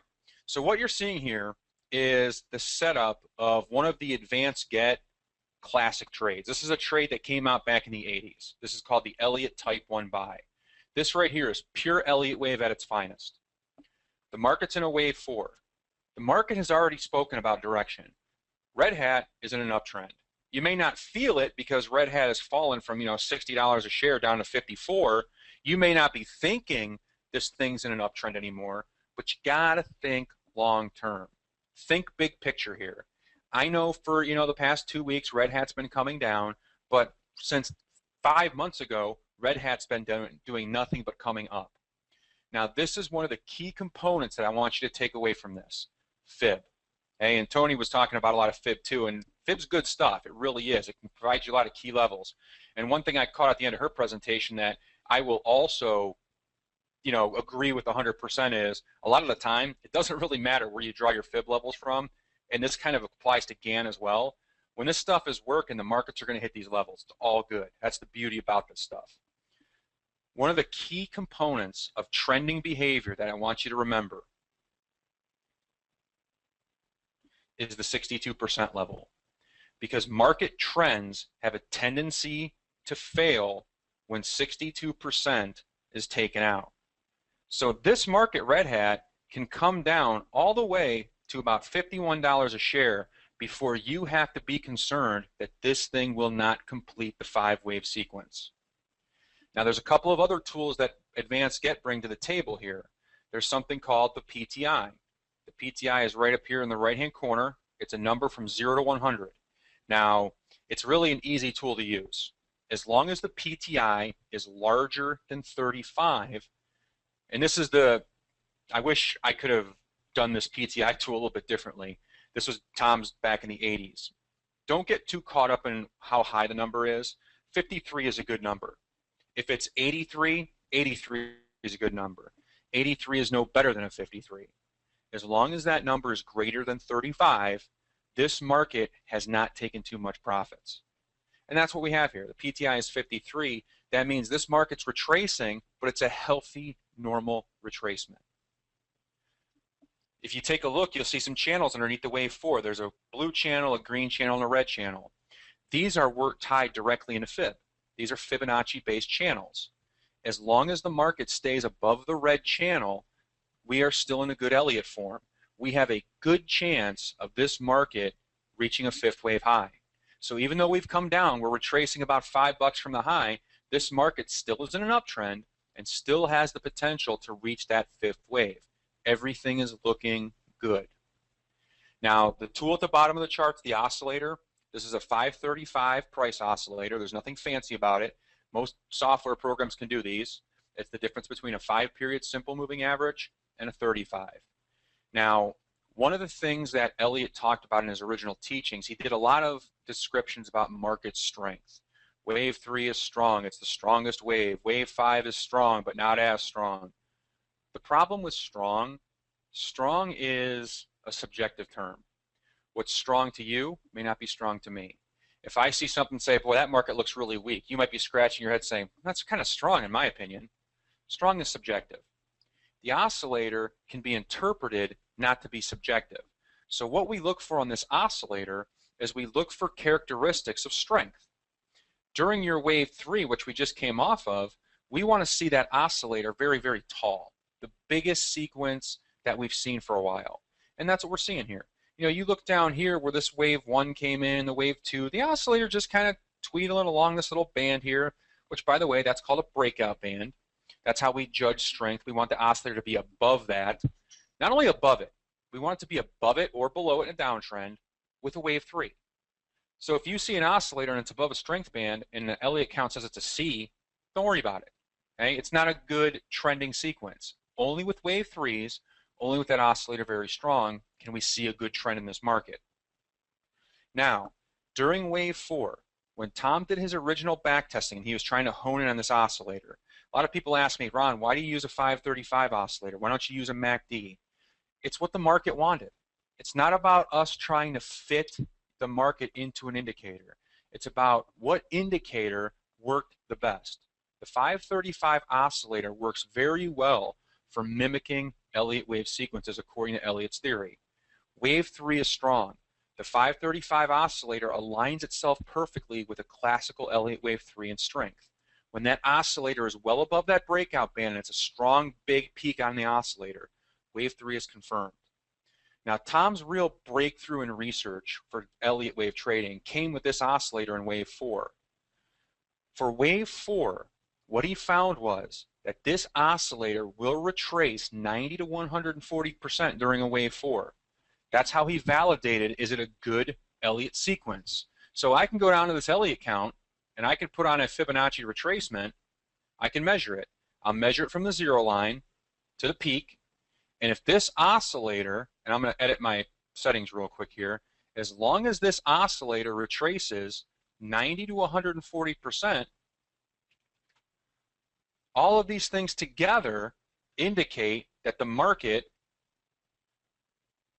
has a good chance of completing the Elliott sequence. And you can see this oscillator is retraced 90 to 140%. This market has a very, very good chance of completing our 5th wave circuit and making one final new high. Okay? No, wave 3 is definitely not the shortest wave. Wave 3 is the longest, strongest wave of the trend. If I misspoke, I don't think I misspoke on that, but if I, for some reason, got stuttered on my words, wave 3 is the strongest trend, not the weakest, it's the strongest. Now, the PTI is right here, by the way. That's that red number, PTI. So everything in conjunction here, you've got a wave 4, the oscillator confirms the wave 4 pattern, 53 PTI is telling us that this is a normal profit-taking sequence. We're not taking too much out of this thing. We're above those channels. Now, the channels, by the way this works is they're kind of statistical probabilities at this point. If wave 4 stays above this blue channel, you got about an 80% chance of completing the sequence. If it stays above the green, you got about a 60. You know, if it stays above the red, you got about a 50.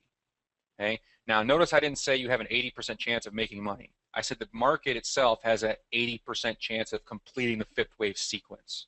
Okay. That might mean it goes up, you get stopped out, it comes back down, but eventually makes a 5th wave. So all this together, this is what we call the type 1 trade. Now, one thing I will tell you, and this is a big thing about technical analysis and something I've learned over the years. When you have a sequence like this, Elliott type 1 buy, I don't care what indicators you use to trade. It can be an Elliott wave sequence, it can be a MACD, it could be a stochastic. I don't care what you use.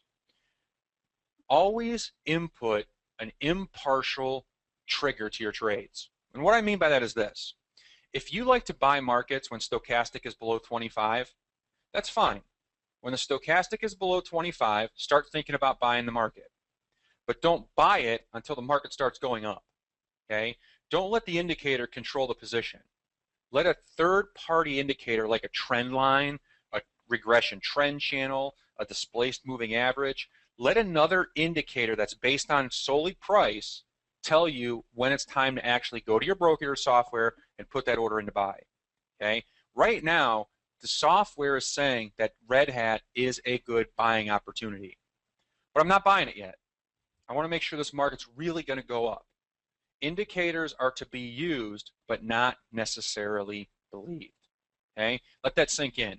Indicators are to be used, not necessarily believed. How do you believe an indicator? When the market responds. Simple as that. How would the market respond? This is one of the things that I'll do. I'll put up a trend line, something like this. When we break that trend line, I'll buy it. Haven't broken it yet. Still haven't broken it yet. Now we've broken it. Now you buy Red Hat. Are you buying right at the low? No, can't do that sometimes.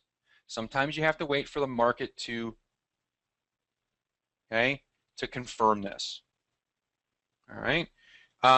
Point 4, just an RS pivot, resistance support, sure. You know, it's a resistance support pivot. And then the question, how do you mark ABCs? ABCs are, you would see them on a chart just like anything else. Now you see it here, ABC. ABC, like I said, is kind of the same Fibonacci sequence as a 1, 2, 3. The difference between an ABC and a 1, 2, 3 is that ABCs are not completed 5-wave patterns. An ABC pattern typically occurs in the market after a failed 5-wave sequence.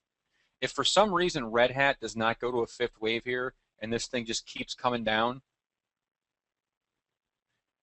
my screen keeps kind of flashing on me for some goofy reason, but that's okay. If this 5th wave doesn't complete the 5th wave and it goes down and does something like this, a lot of times what will happen is that previous 1, 2, 3 becomes an ABC. That ABC still holds the Fibonacci sequencing of a 1, 2, 3. So I'll show you another chart actually that's got an ABC sequence on it right now to give you an example of how that works. All right, so everything we know about Red Hat says this market should go up and make a new 5th wave high. It does, okay? Goes right up there, boom, 5th wave high. Everything's beautiful. And there's the 5th wave. Now after a 5th wave, which is right here, the market generally starts to sell off, and we can kind of see that behavior in Red Hat right here. The market starts selling off about, March 11th, and as of March 11th, it's kind of stuttered sideways a little bit, but it's starting to move down now. So we're at the end of that 5th wave sequence, and now the market is starting to go in the opposite direction. It's completing its 5th wave cycle. Now, where's this market going to get to? That's the next step. I'll show you some fib to give you an idea of where that works. Now, what you just saw there was the type 1 trade on Red Hat. What you're seeing up at the top here, where I put those regression trend channels in, that's the type 2.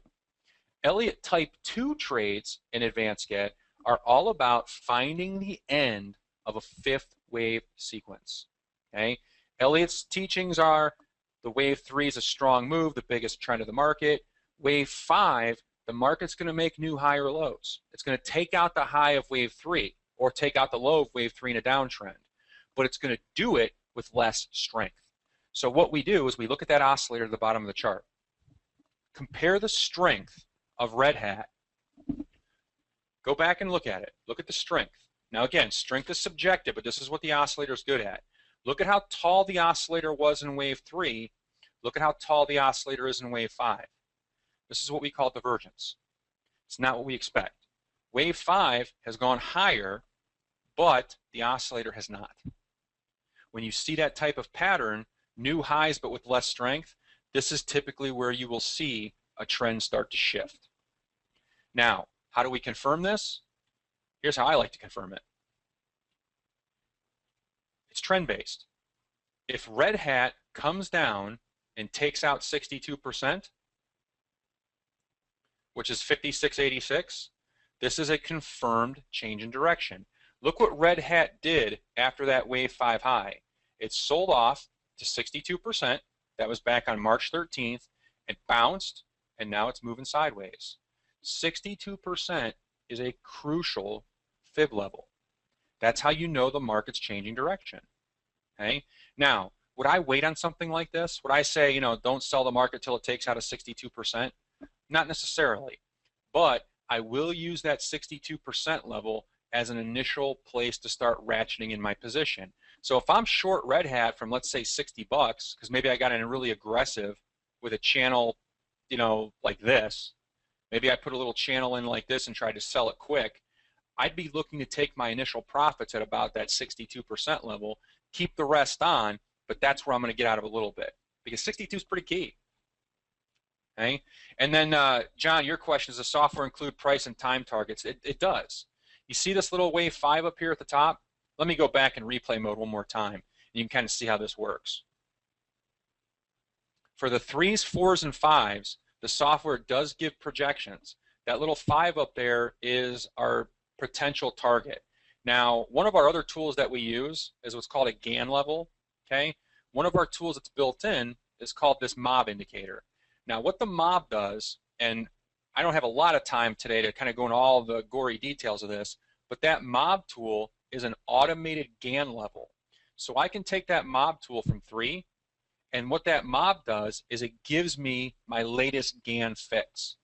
What it's telling me based on this data at March or February 7th is Red Hat should hit about $61 a share sometime at February 28th. See that little black line right there, that little gray line? That's a timing hash mark. This is a price zone for wave 5 built on Gann. All right. Now, how does that Gann work? I can show you the Gann, you know, in detail. This is a Gann box. Now, don't get crazy with the Gann yet. I'm going to explain to you how this works here in a few minutes about how Gann projections work. This right here is kind of what the Gann does. This is a Gann angle. Based on that mob, it's catching the 4x1 angle here. This is where wave 5 is likely to meet its match. Somewhere up in this range right in here. I think I grabbed it and moved it a little bit. But somewhere right in this range, and you can kind of see where the mob's coming in and hitting that Gann angle. This is where wave 5 should come into. That's where our resistance should be. And you can kind of see where wave 5 actually does come in right in that area. Okay? I think I accidentally moved that angle. It was actually up a little bit more. Heck, if I move it down, it would have been better. But it's right in that area. That's how the software provides you these targets. You see where that top came in? Right there. We were saying around March 28th or February 28th, came in about 4 days later. That's our mob tool. That mob takes that background Gann stuff that I just drew on the chart and kind of projects it there. Okay? So here's what I want you to start thinking of now. How do we catch these sequences? How do we find where the market's going to change direction? You already kind of learned the type 1 trade down here at the wave 4, the type 2, things like that, right? It's pretty easy in hindsight. In real time, it's just as easy. That's the best part of this. What I'm going to do is I'm going to do something kind of neat here. I'm going to go back even farther. I'm going to show you this wave 3 sequence. How do we catch this nice big wave 3 move from 44 to 58 bucks? How do we catch that? I'm going to go back in replay mode again, and I'm going to jump back to right about here in November. Okay? Now, you see an ABC. Now, one thing that I want to, again, kind of put this in the memory here. ABCs are generally nothing more than 1, 2, 3s as far as the fib goes. I want you to treat an ABC mindset no different than a 1, 2, 3, because something's going to happen here in the next few bars, and this is the cool part about replay. One thing's going to happen here. The count is going to change. 1, 2, 3 up. 1, 2, 3 up. 1, 2, 3 up. Okay? Now, notice what happened. You never saw the wave 1 and 2. The waves 1 and 2 never really came into play until that 3 came in. The next bar comes in, boom, 1, 2, 3. Advanced Get does not label the 1 and 2 until we have our first signal of a possible wave 3. So when this wave 3 starts coming in here, and this is in early November, this is your sign to start trying to get into this market. Okay? You need to try to find a place to get long here. Now, one of the other indicators we use is called the XTL. The XTL works in conjunctions with wave 3, and as soon as those bars start turning blue, like we see right here, and you have that wave 3, this is a place where you're going to try to get long red hat. This is a high risk, high reward trade sequence. Using that Gann tool, the mob, I'm going to take my mob from that big previous high. This is kind of a general rule for the mob. Anytime you use Gann or anytime you use an indicator like this for resistance, if you want to know how high a market can go, take your level from the previous market high. So I'm going to take that mob, that big Gann level, from my previous high here, and this is where I suspect red hat should get to. Okay? It's to that question about doesn't the mob tool basically show the same as a fib extension? It's similar, but the difference between just a regular fib extension and the mob uses timing, which is Gann. Mob uses that timing sequence, not just price. So it's a little bit of both. It's fib, it's Gann, kind of all in one. But it's close. They definitely have fib characteristics. No different than a Gann box. You know, it provides support levels and resistance based on 25, 50, and 75%. You know, it provides timing as well. So as that market comes through, wave 3 comes in, you know, there's a little bit of heat going on there. But ultimately, that thing does pop up into that resistance level. Okay? Now, you can say, but, you know, that thing gapped and that had something to do with it. Yeah, of course it had something to do with it. But that's where the market ultimately went, and even went a little bit higher. So as it hits that Gann level and hits that mob level, this is where you're going to want to try to take profits in this thing. The wave 3 was picked off early in the sequence down here. And you can see this stuff going back and forth the whole time. You know, you see the 5-wave sequence here, strong oscillator, pull back to 0. The market topped back on September 19th, throw up that mob level again. Boom, there's your target. The market could not take the mob, wave 5, the market changed directions. If you missed it, the XTL turned red right here on September 24th. That XTL stands for Expert Trend Locator.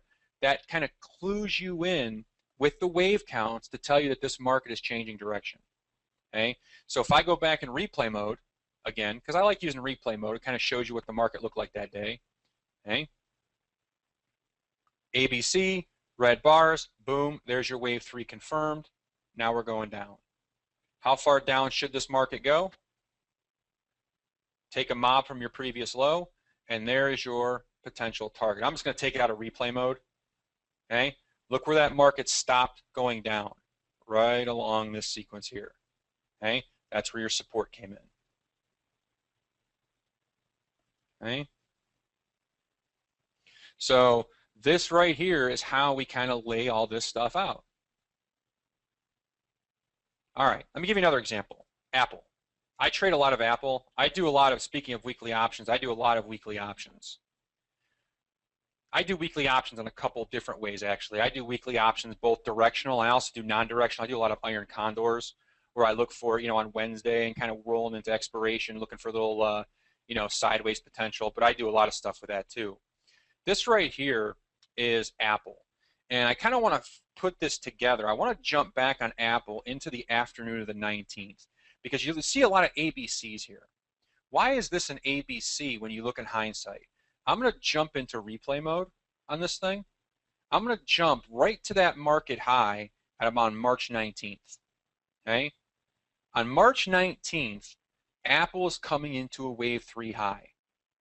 All right? Right around 536 bucks. It's coming into a wave 3 high. The market finally meets its wave 3, starts coming down, and whoa, the wave count changed.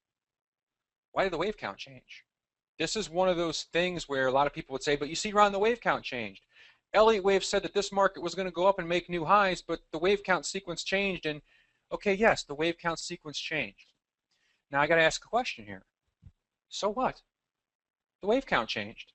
How did it affect you as a trader? Were you buying Apple right here? No, you weren't buying Apple yet.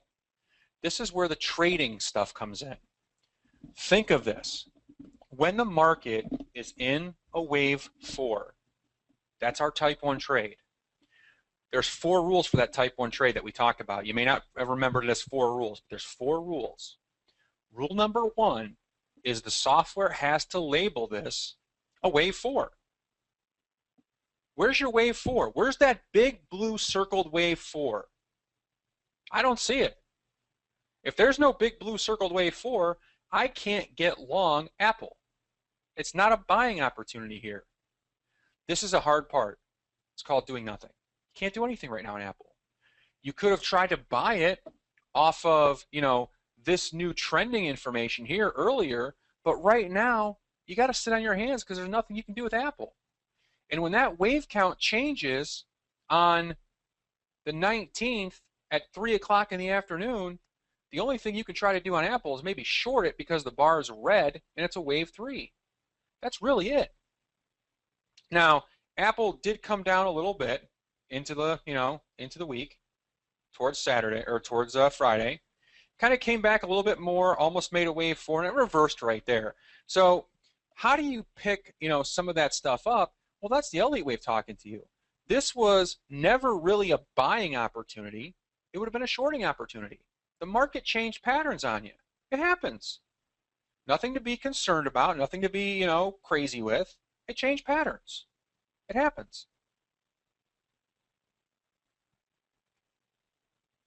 I'll go back into replay mode on that one again. Okay? We thought it was going to be a wave 4. Wave 4 didn't work. Why did this thing go to an ABC? Because that's what happens when a 5-wave sequence doesn't fulfill itself. It changes from a 1, 2, 3, usually to an ABC, and the market starts recounting. This is why, you don't always trade when you think the sequence is going to occur. You're seeing Apple coming down. You're sitting on the trigger. And like I said, I do this every day. I watch these trades. Come on, Apple. It's a wave 4. It's looking like it's going to trade. Got to be patient. Wait this sequence out. See if it's going to rally. Is a wave 4 in place? There's no wave 4 yet. If the wave 4 was in place, now we got to go to the next step. What's the oscillator look like? What's that PTI doing? What's that, what are those red, green, and blue channels doing? They're not doing anything. Okay? So you can't take this trade. It's not a buy signal. When that red bar comes in, now you've got something that maybe you can short. Okay? John, to your question, the answer to that is yes. I'll show you that here in just a second. There's a couple of features that are pretty nice for this. Now, I'm going to go back on Apple one more time. Like I said, I always like to try to use more current examples. And this is Apple from this week. It doesn't get much more current than that. If I go back in replay mode one more time, let's jump back to right around here. This is March 17th, still this week. All right, take a look at what we've got here. Same kind of concept coming in here. Nice big wave 3 down. Look at that beautiful move. Look at all those red bars with the XTL telling you to short this thing at 534. That is a high risk, high reward trade. Beautiful. Now watch as this thing goes forward. All right, wave 4. What do you want to do with this thing? You want to sell it. I know you want to sell it. Apple, it's a beautiful stock. We want to short this thing. But think back to the process. Wave 4 is in place, right? Everything looks good. PTI 69, can't get much better than that. Look at that beautiful oscillator. It's pulled back to 0 perfectly. One big problem. We are above that red channel. That red channel is a warning sign. It's saying that this market is probably not going to sell off and make a new wave 5 low. It's probably not going to happen. Stay on the right side of this sequence. You can't sell it. I know you want to sell it. You want to sell it. I know you want to. You can't. It's coming down. Can't do it. Here's what you can do. Get ready for the next Elliott sequence. Put up a 62% retracement from 3 to 4. Okay? Take a look at what happened here. The market rallied into a wave 4. Rallied into a 4. It tried to sell off to a wave 5. It's not doing it. Now it's bouncing. Bouncing, bouncing, bouncing, coming back, blue bar, blue bar. It's trying to get past that wave 4. Can it do it? It's trying. Oh, it's coming down again. 62%. And finally, come on, get it past that wave 4. Getting into the 18th, Boom, right there. We took past the wave 4. Okay? Now, here's the nice part, by the way. If you're ever in a type 1 trader, if you're ever trading a wave 5, one really good place to look for profits, like I mentioned earlier, is that 62% level. Look at this market as it tried to make new wave 5 lows. It couldn't get past 62% by any means. What you're seeing here, and the fact that we took out that previous high, this right here, I'm going to turn the Elliott wave count off for right now. What you are seeing right here is probably the creation of Elliott wave 1, Elliott wave 2, and this right here is Elliott wave 3. What do wave 3s normally run? 160 to 260%, right? We should see Apple hit somewhere in the 536 range off this sequence. Okay, what's Apple end up doing? Oh, look at that, 160%. Now, it should possibly get to 260, but if I'm long Apple from 530, you know, I'm looking to take my initial profits at about 536. That move right there, it took, you know, it started at about 130 on the 18th, and it hit that on 10 o'clock in the morning on the 19th. That's a nice $6 move on Apple. And it found resistance. Okay? Now, here's the whole thing. I don't need Elliott wave to tell me this. What you're seeing here is that same sequence over again. 1, 2, 3, 4. If this thing comes down and retraces more than 62%, there's your 62% level. Chances are it's not going to make another high. And there it is right there. We take out 62% at 11 o'clock in the morning on the 20th, and the market never recovered. It never took out and made that high. Okay? It's trying to come back now, but we dropped from 529 bucks down to about 526. It basically came back to that previous low. Okay? This is how the Elliott sequence kind of goes in your direction. And like I said, it all comes down to that whole trend, retracement. The retracement can't get fulfilled. It takes out 62%. The market moves back the other way. Elliott wave is a guide. Okay? The numbers are going to change occasionally because the market changes patterns. The wave 5 generally fails. I'll tell you that most of the Elliott sequences that change are due to failed Elliott wave 5s. That's where you're going to see the majority of Elliott count changes. Don't be afraid of them. The nice thing is when you follow a good succession or follow a good sequence, it's not going to hurt you when wave counts change. You won't even be in the market when that happens. You might be waiting to get long or short, but you won't be there. Okay? One of the really cool features of Advanced Scat, if you really want to get into Elliott wave and you really just want to keep it simple, I don't have a lot of time to go over this, but I have another tool in my chart called the stochastic. What this stochastic is, it's kind of a simplistic Elliott plotting tool, right? We put it on the stochastic because the stochastic is an easy tool to read. When the stochastic is above 75, you should be selling it. When it's below 25, you should be buying it. Here's kind of how the stochastic works a little bit. You know, there's a false bar, this little black bar. Instead of looking at an oscillator, you just look at that black bar. That tells you the market's trending. This is a trend. Pretty easy to see, right? This is where you should try to be buying the trend. And I'm okay with that. You can try to buy Apple, you know, as long as it stays above a 62% during this sequence. The big problem was with Apple during that sequence is it never really gave us any signals of trying to break until we took out 62%. One of the things I want you to focus on when it comes to Elliott wave, don't get caught up in the numbers. It's all about trend, retracement, new highs, 3s, 4s, and 5s. Now, when does this pattern break down? A lot of times what will happen is the market will get stuck trying to create a new high. We just saw that on this example of Apple, right? And what happens is the market tries to rally, it gets caught at 62%, and this happens. 1, 2, 3, 4, 5, 3, 4. Where was my 5? Nowhere. So this becomes ABC. This is now your 1, 2, 3. How do we know this is going to be a good sequence?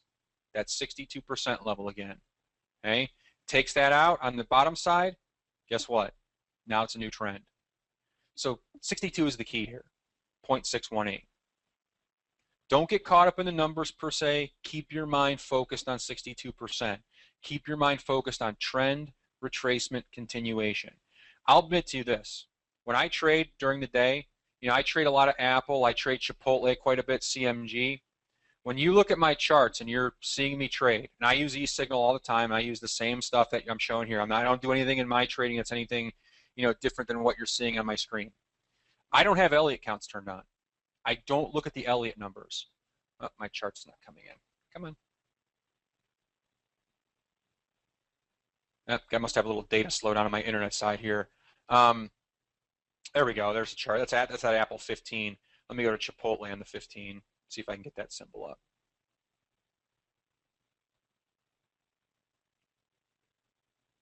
And then let's see here. I'm going to read some of the questions. John, you had asked earlier, while my data's kind of going slow here, let me, we do have a scanner in our software where you can go in. We call it the Advanced Get Scanner. You can actually go in and scan for our trading opportunities. I can say, give me all type 1 buys on 15-minute charts. Click OK. And here's an example, AT&T.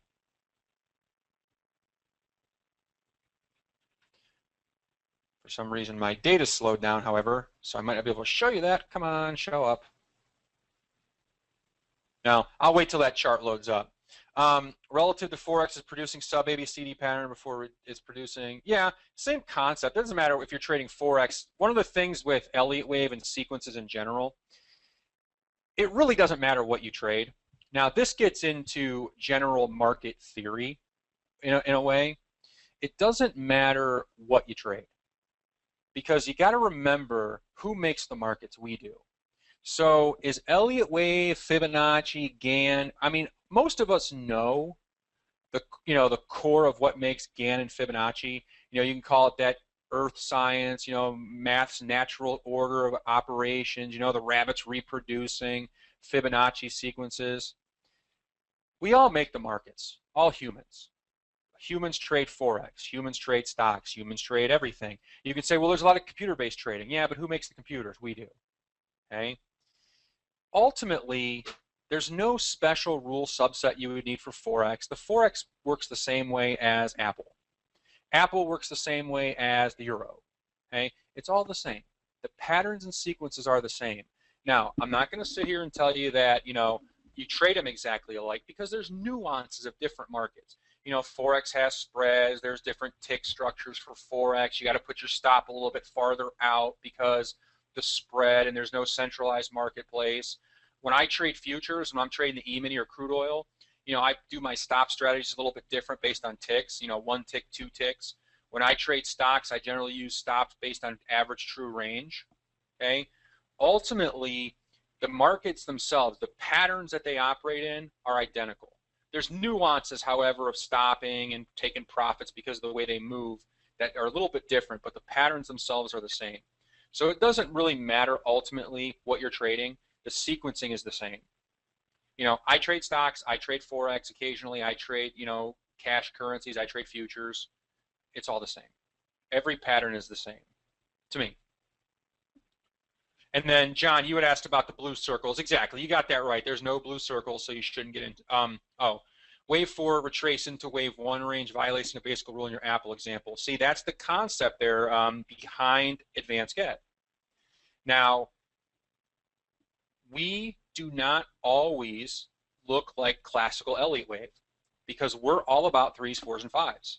See, that's where you're going to look sometimes at Advanced Get and say, but that doesn't match up with how Elliott says in the book or the Elliott says. That's exactly right. You're going to see things like that and say, but that's violating a basic Elliott principle. We are all about 3s, 4s, and 5s. And if we have to smash a 1, 2 in there to get there, we're going to get there because it's about what's tradable. We're trying to get you into highly predictable trading sequences. Sometimes that may not be in accordance with what Elliott teaches. Tom's whole big thing when he created Advanced Get was, my count may not be correct. My Elliott waves may be wrong, but I'm going to get you into a trade where you're going to make some money. That's what it's all about. So you're right. You might see something like that. Now, also, I will tell you this. Tom did find examples of where the wave one overlap can occur. So we are a little bit more loose with that overlap concept of the 4s and 2s especially. We will allow an overlap because Tom's research showed him that overlaps can occur and it's natural. So that can happen. Overlaps are fine in a certain degree. And then, John, you had asked, do you neglect the 50% level? Not really. No, 50% is key. And you're right. It's not a fib level. 50% is from Gann. Gann comes in 25, 50, 75% levels. We don't neglect 50%. 50 is pretty crucial. But what I like to do when I'm teaching this to a crowd that may have never seen our sequences and concepts, I take out 50% to kind of keep you focused on the key. The key is 62. I didn't even talk about 38%, how 38% can be very, very important. Because when it comes to trend behavior, the first one you need to kind of focus on more is 62. That's the key.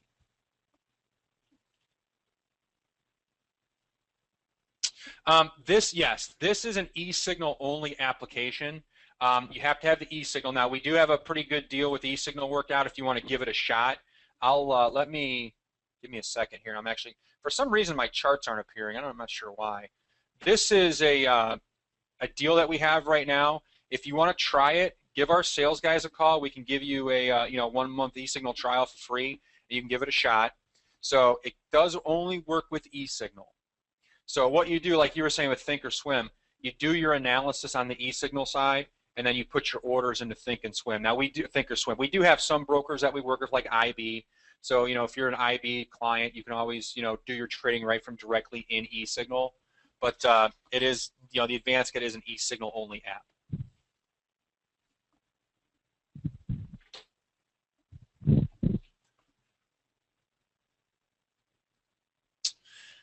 Mary, to your comment, you have the original Advanced Get that Tom sold. Are there major changes in the program itself? Other than the integration with eSignal, I'll say not much. That's the beauty of Advanced Get throughout the years. As long as you have, the version from about 2000 up, you're good to go. We've got some stuff with the scanner now with Advanced Get if you don't have the Advanced Get scanner, that kind of thing. The mobs and the ellipses are, that should be in your software. Advanced Get's really stood the test of time. First released in '87, it's been around for a long, long time, and nope, your program should still work and everything should still be same. The Elliott wave sequences, the Type 1 trades, all still the same. They should be working like a champ. And then question, do you use clusters with fibs, support and resistance long-term and short-term? Yes, the answer to that question is we do. The only downside is there's only an hour, so I can't show you everything in the arsenal. But we do have cluster tools that we use, and a lot of it's Gann. I had to simplify the Gann quite a bit only to the mob tool because within an hour there's not a lot to show. Now, one thing I will also tell you, one of the nice things about Advanced Get, if you're a new Advanced Get client, when you first buy the software, you're entered into our mentoring program. We have a 3-month mentoring program where we do 6 hours a week of education live, kind of like in these seminar rooms, where you can interact with. I'm one of the Advanced Get trainers, by the way, so you can interact with me and my colleagues, and what we can do is really show you how to use the software. It's a pretty complete software package, and sometimes it's hard to show it off in only an hour. And then as far as email, absolutely. Let me give you.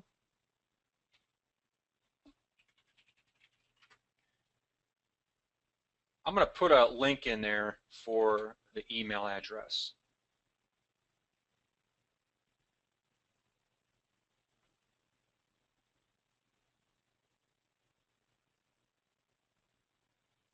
There's also, by the way, if you go to our website, eSignal.com, there's a live chat in there too, and you can also do it. Oh, for some reason, I can't type.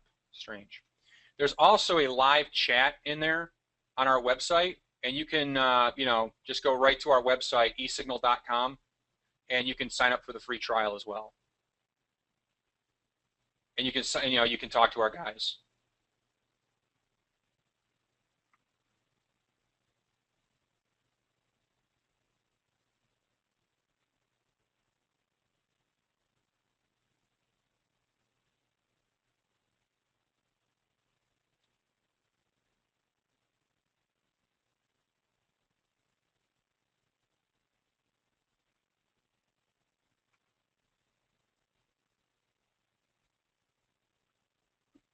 Actually, I'll tell you the truth. Rather than email, that's probably how I would do it, especially for international. You can just go to our website, eSignal.com, and there's a live chat function. They can talk to you right over the internet.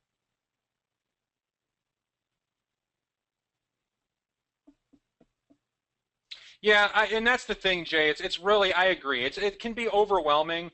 That's why it's kind of hard to show the details in an hour. But Advanced Get, and that's why we give you 3 months of education when you sign up for Advanced Get too. And Advanced Get is a monthly program. You can buy it and pay for it by the month.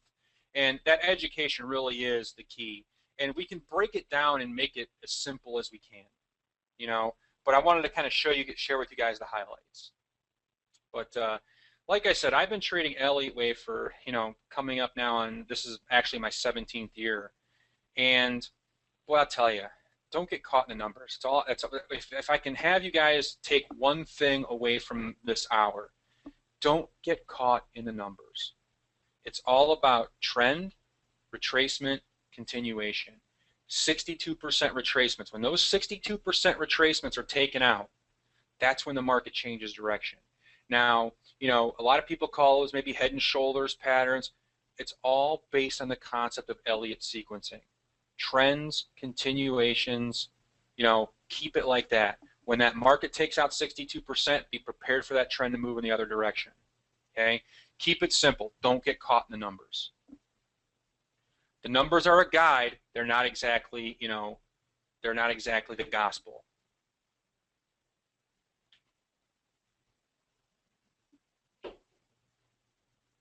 Okay?